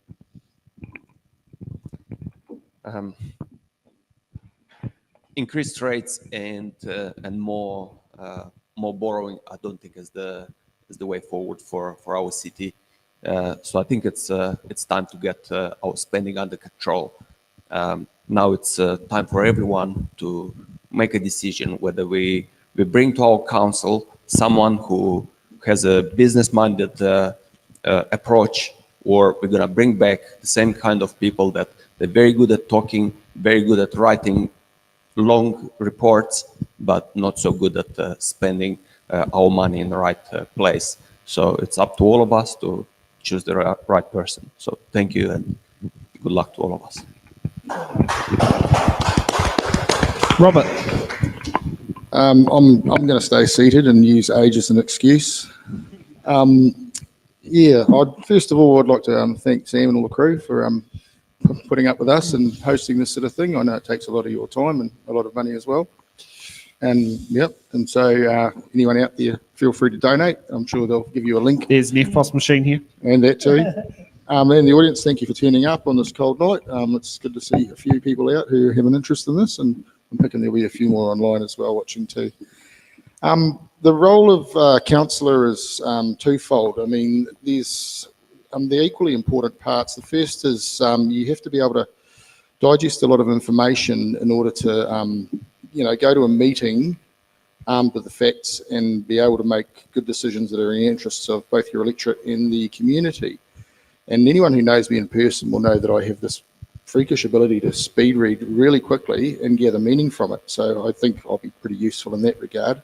The second, and this is probably, well, actually even more important, is to be a community liaison. Like you have to, the information you've absorbed, you have to be able to spread it out amongst your constituents and get them to assist you in your choices.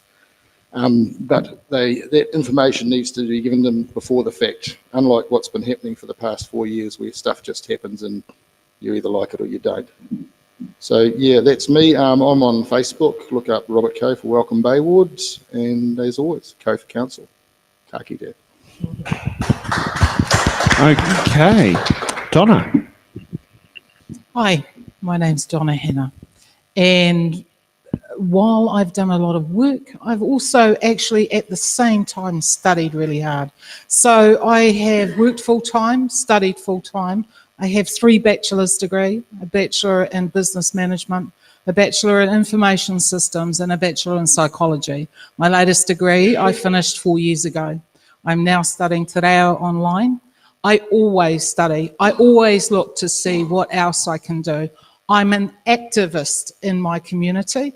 I have volunteered for St. John. I volunteered for 6 years as an emergency medical technician and qualified, supporting those people that were unwell.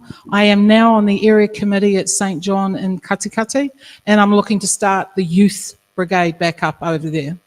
I actually am advocating for Catch Caddy, if any of you know about that. They promote the festival cultures out there. We are running Matariki out there. I am very strong in the community. I believe in community. I believe that the community needs to have a voice, and it's only when I go to the community and ask, what do you need? What do you want? Do I get the right answers? I'd like to be that person that can actually voice your thoughts, your ideas, and what you want. Because at the end of the day, you need a voice. And if you don't have a voice, you don't have any choice. Someone else is going to make it for you. I believe I can work well with others. I believe I can be an advocate for you, and vote for me, and I'll make sure that you have a voice at that table. And you know what? I work well with others. So there might be 10 others there, but I'm pretty sure I convince a few of them to be alongside me. So vote for me, vote for Donna. I stand for the ratepayers. I stand for accountability to make sure your spend is valued, and I stand for vital, effective viability. In other words, it has to be worth it. We shouldn't be investing in stuff that has no value to us long term. Thank you. Can my minute be that long? Just asking. Well, yeah, I noticed the timer wasn't put on so people can put their closing statements on social medias. So otherwise you won't see the clock.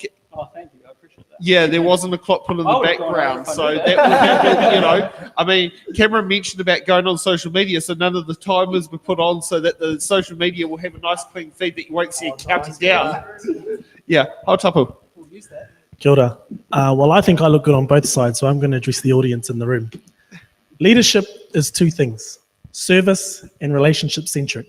And those are two qualities that underpin my approach to leadership. And tonight is an example of that, because I know some of you in the room agreed with my idea of reducing the voting age to 16. But I can sit down with you, have a civil conversation because of the relationship we've built, and come to a common understanding.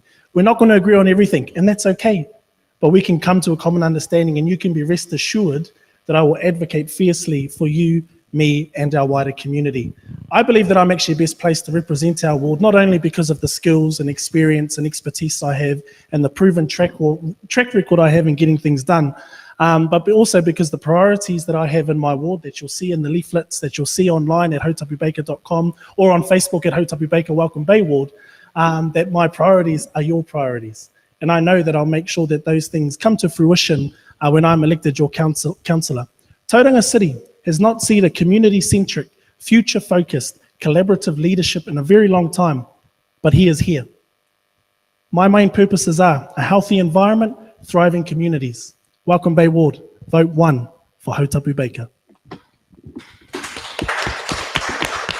Okay, Ethan. Well, I'd just like to start saying thank you all for coming. It's been an awesome night. And also to you online, thank you for joining. Yeah, a vote for me would definitely be a vote for a young voice. I don't know if this council's ever had someone under the age of 21 elected, but I'm more open to hearing if it has. I guess me being on council would mean the ability to bring in ideas, plans, perspectives, initiatives that would future-proof Tauranga City so that when you guys eventually go over the Rainbow Bridge, you don't have to worry about the welfare of your city, that you know that you've built a city, you've put in people that are able to deliver, people that are able to bring in ideas that have made this city a good place for your children, for their children, and for future people to come. I'm also on social media. You can find my Facebook on all the notice boards. You can find my Instagram and my TikTok as well. So yeah, a vote for Ethan would be a vote for a young voice. If you have any other reasons, vote Ethan for reason. Thank you. And just like I like to do at every single show, with STV, it's very important you make sure you put number 1 on the ballot paper. That's the first thing you want to do. But these elections are going to come down to second and third and fourth preference votes that are going to end up making who is the most the successful candidate get across the line. So whoever is that person on the final iteration of the votes will have at least 50% of the vote plus 1. So when you're going through there, feel free to use this as a tool to work out how you'd like to rank your paper, who you'd like to put as number 1, and if you can't do it, who would your second, your third, your fourth, because those preference votes are going to be very important in a single member ward. And that is one of my big things about with voting here. I mean, I've been I knew how to use STV before I knew there was more than one role on a council. If that's telling you something, which was back in 2010 was when I did my first local body election and learned a hell of a lot more about the councils than what there are now. And well, look what I'm doing now. So that is something to sit there and look at is, utilize the STV, use it as a tool to get to rank your preferences on how you want to do it. And can I also say thank you to the candidates for putting the feet to the fire, and thank you for making to be another 100% turnout. You can put a lot of incumbent Wellington City councillors to shame. And I'm happy for them to be called out, particularly if they live in the Pukehinau Lambton ward.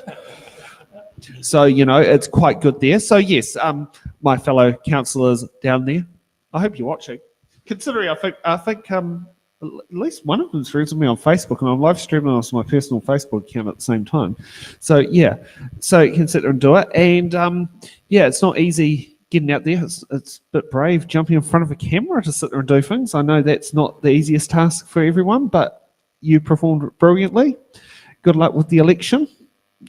I'm not sure what I give Donna. You probably want to start off saying something, and I think a few more mics might pop up soon. I just thank you so much for giving us the opportunity to be able to have a voice and be able to share it with our community in a safe and good environment where we don't feel like somebody's going to chuck something at us because we say something wrong. So thank you all for coming out, but thank you for providing the vehicle that we could use. It's brilliant.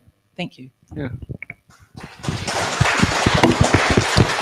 Okay, so for those who are wondering, I think we're going to have a full night audience-wise tomorrow, but we've got the Matua Otamotai Award show at, get there at 6:30 p.m. if you want to be an audience member, or streaming live from 7 p.m. at the Tauranga Bridge Club.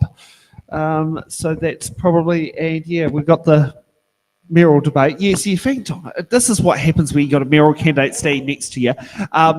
Yeah, we've got also a reminder that we have the mayoral debate at 7 p.m. on Friday, and we're going to see how we're going to manage 15 candidates. It's going to be very interesting, and it's going to be very production line focused, but not going to be as relaxed as this show is, but we'll make it work. They already know. Vote for me as mayor. Thank you. Yeah, so we'll go and see you all back here at 7 p.m. tomorrow night. Good night. I'll quickly say, just thinking about it now, we are probably the youngest average candidates ever to run for the Tauranga City Council. There's a few that bring it down, but I think that's pretty cool. Well, So well done. Compared to Tauranga Ward, yes. Yeah. You know, yeah, considering I could say all four of them were old enough to be my father.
So,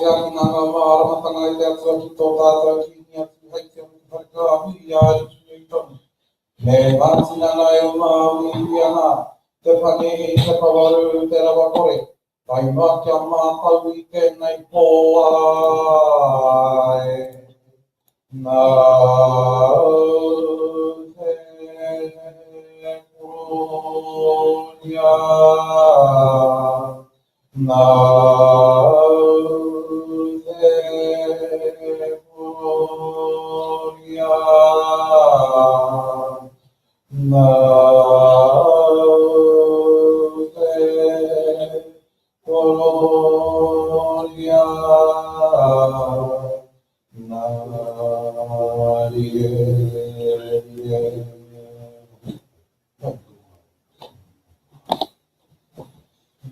Birdie.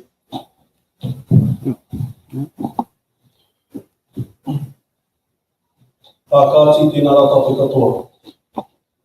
E tūtau toko ke ana ngā mihi, ngā whakamuiniti. I tēnei pō, no reira, ka hui atu tēnei ki a koe te kaore, te kanaunga. Nau ngā mihi, te nungarawa. Ka whakamuiniti ki te nungarawa. E tau iwa mai ana mana te tangi ki a tātou i tēnei wā. O rere mihi ana. O tira, e whai whakaro ana, ki tō tātou i kingi Māori tūheitia po tatau te whiru te tuaputi. O ia tērā, hei pauherenga waka, hei pauherenga tangata. O tira, o ia hei tohu, hei whakakotahi a tātou i iwi Māori, i tēnei wātonu.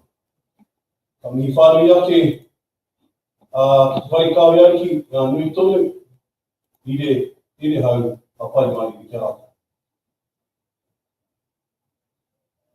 O tira ka titiro,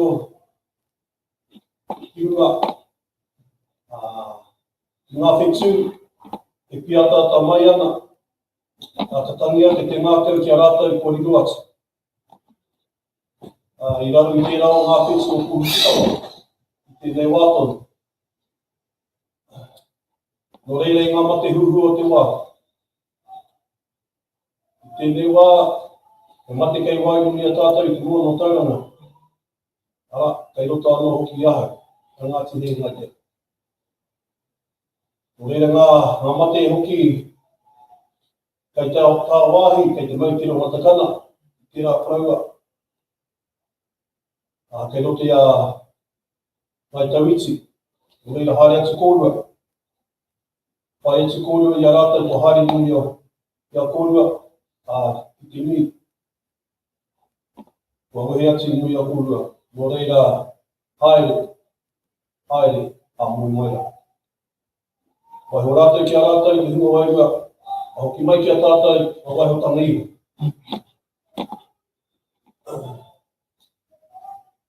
Whanake mai rā ngā mato o te ariki. Whanake mai rā te tohu o te tauhau Māori. Whanake mai rā a matariki hunanu. Tihei mauni ora. No reira, koe nei te mihi kia koutou, te nui o te tangata, o ngā hunga kua tāmai, ki tēnei kura, te whare kura o mauao. I raro i te haumarutanga o tēnei whare a mauao e tuakere. No reira haere mai, piki mai, kate mai. Haere mai me ngā huatanga te ringi a koutou, o tia ki te kaupapa o te wā. No reira e mihi ana ki enei tokotoru, me te huarahi e whaia nei e rātou, kia tū o rātou ringa, hei māngai, hei pau, mo te hāpui o te mono tauranga. No reira mihi ana kia koutou, mihi ana ki ngā kai whakahaere. O tira kia tātou e hui mai nei, tēnei mātou te wharekura o mauao. Tauranga mōna, tauranga tangata, mea tēnei a koutou, tēnā koutou, Tēnā koutou, a tēnā koutou katoa. Kei rau.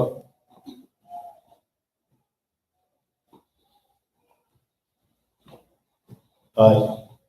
Tēnā korua, mō korua kupurawa, kupu tūwhera ai te tirimanei. O tira, tēnā tātou, ka huihui mai. A tūnanga, ai, tēnā koutou. O tira, i mātakataki mai, i mātakataki ana, i tāu pukamatoki. Tēnā koutou anō.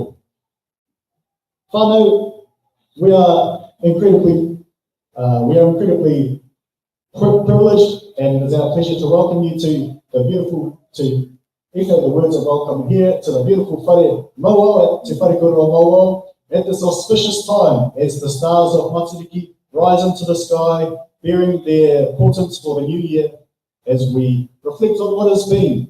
I'm grateful for what is and think about what it is that this next year may bring us. And we welcome our three rangatira, our three candidates to the stage today, who each have a vision for what this next year will bring, and how their may, if they're successful, will make our futures bright.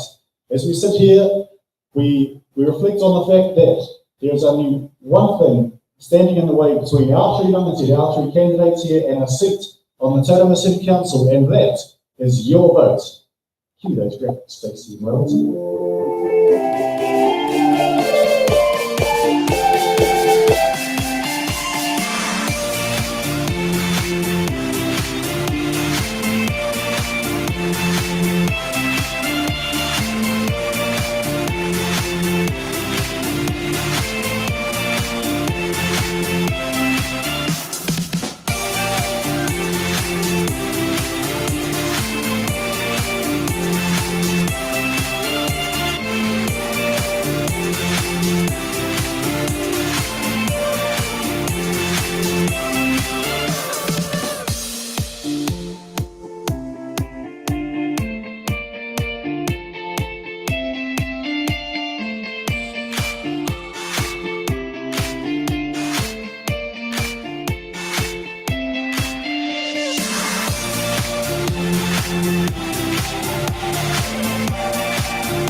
At this time, I would like to extend our warm and ballot thanks to Tani Ririmu and Mato Aramaho for making a way for us to be here on this beautiful whare here at Whare o Mauao. Tēnā kōrua, thank you for your support. We wish to acknowledge at the outset for our viewers that we're all at different places on our journey with Te Reo Māori in terms of exposure, in terms of confidence, fluency and understanding. We acknowledge that the integrity of Te Reo is crucial, it is a taonga, and it links us to stories and to knowledge which has a deep and valuable intergenerational significance. And so while we do not wish to make anyone uncomfortable or embarrassed this evening, we also acknowledge that we are striving for respect and integrity with our bill, and we will leave that to all of our audience and rangatira to manage. Tēnā koutou. At this time, I'd like to also shed a little more light, e te whānau, on the kaupapa of It's in the Ballot, which we are proud to bring you today. I'd like to acknowledge Sam Summers, who's the kai whakahaere, the chief of this operation, and his team, and our Wellington in-studio support in our Good Nations capital. We have the wonderful Stacey, who we can still applaud despite the absence. Ensuring our graphics are cute and our questions are timed just so. Just so you're aware, Te Whānau, this is a show run entirely on passion, on the smell of an oily rag, and on your donations as our loyal audience. We do not currently receive any funding from Elections New Zealand, local or central government. It's a project which is grassroots, and we appreciate your support. So it's in the ballot. Our mission, our kaupapa, is to drive engagement and make local body politics more interesting, so that we get more people engaged, hearing from our candidates, engaging with the kōrero, and a better result on election day. At this stage, it is my pleasure to hand over the rākau to our candidates for a short introduction and opening statement. And bear in mind, these will not be timed, but however, we do have a meeting to get through. So, I tēnei wā, kia koe, Ashley. Over to you, Ashley. Tēnā koutou, everyone. I'm not overly good at speaking in public, I suppose, but that's a skill I'm looking to develop.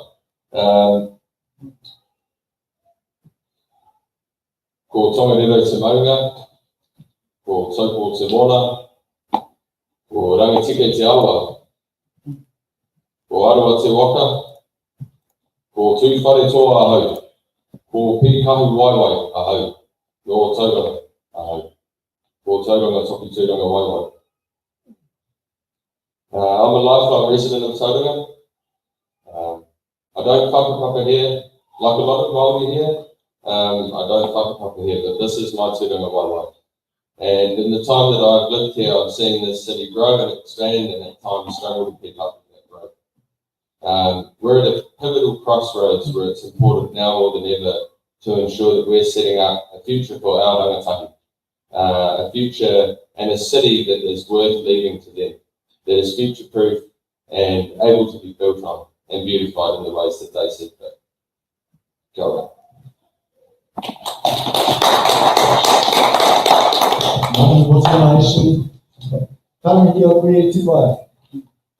Kia ora, te moka lava hoki, ko mau te maunga, ko Tauranga te mona, ko Ngāti Rangi Nui, me Ngāti Sāpo to Iwi, very tēnei no konei. Kia ora everyone, my name is Swari Burrell, and I whakapapa to the area, and I am a homesteader in Pāpāmoa, so proudly standing in this space to represent and try to leverage the face and the value of Māori within the vision for Tauranga City. Really wonderful opportunity with the Māori board, and it's something that I'm passionate about. So yeah, come on.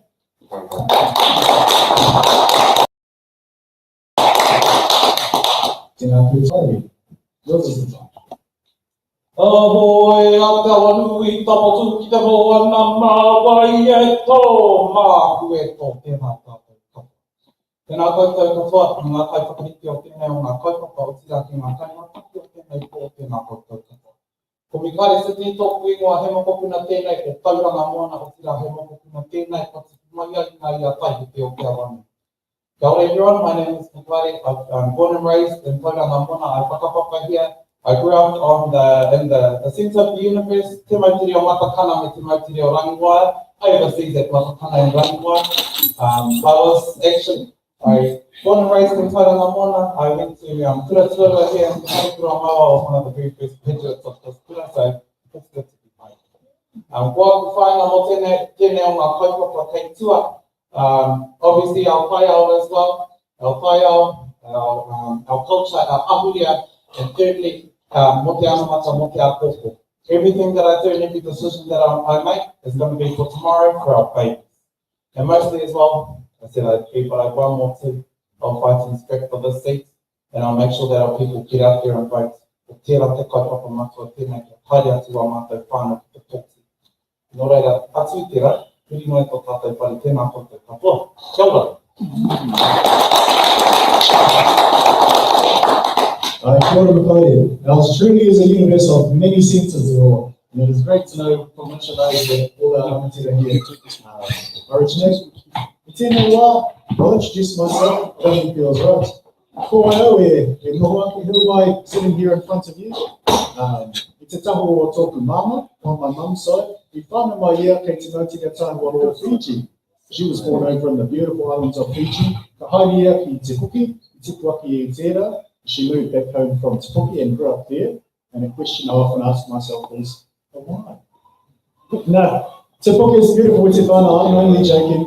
Beautiful awa out there, Raparapahui. Excuse me as I duck things thrown by Tapwika and our Tupuki whānau.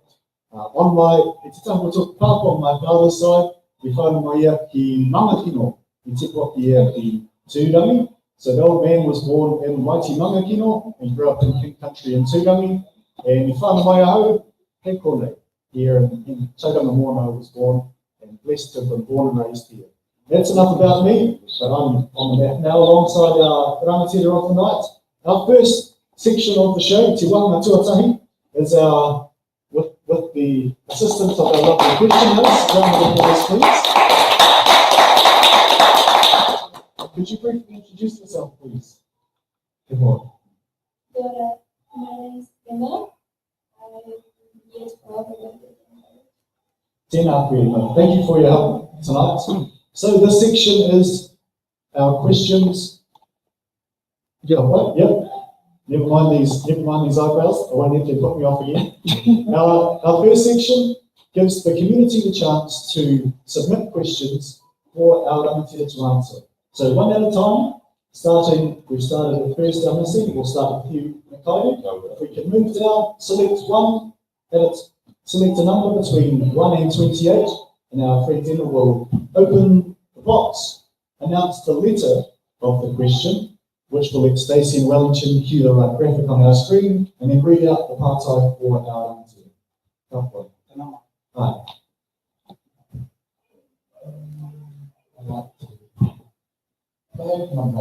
Number 7.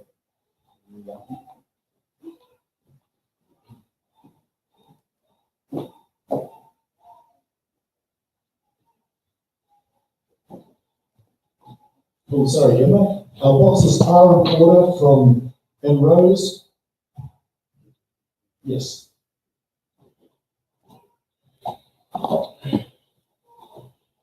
Question number 7. Letter P. Press P on the stream deck.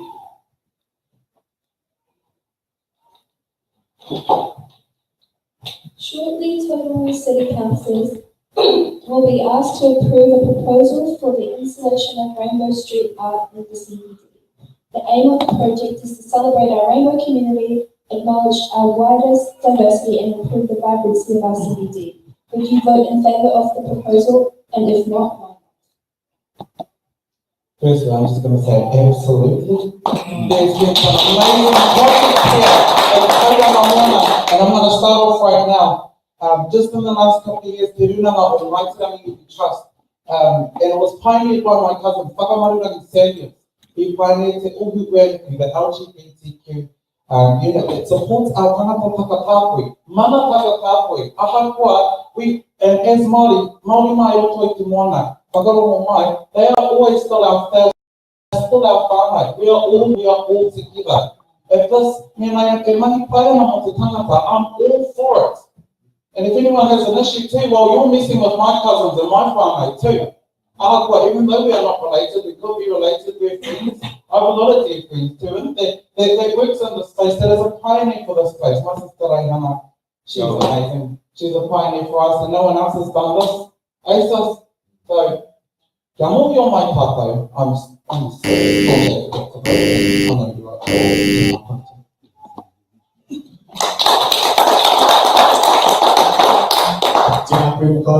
Hear the passion of your words. It's a fire. Absolutely, so I've been married 1 year. This part of the format is. What? You're going to stand up for another. This question too? You can use your button card if you want. Even numbers, I really love even numbers. Just clarifying a process piece. You can use your button card if you wish. Yeah. To add your corridor. Here we go. I don't know. I would like to have the button card.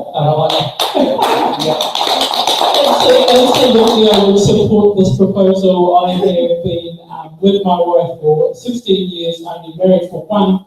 Absolutely, my beautiful wife, looking for a husband, and absolutely. So the role of a council is to provide services for its community, and that's community for all, so not just a particular segment of that community. So I'm butting in on this question because it is absolutely voting in favour of this proposal.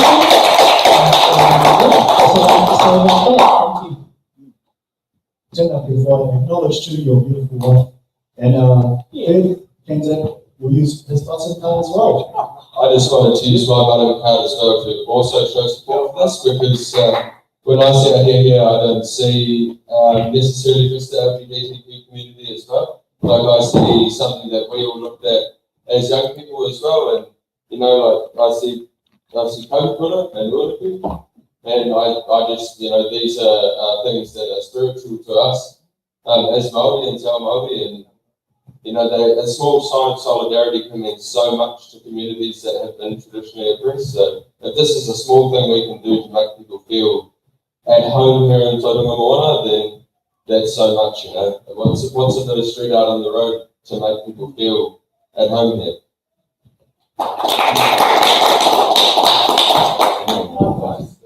Empowering words from our candidate Titi Whānau and a strong sense of unity as well and support for our Rainbow Tapu Whānau. Tēnā koutou. Please, Titi Whānau, pick number box. Number 26, please. 26 to come 6.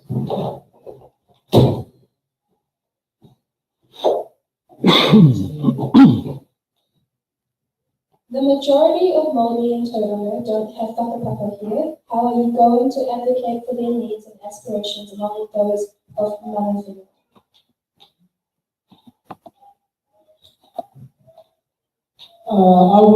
So my campaign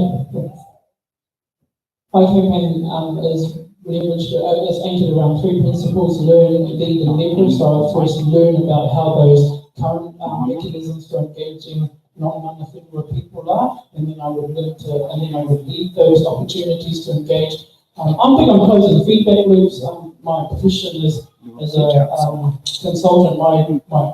The easiest way to describe my job is I get paid to talk to people and then write up their stories. So I would be looking to close those feedback loops so those voices will be taken directly to the table, and they would be seen as complementary to the mana whenua voice or the Tauranga whenua voice, because in the spirit of humanity and building good societies, one voice never invalidates another. And I'd be making sure that the staff and the contractors of the Tauranga City Council would be leaving that out within our communities.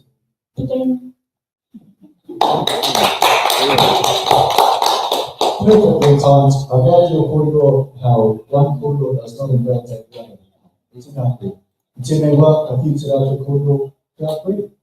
Over to you, Ash. I'm going to go for number 4. Number 4, through the door.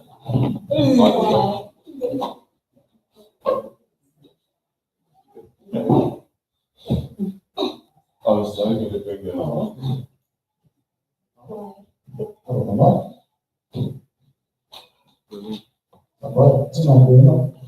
Auckland Council has recently shifted to taking away recycling bins of people who mix in general waste with their recycling. Should Tauranga consider doing the same thing? Absolutely. There are some fine gentlemen and women across the board that don't deserve to sift through our potty rubbish to figure out what's rubbish and what's recycling. We need to take care of our whenua, our taiwa, and that includes doing our bit of recycling.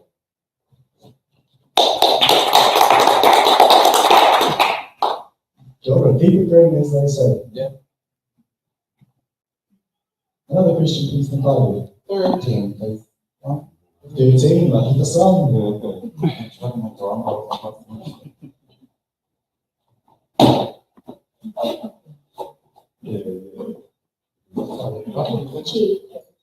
Question G, thank you. Are you prepared to support unpopular but necessary levels of rate increases in order to ensure financial viability of the council, instead of voting for lower rate increases in the interest of your own re-election prospects at the expense of future council being able to fund infrastructure, maintenance and upgrades? Well, I'm saying that every decision that I'm going to make, obviously, like I said, is all for our babies too. But as a Māori ward councillor, I'm always going to ask, how is this good for my people? How does this benefit our people? Otherwise, this is a waste of a voice and this is a waste of a seat. However, as well, I'm prepared to be that unpopular person. I wear an iwi and a hapu hat as well, and I make a lot of unpopular decisions on behalf of my iwi and my hapu. And if it means I have a short term here, well, so be it, but it's for the betterment of our people, and I make sure that our city gets back on track.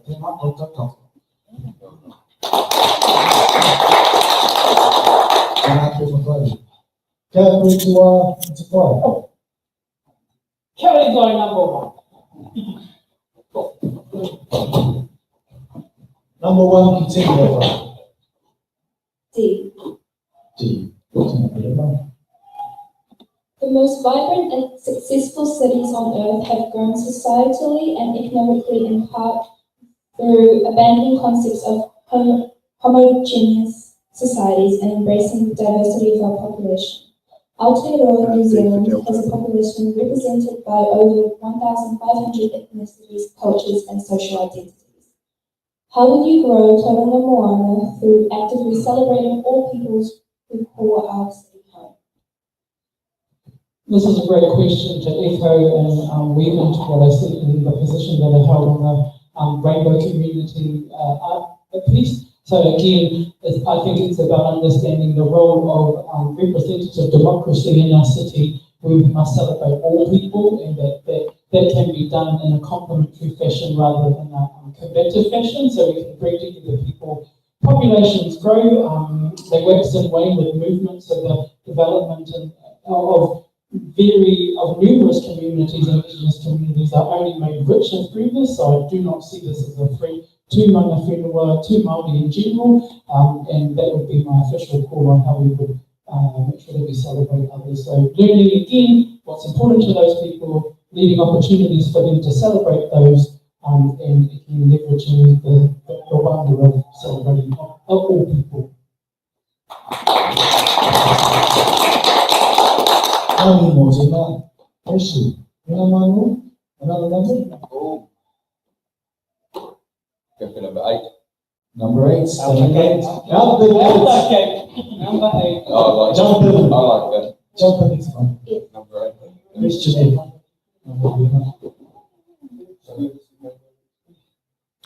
Do you wish to promote or delay public transport measures for Tauranga?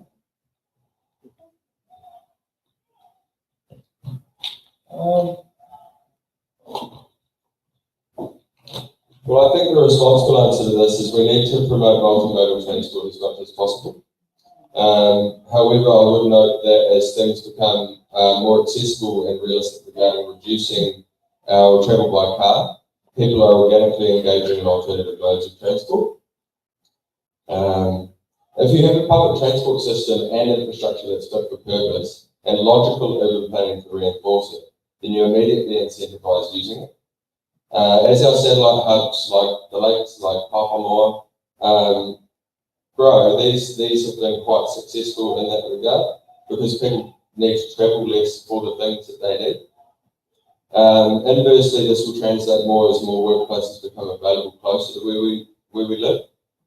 I would also advocate for better roading infrastructure, as this is vital to ensuring the aforementioned is viable. We must put buses somewhere, we need to put bikes somewhere, we need to put scooters somewhere. It's undeniable too that car travel in Tauranga is essential and infrastructure must be supported. People in Tauranga don't really like driving.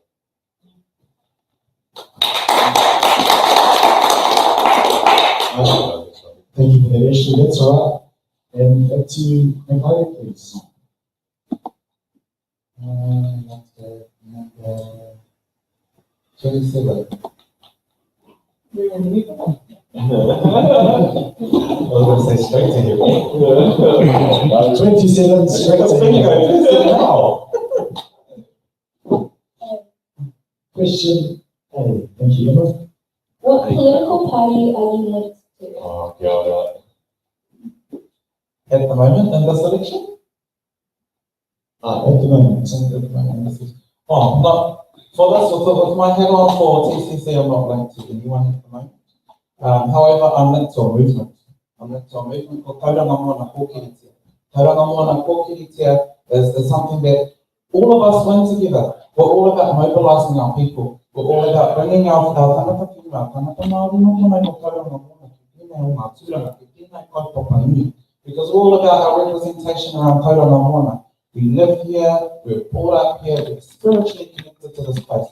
Ko mātou Tauranga Moana, ko Tauranga Moana, ko tātou. Tēnei rā tātou e whakatanoni ana i a Tauranga Moana, ki tēnei o ngā kaupapa. So no, not so much related to a political party for this kaupapa, but however, I'm related to a movement, and that is tangata whina, Tauranga Moana Kōkiritia. Amu mo te nā kore, thank you for that. Kia koe te wā te whare.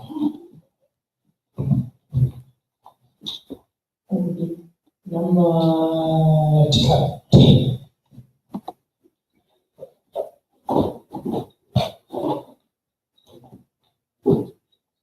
Question R. Number 10 is question R. Thank you, Emma.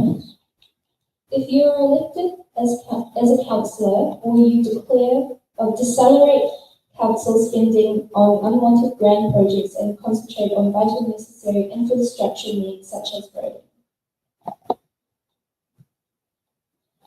I would like the opportunity to understand the difference between what is considered a grand project from the perspective of communities and then balance that off with the infrastructure spending. So infrastructure spending is what a council does. It's their job. They're there to spend that money that they get through that they get from central government and from our rates. So that would be my official answer. I would take a middle moderate ground on that and understanding what are the needs. So the grand projects are potentially sites of pain for a council, but it's not until we understand and learn what those issues are that we can then make the decision. On balance, good or bad, and evidence in either direction to make that decision is what a responsible councillor would do. But And on that number 10, over to you, Ashley. I'll take number 5, please. Number 5, let's look alive. Yeah, you're on fire, already. You're on fire. I do bingo again, still it's fun. Yeah. Go ahead, Emma. You're beautiful. If you are elected into council, will you support the Tauranga Commissioner's strategy, direction, and long-term plan? Yes or no?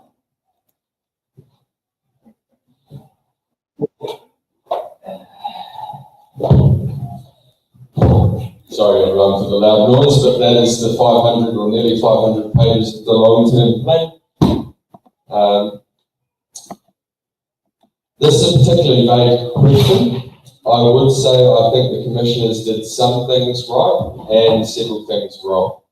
The LTP is a substantial document, some nearly 500 pages long, like I just mentioned, and this took a massive amount of council resources to produce, and I think it would be irresponsible to discard it. In the first 6 months of council's tenure, they will write an annual plan based on projects available in the LTP, and after 3 years, the council will prepare a new LTP with their own contributions and considerations based on the community consultation. The incoming council can prioritise important infrastructure from the LTP, but let's hope they make responsible financial decisions. They can also, worth adding to, they can also make alterations to the LTP where necessary upon further consultation.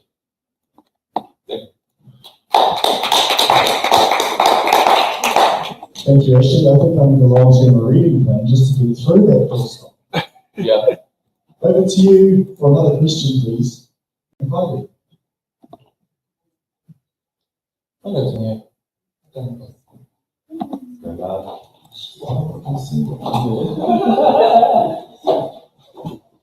So yeah, we're out the gate, we're not being late. Question W. How will you restore confidence with the ratepayers in this city? How will I restore confidence of the ratepayers in the city? Well, just like I'm across all iwi hapu and hapuri spaces too, I'm also across Tauranga Moana really as a whole and a lot of community spaces, especially in Te Papa as well. A lot of it is feeding back to our people, being responsible, being accountable, and making sure that they're updated every step of the way. I can say that with bated breath too, but that is just something that's one of my strengths, is getting out there to inform our people and making sure that our people, especially our ratepayers, because our rates are pretty high at the moment, are not left in the dark too. I want to make sure that everyone here, everyone in Tauranga comes with me, walks with me, as my mission is to not leave anyone behind. Ahakoa Owai, ahakoa Nohea, ahakoa whatever kaupapa that you represent, you will not get left behind. Tēnā koutou.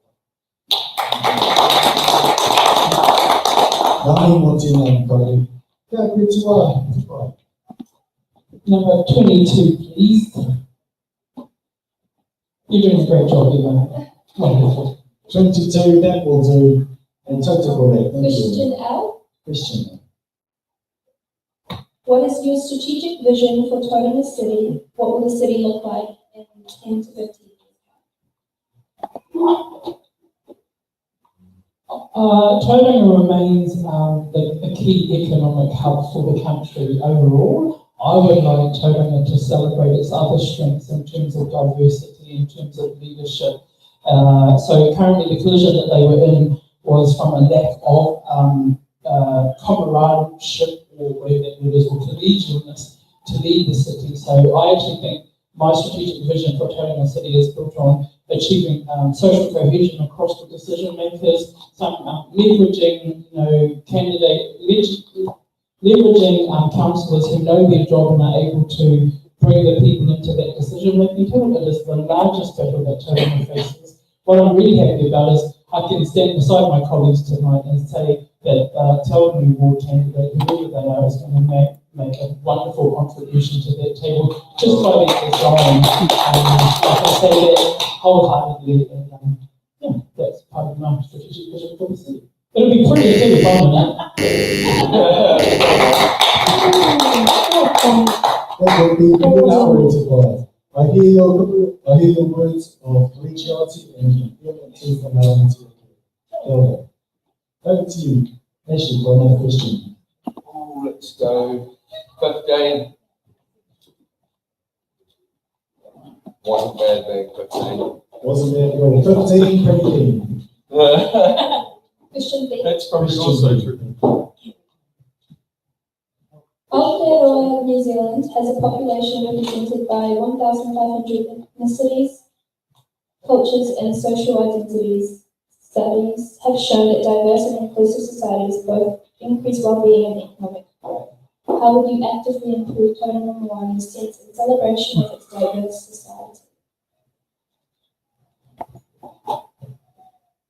Well, I think Tauranga has been very good at accepting its own history and of even things of proliferations of Te Ao Māori when we have our mahi toi and stuff around the city, and our whakairo and our different poa that are around the city. I think that's hardly even accepted as it is. So a great start towards that would be establishing a more inclusive and accepting society in that regard.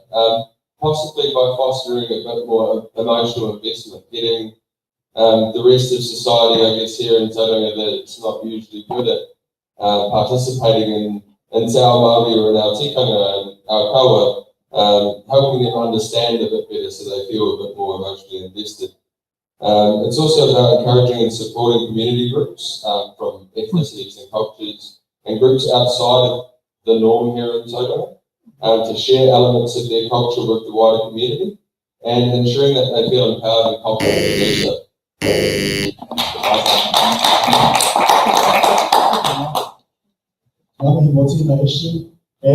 As we're speaking, share this time together, we are of course on the eve of the commemoration of the death of Te Rana taking place tomorrow. So, I give that appreciation for the slaughter at Te Rana indeed. And if you're interested in learning more about Te Whānau, you can navigate to the Facebook page of Te Runanga o Ngāti Ranginui Iwi, and there you'll find Whānau notice that will enlighten you as to what will take place tomorrow. But back to the here and now. Kia koe te wā and pai. Over to you, pai. We're getting through them now. In those capable hands.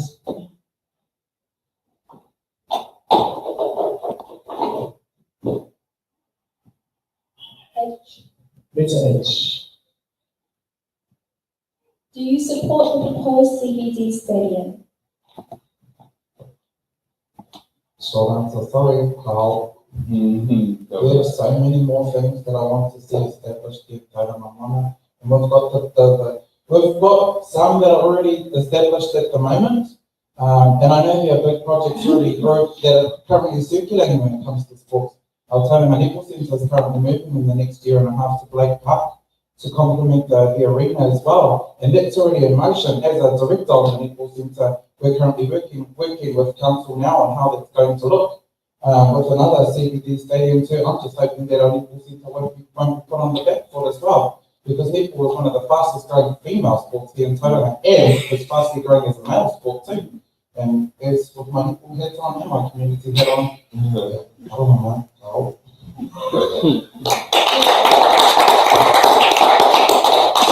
Thank you for that, everybody. Yes, I can attest to the popularity and the challenge of netball, having joined our work squad. Not quite. Haven't had the pleasure of facing off against you, everybody, and I think I would be well pleased. Over to you, it's another number, please. Select us a lot. My favourite number, Michael Jordan, box number 23. I'd just like to echo it's a no please for the stadium. No please. AB. Thank you. What are your plans for implementing sustainable practices and green initiatives in our area?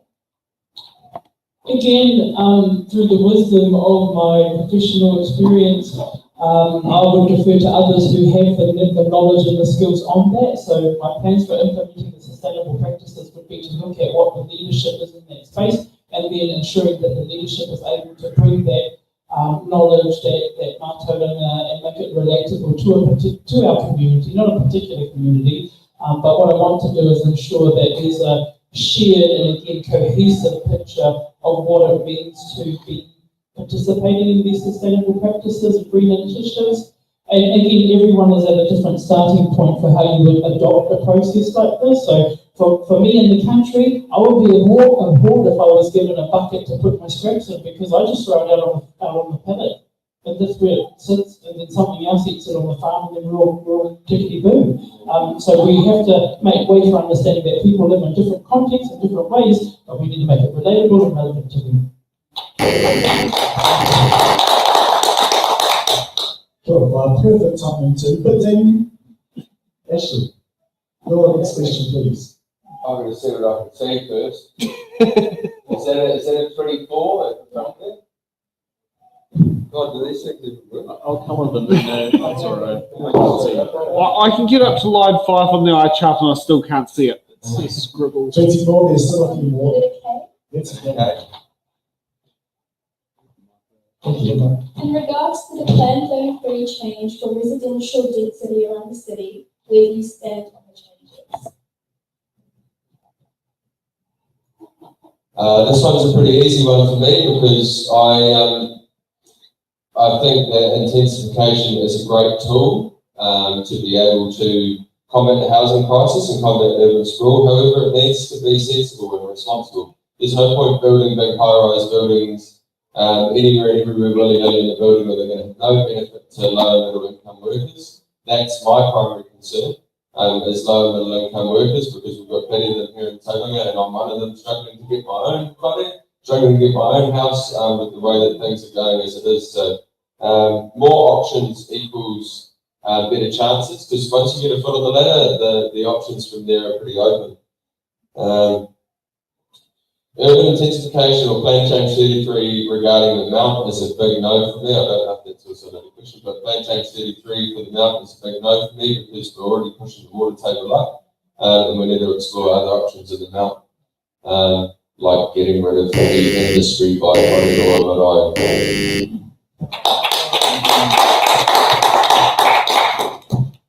Thank you for that, Paul, for clearing the air. Yep. Over to you for another question about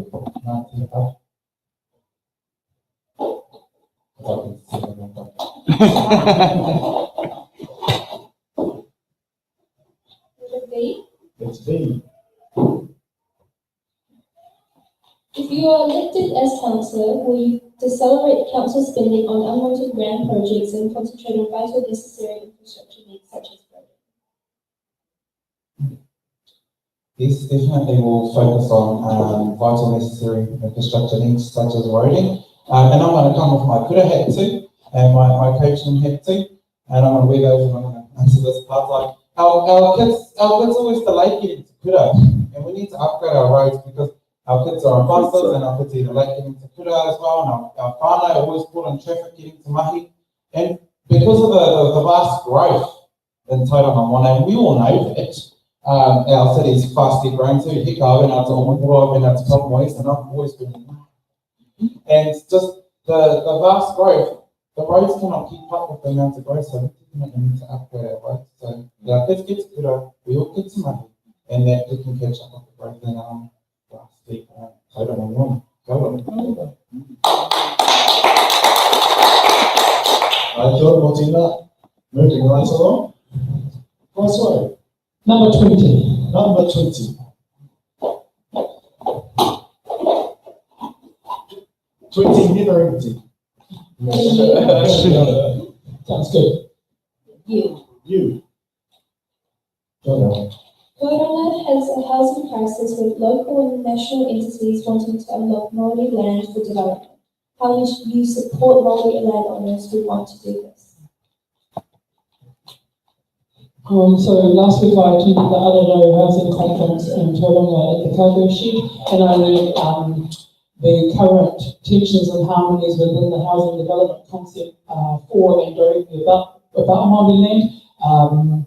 And it was insightful, and what I learned from that and what I know from the literature and the research around housing crises, which we're all in New Zealand, it would be about again having agencies and support mechanisms for Māori landowners to understand what the options are. One of the things I did say at the conference is I wasn't into entertaining understanding what the challenges were. The challenges are the same that they've been for the last 50 years for Māori land owners, and so I've really looked to powering up those agencies and those support mechanisms that are working around Māori land owners to guide and steward the way that they would engage the development of their land. I have intergenerational, one of the birthplace lottery, I lived at my place for 130 years. I ain't leaving. I don't expect my years to either.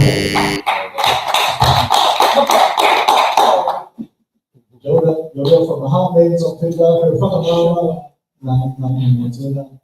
over to you, Ashley. We're getting down to the now. What's your? I think I said 23. I'll just take whatever's at the front to your selection. I'll go for it.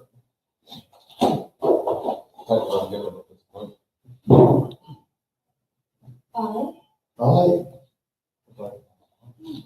Yes or no? Do you support the establishment of Māori wards? Do you support the Treaty of Waitangi? Why? Clearly a cool question. Let's hear your answer,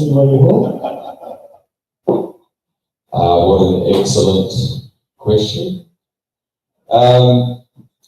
I absolutely support the establishment of Māori wards. I believe that it's an extra vehicle for considerations for mana whenua, because as long as you've got a seat with tangata whenua, there's going to be consideration for mana whenua. Because the earlier question asked too about how would one represent mana whenua if the interests of tangata whenua and mana whenua, will they align? It's a Te Ao Māori perspective. We align in that regard. In regards to the tiriti, ko te tiriti e te reo Māori te whakaputanga poro. I think we all know the difference between kawaratanga and te reo tiritanga. That's all I would say about that.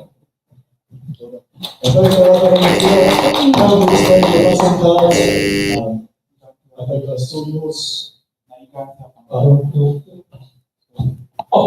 So I think my voting card for this one, and we're absolutely whaka-ai, and I just want to echo the sisters. She gave the best response to this question on Saturday night. It was yes, and why, ake, and I'm like, damn straight up, I support the establishment of Māori wards. I support it from a place of understanding and acknowledge that it is one mechanism for building Māori civic consciousness around the importance of participating in local and central elections. So I don't see it as the only action that we can do to lift Māori participation in these tables, but I absolutely support the Treaty of Waitangi in the context of decision making across and within a city's action. So again, you have to understand what the role of a council table does and that it makes decisions. So it comes across a set of problems, or it comes across a set of priorities, and then it has to make a deliberate and direct decision about where it faces its energy. And I would absolutely, in the role of Te Awanui, make sure that Māori were partnered with that vision for the city. Kia ora.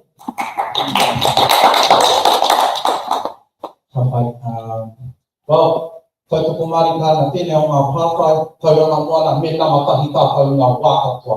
Anei ke tāna, he Arataki ka namatahi ai tātou, this is the strategy that our tangata whenua of tauranga moana can be namatahi on this table.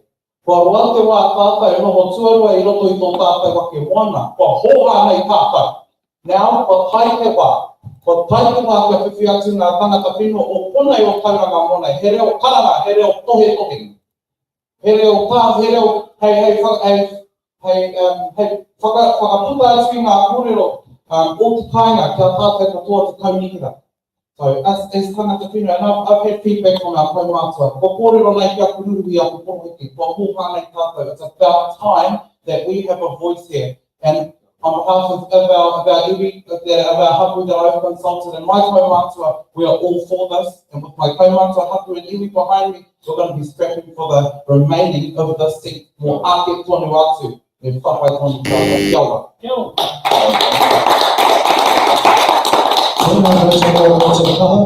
If we didn't have to fund them ourselves, I would say let's make this a mic drop moment. Moving right along to our next question box selection, please. Back again, number two. Number two, that'll do. Hugh.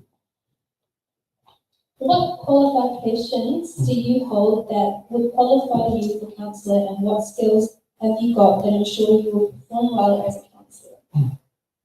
Qualifications, well, all my qualifications, unfortunately, are in Te Reo Māori.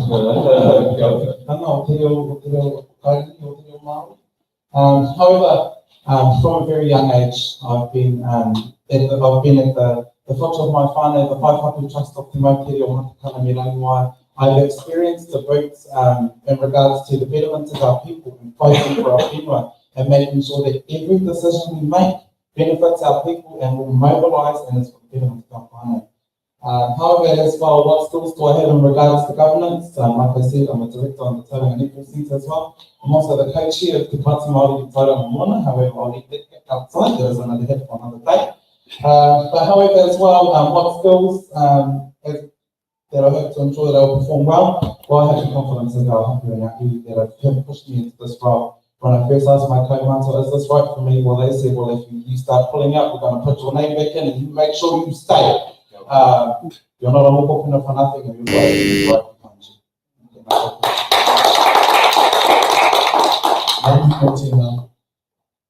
Another question, please. Oh, sorry. We're getting down to you now. Box number 12. Yes. 12. AA. What will you do to help tackle substance abuse and support those affected in our community? In my day job as a research and evaluation consultant, I work in this space specifically and am tasked with collecting the voice of people who use services like this and then compiling a report about what the outcomes or the impact of those services have been. So I intend to help where I can, and again, leaning on my campaign principles of learning, leading and leveraging. We would need to understand what those support systems are. There are agencies and organisations in Tauranga who are working their guts out to support people who need this help in our community, and I would be 100% beside learning what they need and then how we can support those. It's also really important in this space where you are helping those who are often disaffiliated from societies in their own communities, even in their whānau, that we take a really broad, open understanding of how we do support them. and leave trying to come up with the solutions yourself. So really being client-led and farmer-led with that solution. Tēnā koe whaia. Ashley, you pledge your button. Kura last part. I'm going to have to try to get through this one without crying because this is one that's a little bit close to my own self. I've been to a lot of these in the ballot so far, and I've heard many prospective candidates say that this isn't within the capacity of their role as a councillor.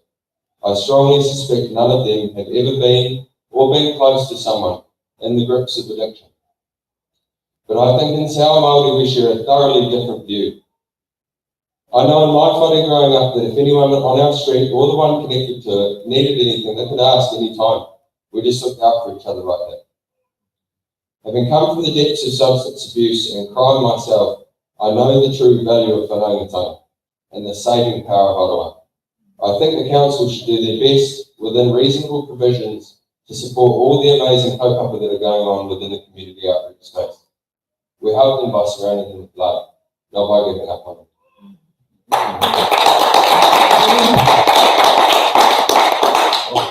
Tēnā koe te rangatira. Appreciate your strength, your vulnerability, and I echo that and extend our thoughts and our hearts to all those in the grips of addiction. And there are services out there waiting, like our rangatira has said, with aroha, with non-judgmental care, ready to walk with you on that journey.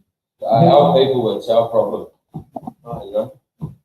Kia ora, we can take a sense of ownership, and I hear that in your words, your board. Tēnei wā, ka whiti rāka kōrero kia koe makaere. Over to you for another question, another box. I feel like I can't say 25, I'm not top 5.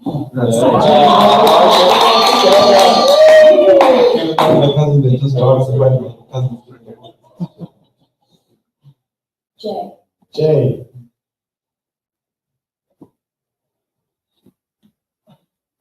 Given the well-established evidence globally and within New Zealand that congestion is increased when more and bigger roads are built, and also that congestion is bad for the economy, including wages, and what policies would you support to improve mobility of residents around Tauranga City? Policies, I suppose, are looking to better supporting our tangata whaiora. So everything was all inclusive so they can get to places where obviously I know that are still able to get or are able to get to. Obviously as well, like I said before, I'd be keen to add and staunch advocate for making sure our roads are improved and our roads are built and completed so our kids can get to kura and we can all get to mahi. As well, obviously congestion is bad for the community, it's bad for the economy, getting to mahi late, that's time on the clock late, so I'm all for this and I'm all about improving the mobility of residents around Tauranga City, but I'm also passionate about making sure that we're all inclusive and everyone gets to where they need to be on time.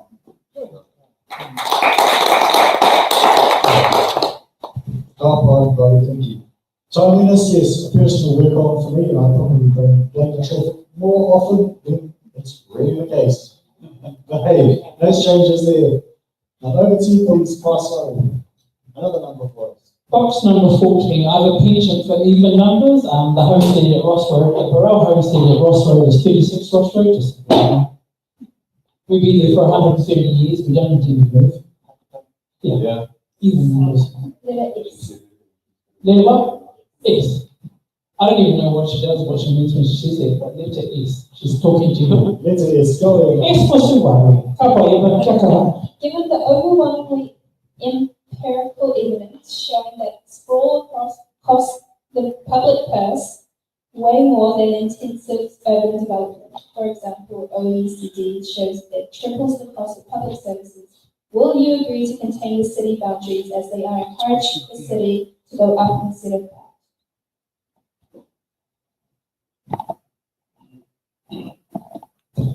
My understanding of this question, given that you can run a report from anything, you can roll out any fact and figure and somehow it turns out being wonderful. My understanding of this question is, do I agree to go up? I absolutely agree to go up where there are provisions for going up. So in Pāpāmoa, where I live, where I whakapapa to, I don't need to go up because I've got farmland either side with me. So I believed in taking a deliberate but informed approach to how we develop the city. That should be left to people around the smart growth strategy. That should be left to urban task force. That should be left to the people who know what that ish is about. And again, calling on the role of what a councillor does and how they do that, it's really important to understand. It's not my job to get into the minutiae or the details of how the city's decisions are made, so I don't affect operations. My job, alongside the other 9 homies, is to steward good decision making for the city. Papa. Thank you for that, Vice Chair. Another number, please. I've got to get up and look this one. Box number 6, because it's the closest. Yeah, someone. Number 6, Vice Yes. Yes. X for X-ray. Number 8. I was going to say any optometrists in the house might ever get any hearing specialists too for myself. Do you support funding the Civic Centre by the way of ratepayers' levies and sales of assets? No, I absolutely do not, because there are a few council assets that are really worth selling. I think we should fund Te Arataki o Te Papa in stages, as we can afford to, or look into leveraging central government funding through the Regional Infrastructure Fund, the Vision Mā Tauranga Fund, or public-private partnership.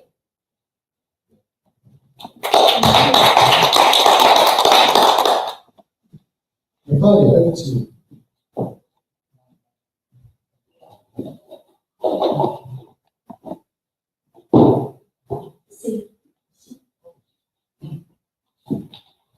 In recent years, violence directed towards Aotearoa, in this case Tauranga Moana's LGBTQI community, has increased, most notably with the destruction of our community's Rainbow Youth Facility and an attack. How will you create a Tauranga Moana that actively promotes an appreciation for our diverse communities? Tauranga. The word tauranga. Safe anchorage. Ka whakatairanga, ka whakarangatira I tērā ingoa nao tātou mātua tupuna. When our tupuna came over here on our canoes, this was a safe anchorage for our people. And it was a safe nesting space for Maitirangi, for Mātirangi Nui, Ngāti Pukenga, and Waipaha Tapu Kāhei.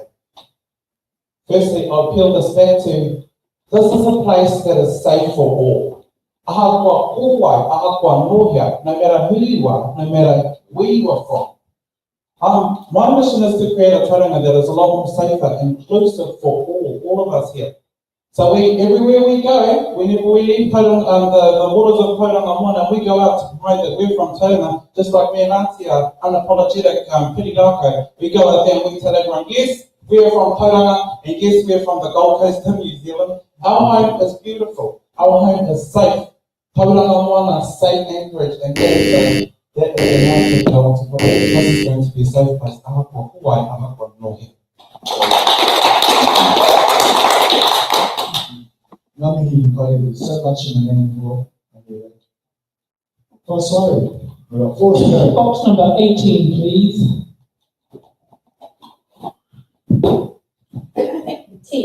T.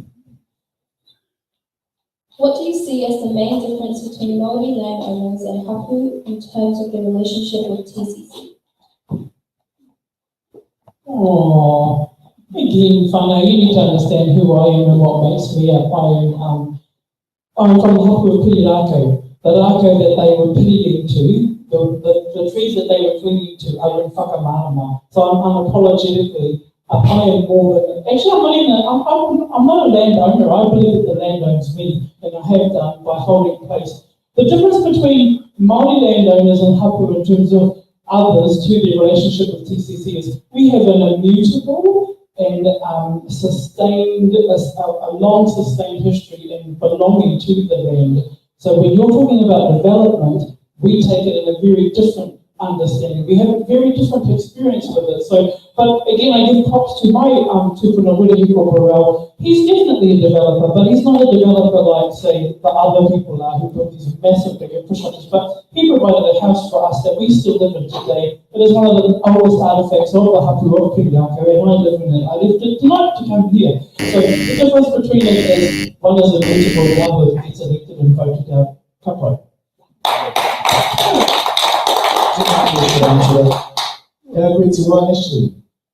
You totally remain. I see three, I'm going to go for three. It's only because it's closer to you, buddy.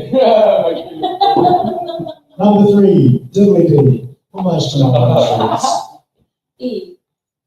E? International studies have shown that an active appreciation of society's diversity boosts both positive well-being and economic growth. Some might argue Tauranga City in the past overtly represented a specific demographic. How would you ensure Tauranga City Council actively reflects our whole society? In this scenario, for this election, I actually have to give a big mihi to Tauranga Moana Kōkiritea because I haven't had to do it. They've been instrumental in ensuring that there is a Māori candidate in every ward, which I personally think is amazing. Gives us a lot more chance at being able to leverage in a system that was not made by us. I think it would be further amazing to see a number of them become elected representatives in their respective wards. I think traditionally Tauranga has been very conservative in regards to people of different cultures. Take that as you will. I think the candidates themselves have turned out to create a diverse portfolio of prospective councillors. It's up to the voters now, across the wards, to ensure that our elected members are reflective of us as a community and of our interests. It's important to note that when we are gone, what we leave behind is inherited by our children and their children and their children and so on. It's essential that we've got a strong framework to leave behind. Okay, thank you for that. Email, I'll just let you know if you want to sit down, you're more between hands, you're more than welcome to. And at this stage, Nicole, that's right. Because I'm running out of questions, two-button as well. How would I ensure Tauranga City Council actively reflects our whole society as well? Well, just like I suppose myself and Murray, we work in the tourism scene over the summer when we appreciate how we pohiri our visitors here to Tauranga Moana. Nau mai, haere mai ki tō tātou moana o Tauranga, me mau te hui wrong the microphone on the bus. How actively reflects our whole society as well. I'm hoping to put my to be entrenched in amongst all our cultures around Tauranga Moana. We have our Pacific entity, our Pro-Bevan heads as well. I'm also He Toko Kukiarani tēnei, I'm a Cook Island as well, there's Cook Island blood as well, and I'm proud of our culture, Māori and Cook Island. But however, one thing that I like to do as well, when I go to Auckland, I run away to Auckland for the weekends to watch the Polyfest. We need that here in Tauranga Moana. We have so many cultures, especially our Pacific Island cultures. Fusing that with Aotearoa Māori too, it's just only going to strengthen our culture in Tauranga Moana. That's strengthened by cultural background.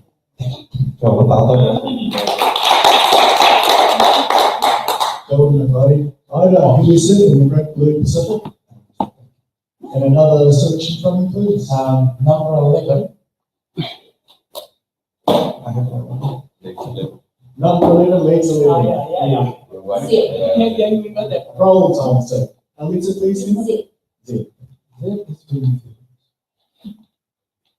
How will you support mental health services for youth in our area? How will I support mental health services in our area? That's been my bread and butter for the last 6 years. I'm currently working at Pāpāmoa Charitable Trust over in Arataki, and what I want to kitea on the ground and in our community about mental health, promoting mental health in our communities, and how do we help our whānau that they need an extra hand as well. But I suppose for myself, if I'm ever to be elected too, one thing for me is I don't want to be sitting on a podium looking down at our people. I want to be walking with our people. I want to be working with our people.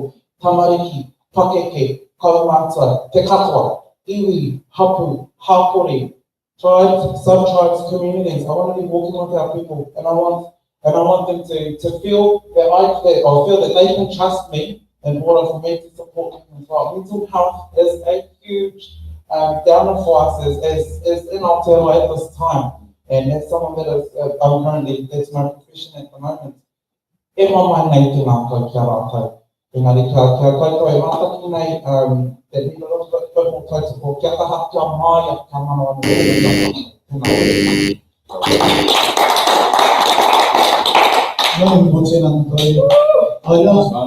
We're down to the last box. What's our number? Number 17. 17. Number H. Informally. Do you support the revitalisation of our city centre? Absolutely support the revitalisation of our city centre, but not in where it impacts other ideas and other opportunities for council investment. So it's very important. Cities grow, people need their city. And again, I would defer to the urban task force, to the smart growth, to the planners, because I'm not a town planner. I don't have the knowledge and I don't understand what that actually looks like on paper. The investment, so my personal approach on this is growth funds growth, and by that I mean that the investment of people who are willing to put into the revitalisation of the city. So looking at Ashley's corridor around looking for multiple ways to fund that investment in the revitalisation is the broader pathway for the council to pursue. You can't continue to bleed the residents and the ratepayers, spoken like a proud person who lives in Pāpāmoa. I don't know, because that's not a line that a Māori would say, like, we won't champion residents and ratepayers per se. But anyway, I completely forgot what I was saying. Come on, last question. And that was question number 17. Pretty mean. It took me a while, but I had to say it. I was very proud. Ka pai, I tēnei wā, we have reached the conclusion of our first section. So we've heard, me te rangatira, your strength, your passion, some of your vision for Tauranga City Council and the future of the Te Awanui ward. At this stage, we'd like to invite you, candidates, as preference, and whānau in the audience to enjoy tea and biscuit, tea and coffee if you've got a late night, and after a short 10-minute break, we'll be back for Wahanga Tōrua, our second part of the evening. Kia ora tātou.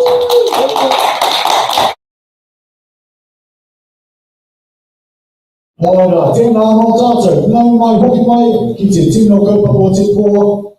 It's in the ballot. Welcome back to It's in the Ballot here tonight from the beautiful whare Mauao, Te Wharekoroa Mauao. Thank you to our candidates for your answers to our question box questions. I tēnei wānga tōrua o te kaupapa nei. It's part 2 of the show now, which is our hard-hitting questions. Echo was just easy to myself into Rano. So in this format,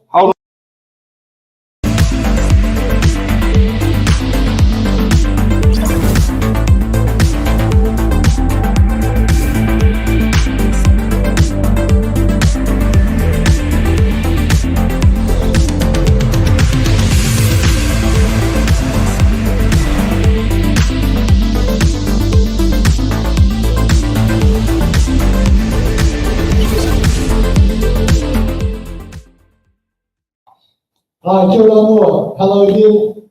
Here we are for hard-hitting questions. So in this part of the show, each of our rangatira answer each of our pātai. So, te pātai tōrua mō koutou, starting with you, e te whāia. Do you support the Tauranga City Council's long-term plan, 2024 to 2034?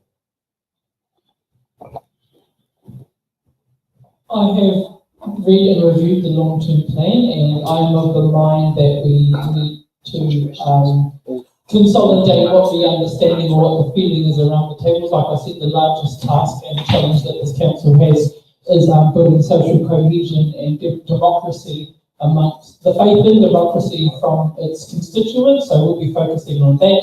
The long-term plan in and of itself, we again, and like Ashley referred to, would be about looking towards what parts of that can be activated meaningfully in the annual plan, so the work plan, digging down to that and asking the existing staff and contractors or the staff around what they see that as being. Is this the question here? Which part of the long-term plan do you think are the most challenging? No, Yes, it's meant to be. Yeah, the wrong cards are on the desk. wrong cards. Story of my life. I did tonight, it's fine. Sorry for that, miscue.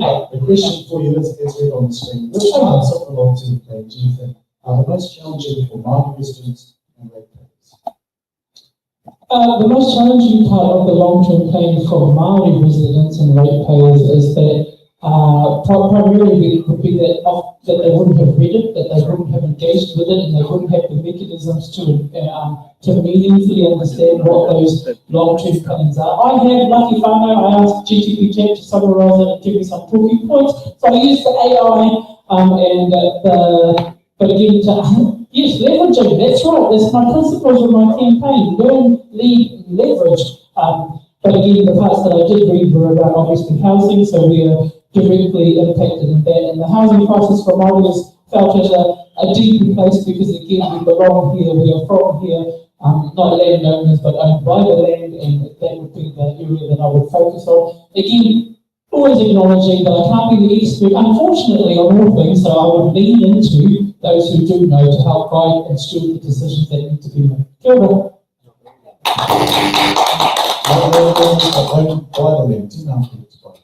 Can we hear your answer to this issue? The long-term plan, well, where to begin? So, balancing urban development with the protection of significant sites and ensuring wahitapu is respected, that's probably a primary concern. But rising house costs disproportionately affect Māori communities, who often face barriers to home ownership and affordable housing options.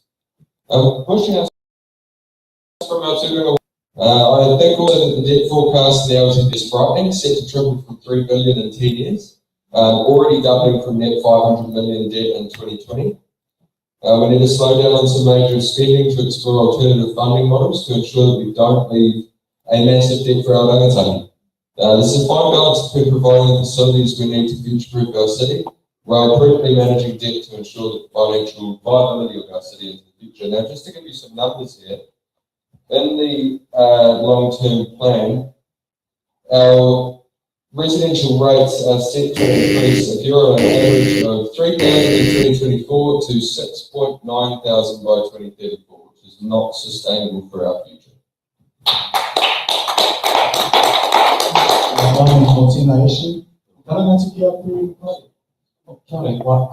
suppose it's well, basically, a lot of these, when we have connections with our kaumātua and our pia and Tauranga Moana as well, and from an EU perspective, when we rolled out long-term plans as well, a lot of our whānau, we have to sit with them alongside of every step of the way when we make long-term plans for our people. These long-term plans is going to be the plan that affects our babies. So we need our people, we need to work with our people a lot more to understand what's in this long-term plan for us. Ko tērā te take, e hohane ana te Māori, e hohane ana te Māori nā runga i te whakaaro. Ko tūrua tātou ki Māori ki tēnei o ngā mahere Arataki. So working with and alongside our people so they understand kia mui o ngā tahi ai tātou, hea tēnei mahere Arataki, mo te anamata me te āpopo, working with our people all the time so that they understand and that they are clear about the future of this long-term plan.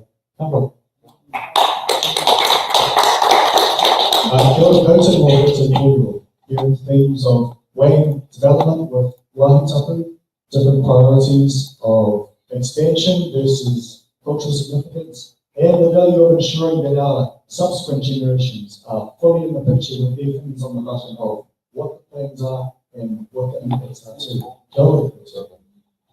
Next, hard-hitting question. I'm throwing these cards out way too long there from yesterday. Actually, Monday.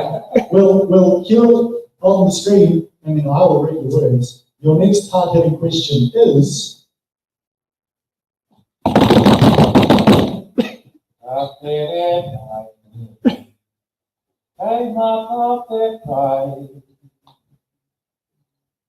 Press hard-hitting question number 2 on the string deck. On the string deck. Oh, here we go. Hey, First question I was in the hot seat. How will you, your next hard-hitting question is, how will you avoid any hapu, iwi or marae, feeling like they have more or less access to you than other mana whenua groups? And for this part, I will start with you, Nicole. Just mixing it up. Alright, so most likely he will na tēnei nā te moana mō te Awanui. It is not something that I just woke up the next day and decided to slap on my campaign thing as well. He mana nui tērā kia whakawhirinaki ana ngā kaumātua ki tērā o te mokopuna kia arahi ngā tangata kei tua. I'm entrenched in Tauranga Moana. I am in amongst any hapuri spaces too, and I'm in amongst the sporting space as well. One thing for sure, like I said before, I do not want to be seen as someone that looks down at our people from a podium, but someone that walks with our people, sits with our people, listens with our people. I do not ever want to be that councillor that does not show up and as a teko here on Tauranga City Council. I want to be known as a kaumihira, o te rau, he mokopuna tēnei ka mahi a te mahi, he paina mo te iwi, doing the mahi for the betterment of the iwi. Kia ora.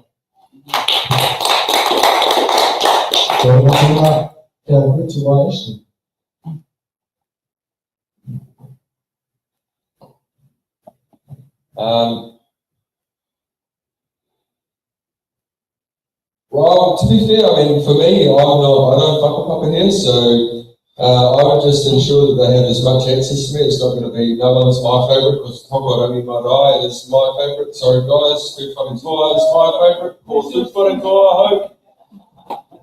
I've enjoyed working on many of the marae in my more mischievous days when I was involved in some voluntary work that was not so voluntary. Working on different marae around Arataki here. Some favourites of mine, you can come and see me afterwards if you'd like to know. I'm not going to offend anyone at the moment, but I've always enjoyed looking at the photo and the tuki panels. So going out to visit a lot of marae and see them on their whenua, just to get a good idea about what's going on for them.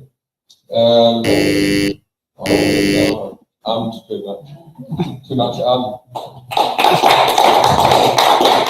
didn't have much to go anyway, so it's all right. Ka pai hoa, tēnā koe tū wharetoa. Yep. Well, been kicking around as a Boy Scout, beautiful looking, and calls to mind the incredible generosity of tū wharetoa, gifting the Open Nation the national park, if I don't believe, the Little Baby National Park, which many of us have enjoyed. Somebody National Park. Either. Sorry. I'd like to echo the sentiments that I shared before in the first section. So, as someone who collects human voices or people's stories for a living and then compiles them in a report, one voice is never meant to be placed combatively next to another. They are complementary narratives of a wider story. I'd also like to add, since it's topical, being Pride Week this week in the colours of the rainbow. So now my favourite colour is blue, navy blue. I always joke too. Blue, I say blue is my favourite colour because it matches my eyes. I don't need blue ones, I have beautiful brown eyes. But blue wouldn't be blue without all the other colours, and so I really want to acknowledge that that's the way that you were folded in a community, how you create a sense of belonging and connection. And Māori naturally do that. So, and just like Ashley did, he demonstrated it tonight, he knows he's not pretty darko, poor him. But he acknowledges that, and so I wouldn't avoid it, I'd embrace it, and I'm not afraid of it. Kia ora.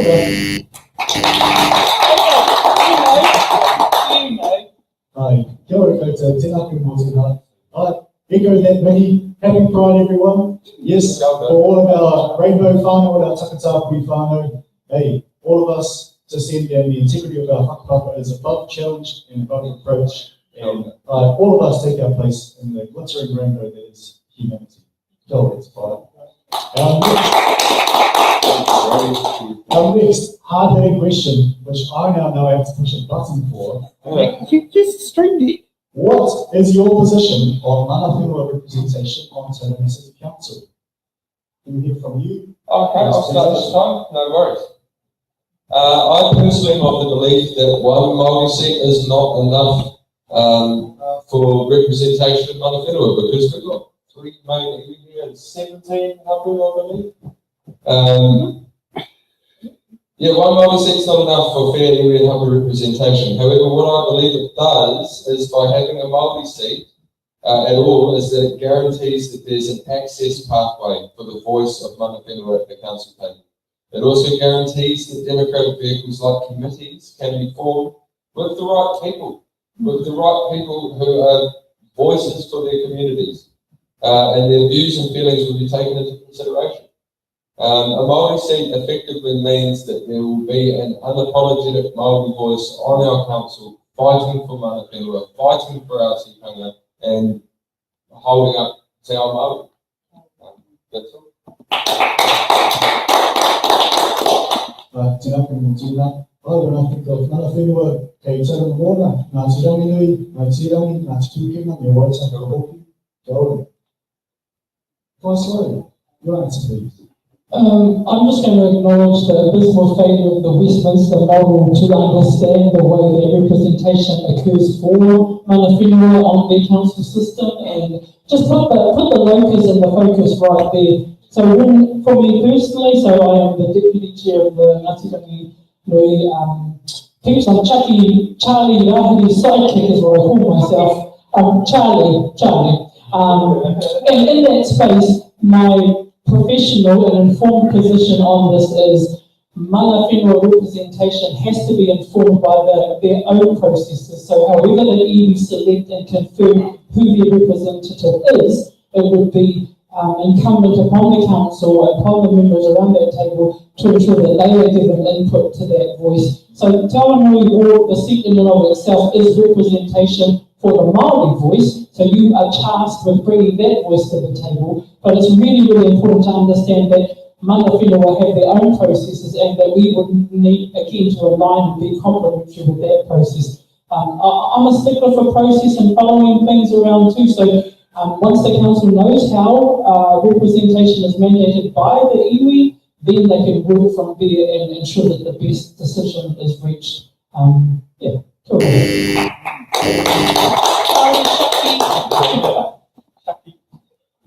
Joe, over to you. Māori mā, kua poha tātou. Kua rotua tātou, e no mo tūrua tātou i roto i tātou mōna, ka pīmai pira anō au saereke e te i Māori we are always second for now moana. We have been caught in take taio, take whenua, Port Tauranga Extension, clearly air whareroa, just to name a few. And I'm wondering, how come we're always in these predicaments where our mana whenua are fighting for our lives? We're in the scrap for our lives all the time in Tauranga Moana, and that is a problem. To Aotearoa whānui, Māori mā, we are always on the back foot. Now, my position on this is, obviously, this is very important. This is a war that like I said before, I'm going to scrap and fight for this so that it remains. However, as well, we need to, if elected, or if any of us are elected, we need to be effective to feed back to our whānau. And also as well, so that we are on that decision-making table, so our whānau are not left behind. Our whānau are not left in the dark, and our whānau's perspectives are always taken. Ko te mana Pāpāmoa, ko te whakao, ia te wā, ko Tauranga Moana. Kia ora.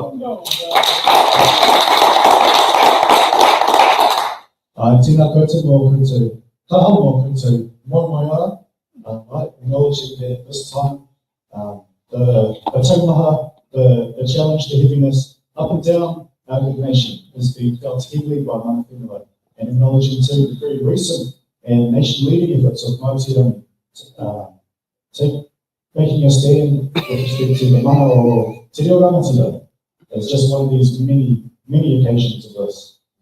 Moving on to hard-hitting question. No, that's it. You've done 3 of them. We've done 3 hard-hitting questions, Tikano. That's as many hits as we can handle.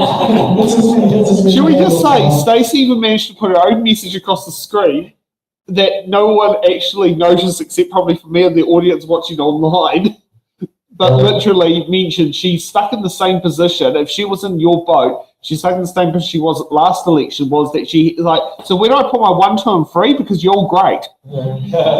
So resounding praise of all right from Stacey, our in-studio support down in our nation's capital, Porneke, Wellington. So that concludes Wahanga Tuarua, our second section of today's session. Twist your tongues on that. And I'd love to invite our rangatira to now conclude with some closing statements. Would anyone like to go first? No problem. I'd like to conclude with my absolute happiness and delight with meeting, not meeting, I know these other groups, but I'm really, really pleased and I'm really, really warmed by the calibre of the candidates who have stood for your Tauranga Award and have put themselves up here and offered themselves their values, their ideas and their principles to the process. It's not a process that is intrinsically Māori, but it is an important process and it is a process that we can learn to participate in really well. And I want to echo both my colleagues' sentiments around this really is about growing civic consciousness in Māori. So Māori Mā, my Māori Moana, vote, get out, pick the best candidate for you. I said in one of my speeches, I said, I'm not going to ask you to vote for me, not because that's beyond me, but I'm not going to ask you to vote for me because I'm just going to ask you to vote and participate in the process. What you have to do is have to decide who is the better candidate, who has the muscle and who has the tenacity to bring your perspective to the table and the skill set. Because one of the other reasons why that table crashed and burned is beyond not being able to get their collegiality together, they obviously didn't have the smarts to run a city either. I do, and I'm willing to do that for Māori, for all Māori, for the betterment of all of Tauranga. Kia ora. I want to talk about it's beautiful to hear. Ashley, your closing statement, please. After meeting my fellow candidates, I've never been so sure that Te Awanui, regardless of the outcome of this election, is going to be in more than capable hands. I'm looking for your vote still because shameless. I think I've got the Tauranga, the skills and the ability to deliver at the council table. I know I work great alongside any team that's prepared to put the best interests of Tauranga first. I'll be a staunch advocate for the community, and it's time our local government started to reflect the voice of the community. This is your voice, and this is our future we're shaping here. One of the three of us here today will be your Te Awanui councillor. That is a fact. I'd love for it to be me, but I'm confident it'll be okay if it's not. I'm more than confident. For me, my election journey has been about confronting my past, telling my story and embracing a better future. I truly hope Tauranga can do the same, because we need to more than ever. That we need to be able to move forward. I wanted to end with a little karakia. I know it's a little because part of you haven't had yours yet, but this one is special to me in this space because it means so much towards what we're trying to achieve. So Pauhihini, Pauranga, Pau o te whakaro, Pau o te tangata, Pau o te aroha, te Pau e here nei a tātou, Mauri ora ki a tātou. Haumi e, hui e, tai e. Tēnā koe ora, Mauri ora ki a koe. This one's a link to your vulnerability and the strength in your sharing in your campaign so far. Some of your media appearances really been a role model and been inspiring for many of our own watching your campaign. Tēnā koe. At this time, pass back to you, Paulie, for your closing statement. Ka te akira ka hoki nei au ki te taira. Kei tauranga rā ko mai te rangi, ko ngā tirangi nui, ko ngā tikukinga, ara, waitaha tapu ka hei. Ko ngā kāpaka oranga paura, mai pare roa ki mai ngā tapu ki tanoa ki te rega kāhia. Tauranga moana, tauranga tangata, kōrau ki tahi e. Ka te akira tā, ka te kakamihi ki ngā kaipakahiti o tēnei o ngā kaupapa, mai kore ake ko kautau, mai kore ake ko tātou nei ngā kanohi ora o te Awanui. E whanatua nei te ara e whakauti nei ngā pāpau ki roto i ngā pauaka me te puru katika ki roto i tēnei kaupapa tēnei te mihi kia koutou. Ki tō tātou hāpuri o tira tō tātou moana o Tauranga tēnei te mihi ki te taha kaupapa i o mātou ki toko tōnu paku e noho ana ki te tūru wera o tēnei kami. Ka huri au te kapuri au wau ke te whānau, ana I rātou moko puna o te moana. Kei mua iau behind me is a long line of whānau, of hapu, of iwi, unapologetic, upopo maro whānau that believe in what I'm doing, and also as well, they're right behind me to pull my ears, round to me, cut me down to make sure that I'm on the right track to make the right decisions for our moana. And I'll just go back to, ko te mātanua nei o haku tū, ko te a popo ko ana matake, as our babies. Every decision that I'm going to make and everything that I'm going to be putting into this effort, look and cranny, by tooth and nail, it's going to be for tomorrow for our babies. And I need to advocate for that and make sure that our babies inherit a much more beautiful and safer tauranga moana than the one we inherited as well. Engari rā tauranga moana o te rā te hunga e whakarongo ana ki runga I te karere rā. Ko te mātāngua o tēnei kia haere koutou ki te pōti. Go and vote. It is that damn important. If we want to hold on to this seat for years and years to come, you must go out and cast your votes. We're not going to be the mockery that has low voter turnout in Tauranga Moana, Oti rā Iapeo or Whānau. This is a Māori board that is going to be in power for 4 years. And as much as I wanted to talk my kōrero as well about why I'm so amazing as well, and I know my beautiful friends here are going to have spoken their truth tonight as well. Go out and vote. Do it for your babies and make those more popular decisions for the betterment of tomorrow.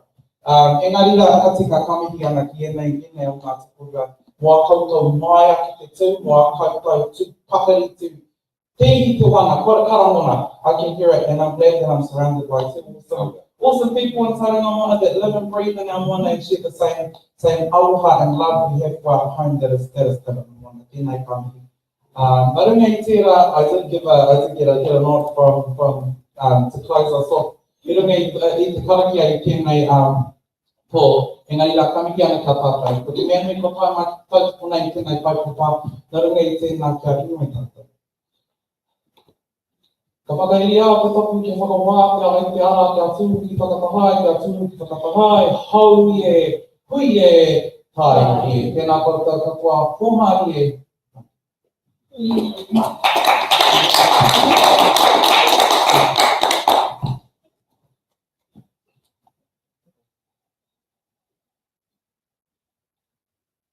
You're going to close off? Oh, great.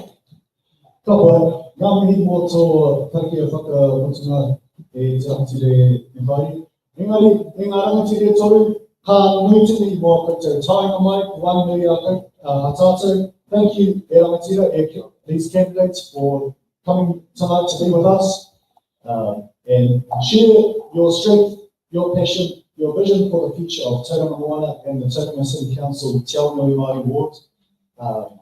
We have had inspiration, we have had aloha, whanangatanga, in comparison to some of the other wards, some of the other fights. The collegiality, the warmth and the support is and has been and continues to be remarkable and exceptional here. Total of what we've heard, the challenge up to our whānau too. Pōti. Vote. That's the cry that comes in unison from our candidates. The right of representation in our Māori wards has been hard fought, hard won, and the fight continues.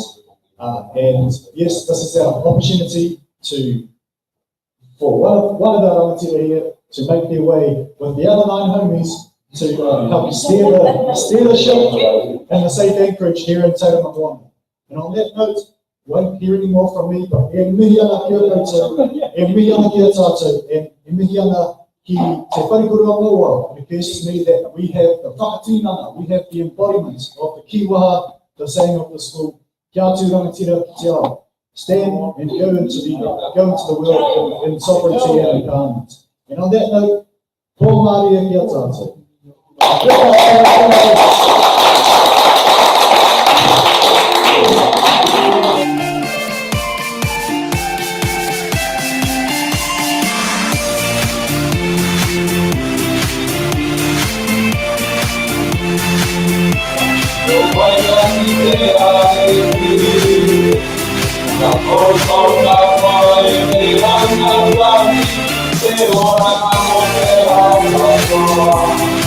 Because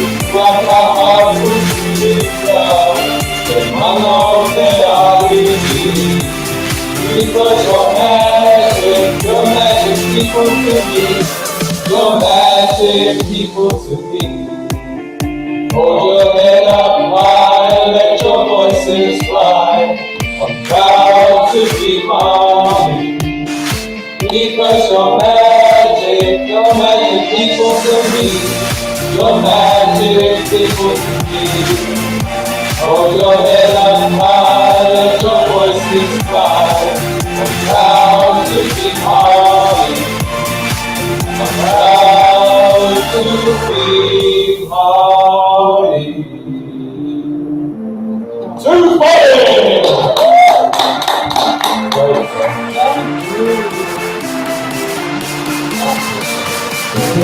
Everyone who's welcome, anyone who wishes to welcome to something for the first Pāpāmoa,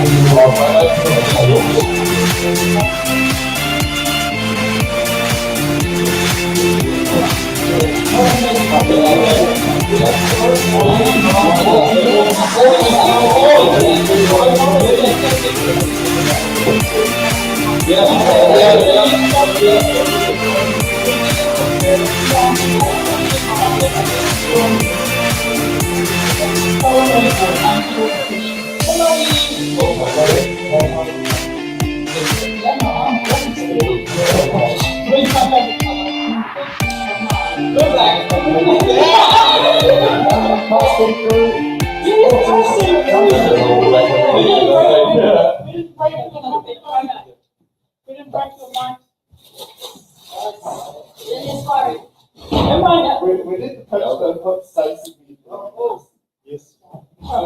Thank you. I'm going home for a 2 minute tea. Same.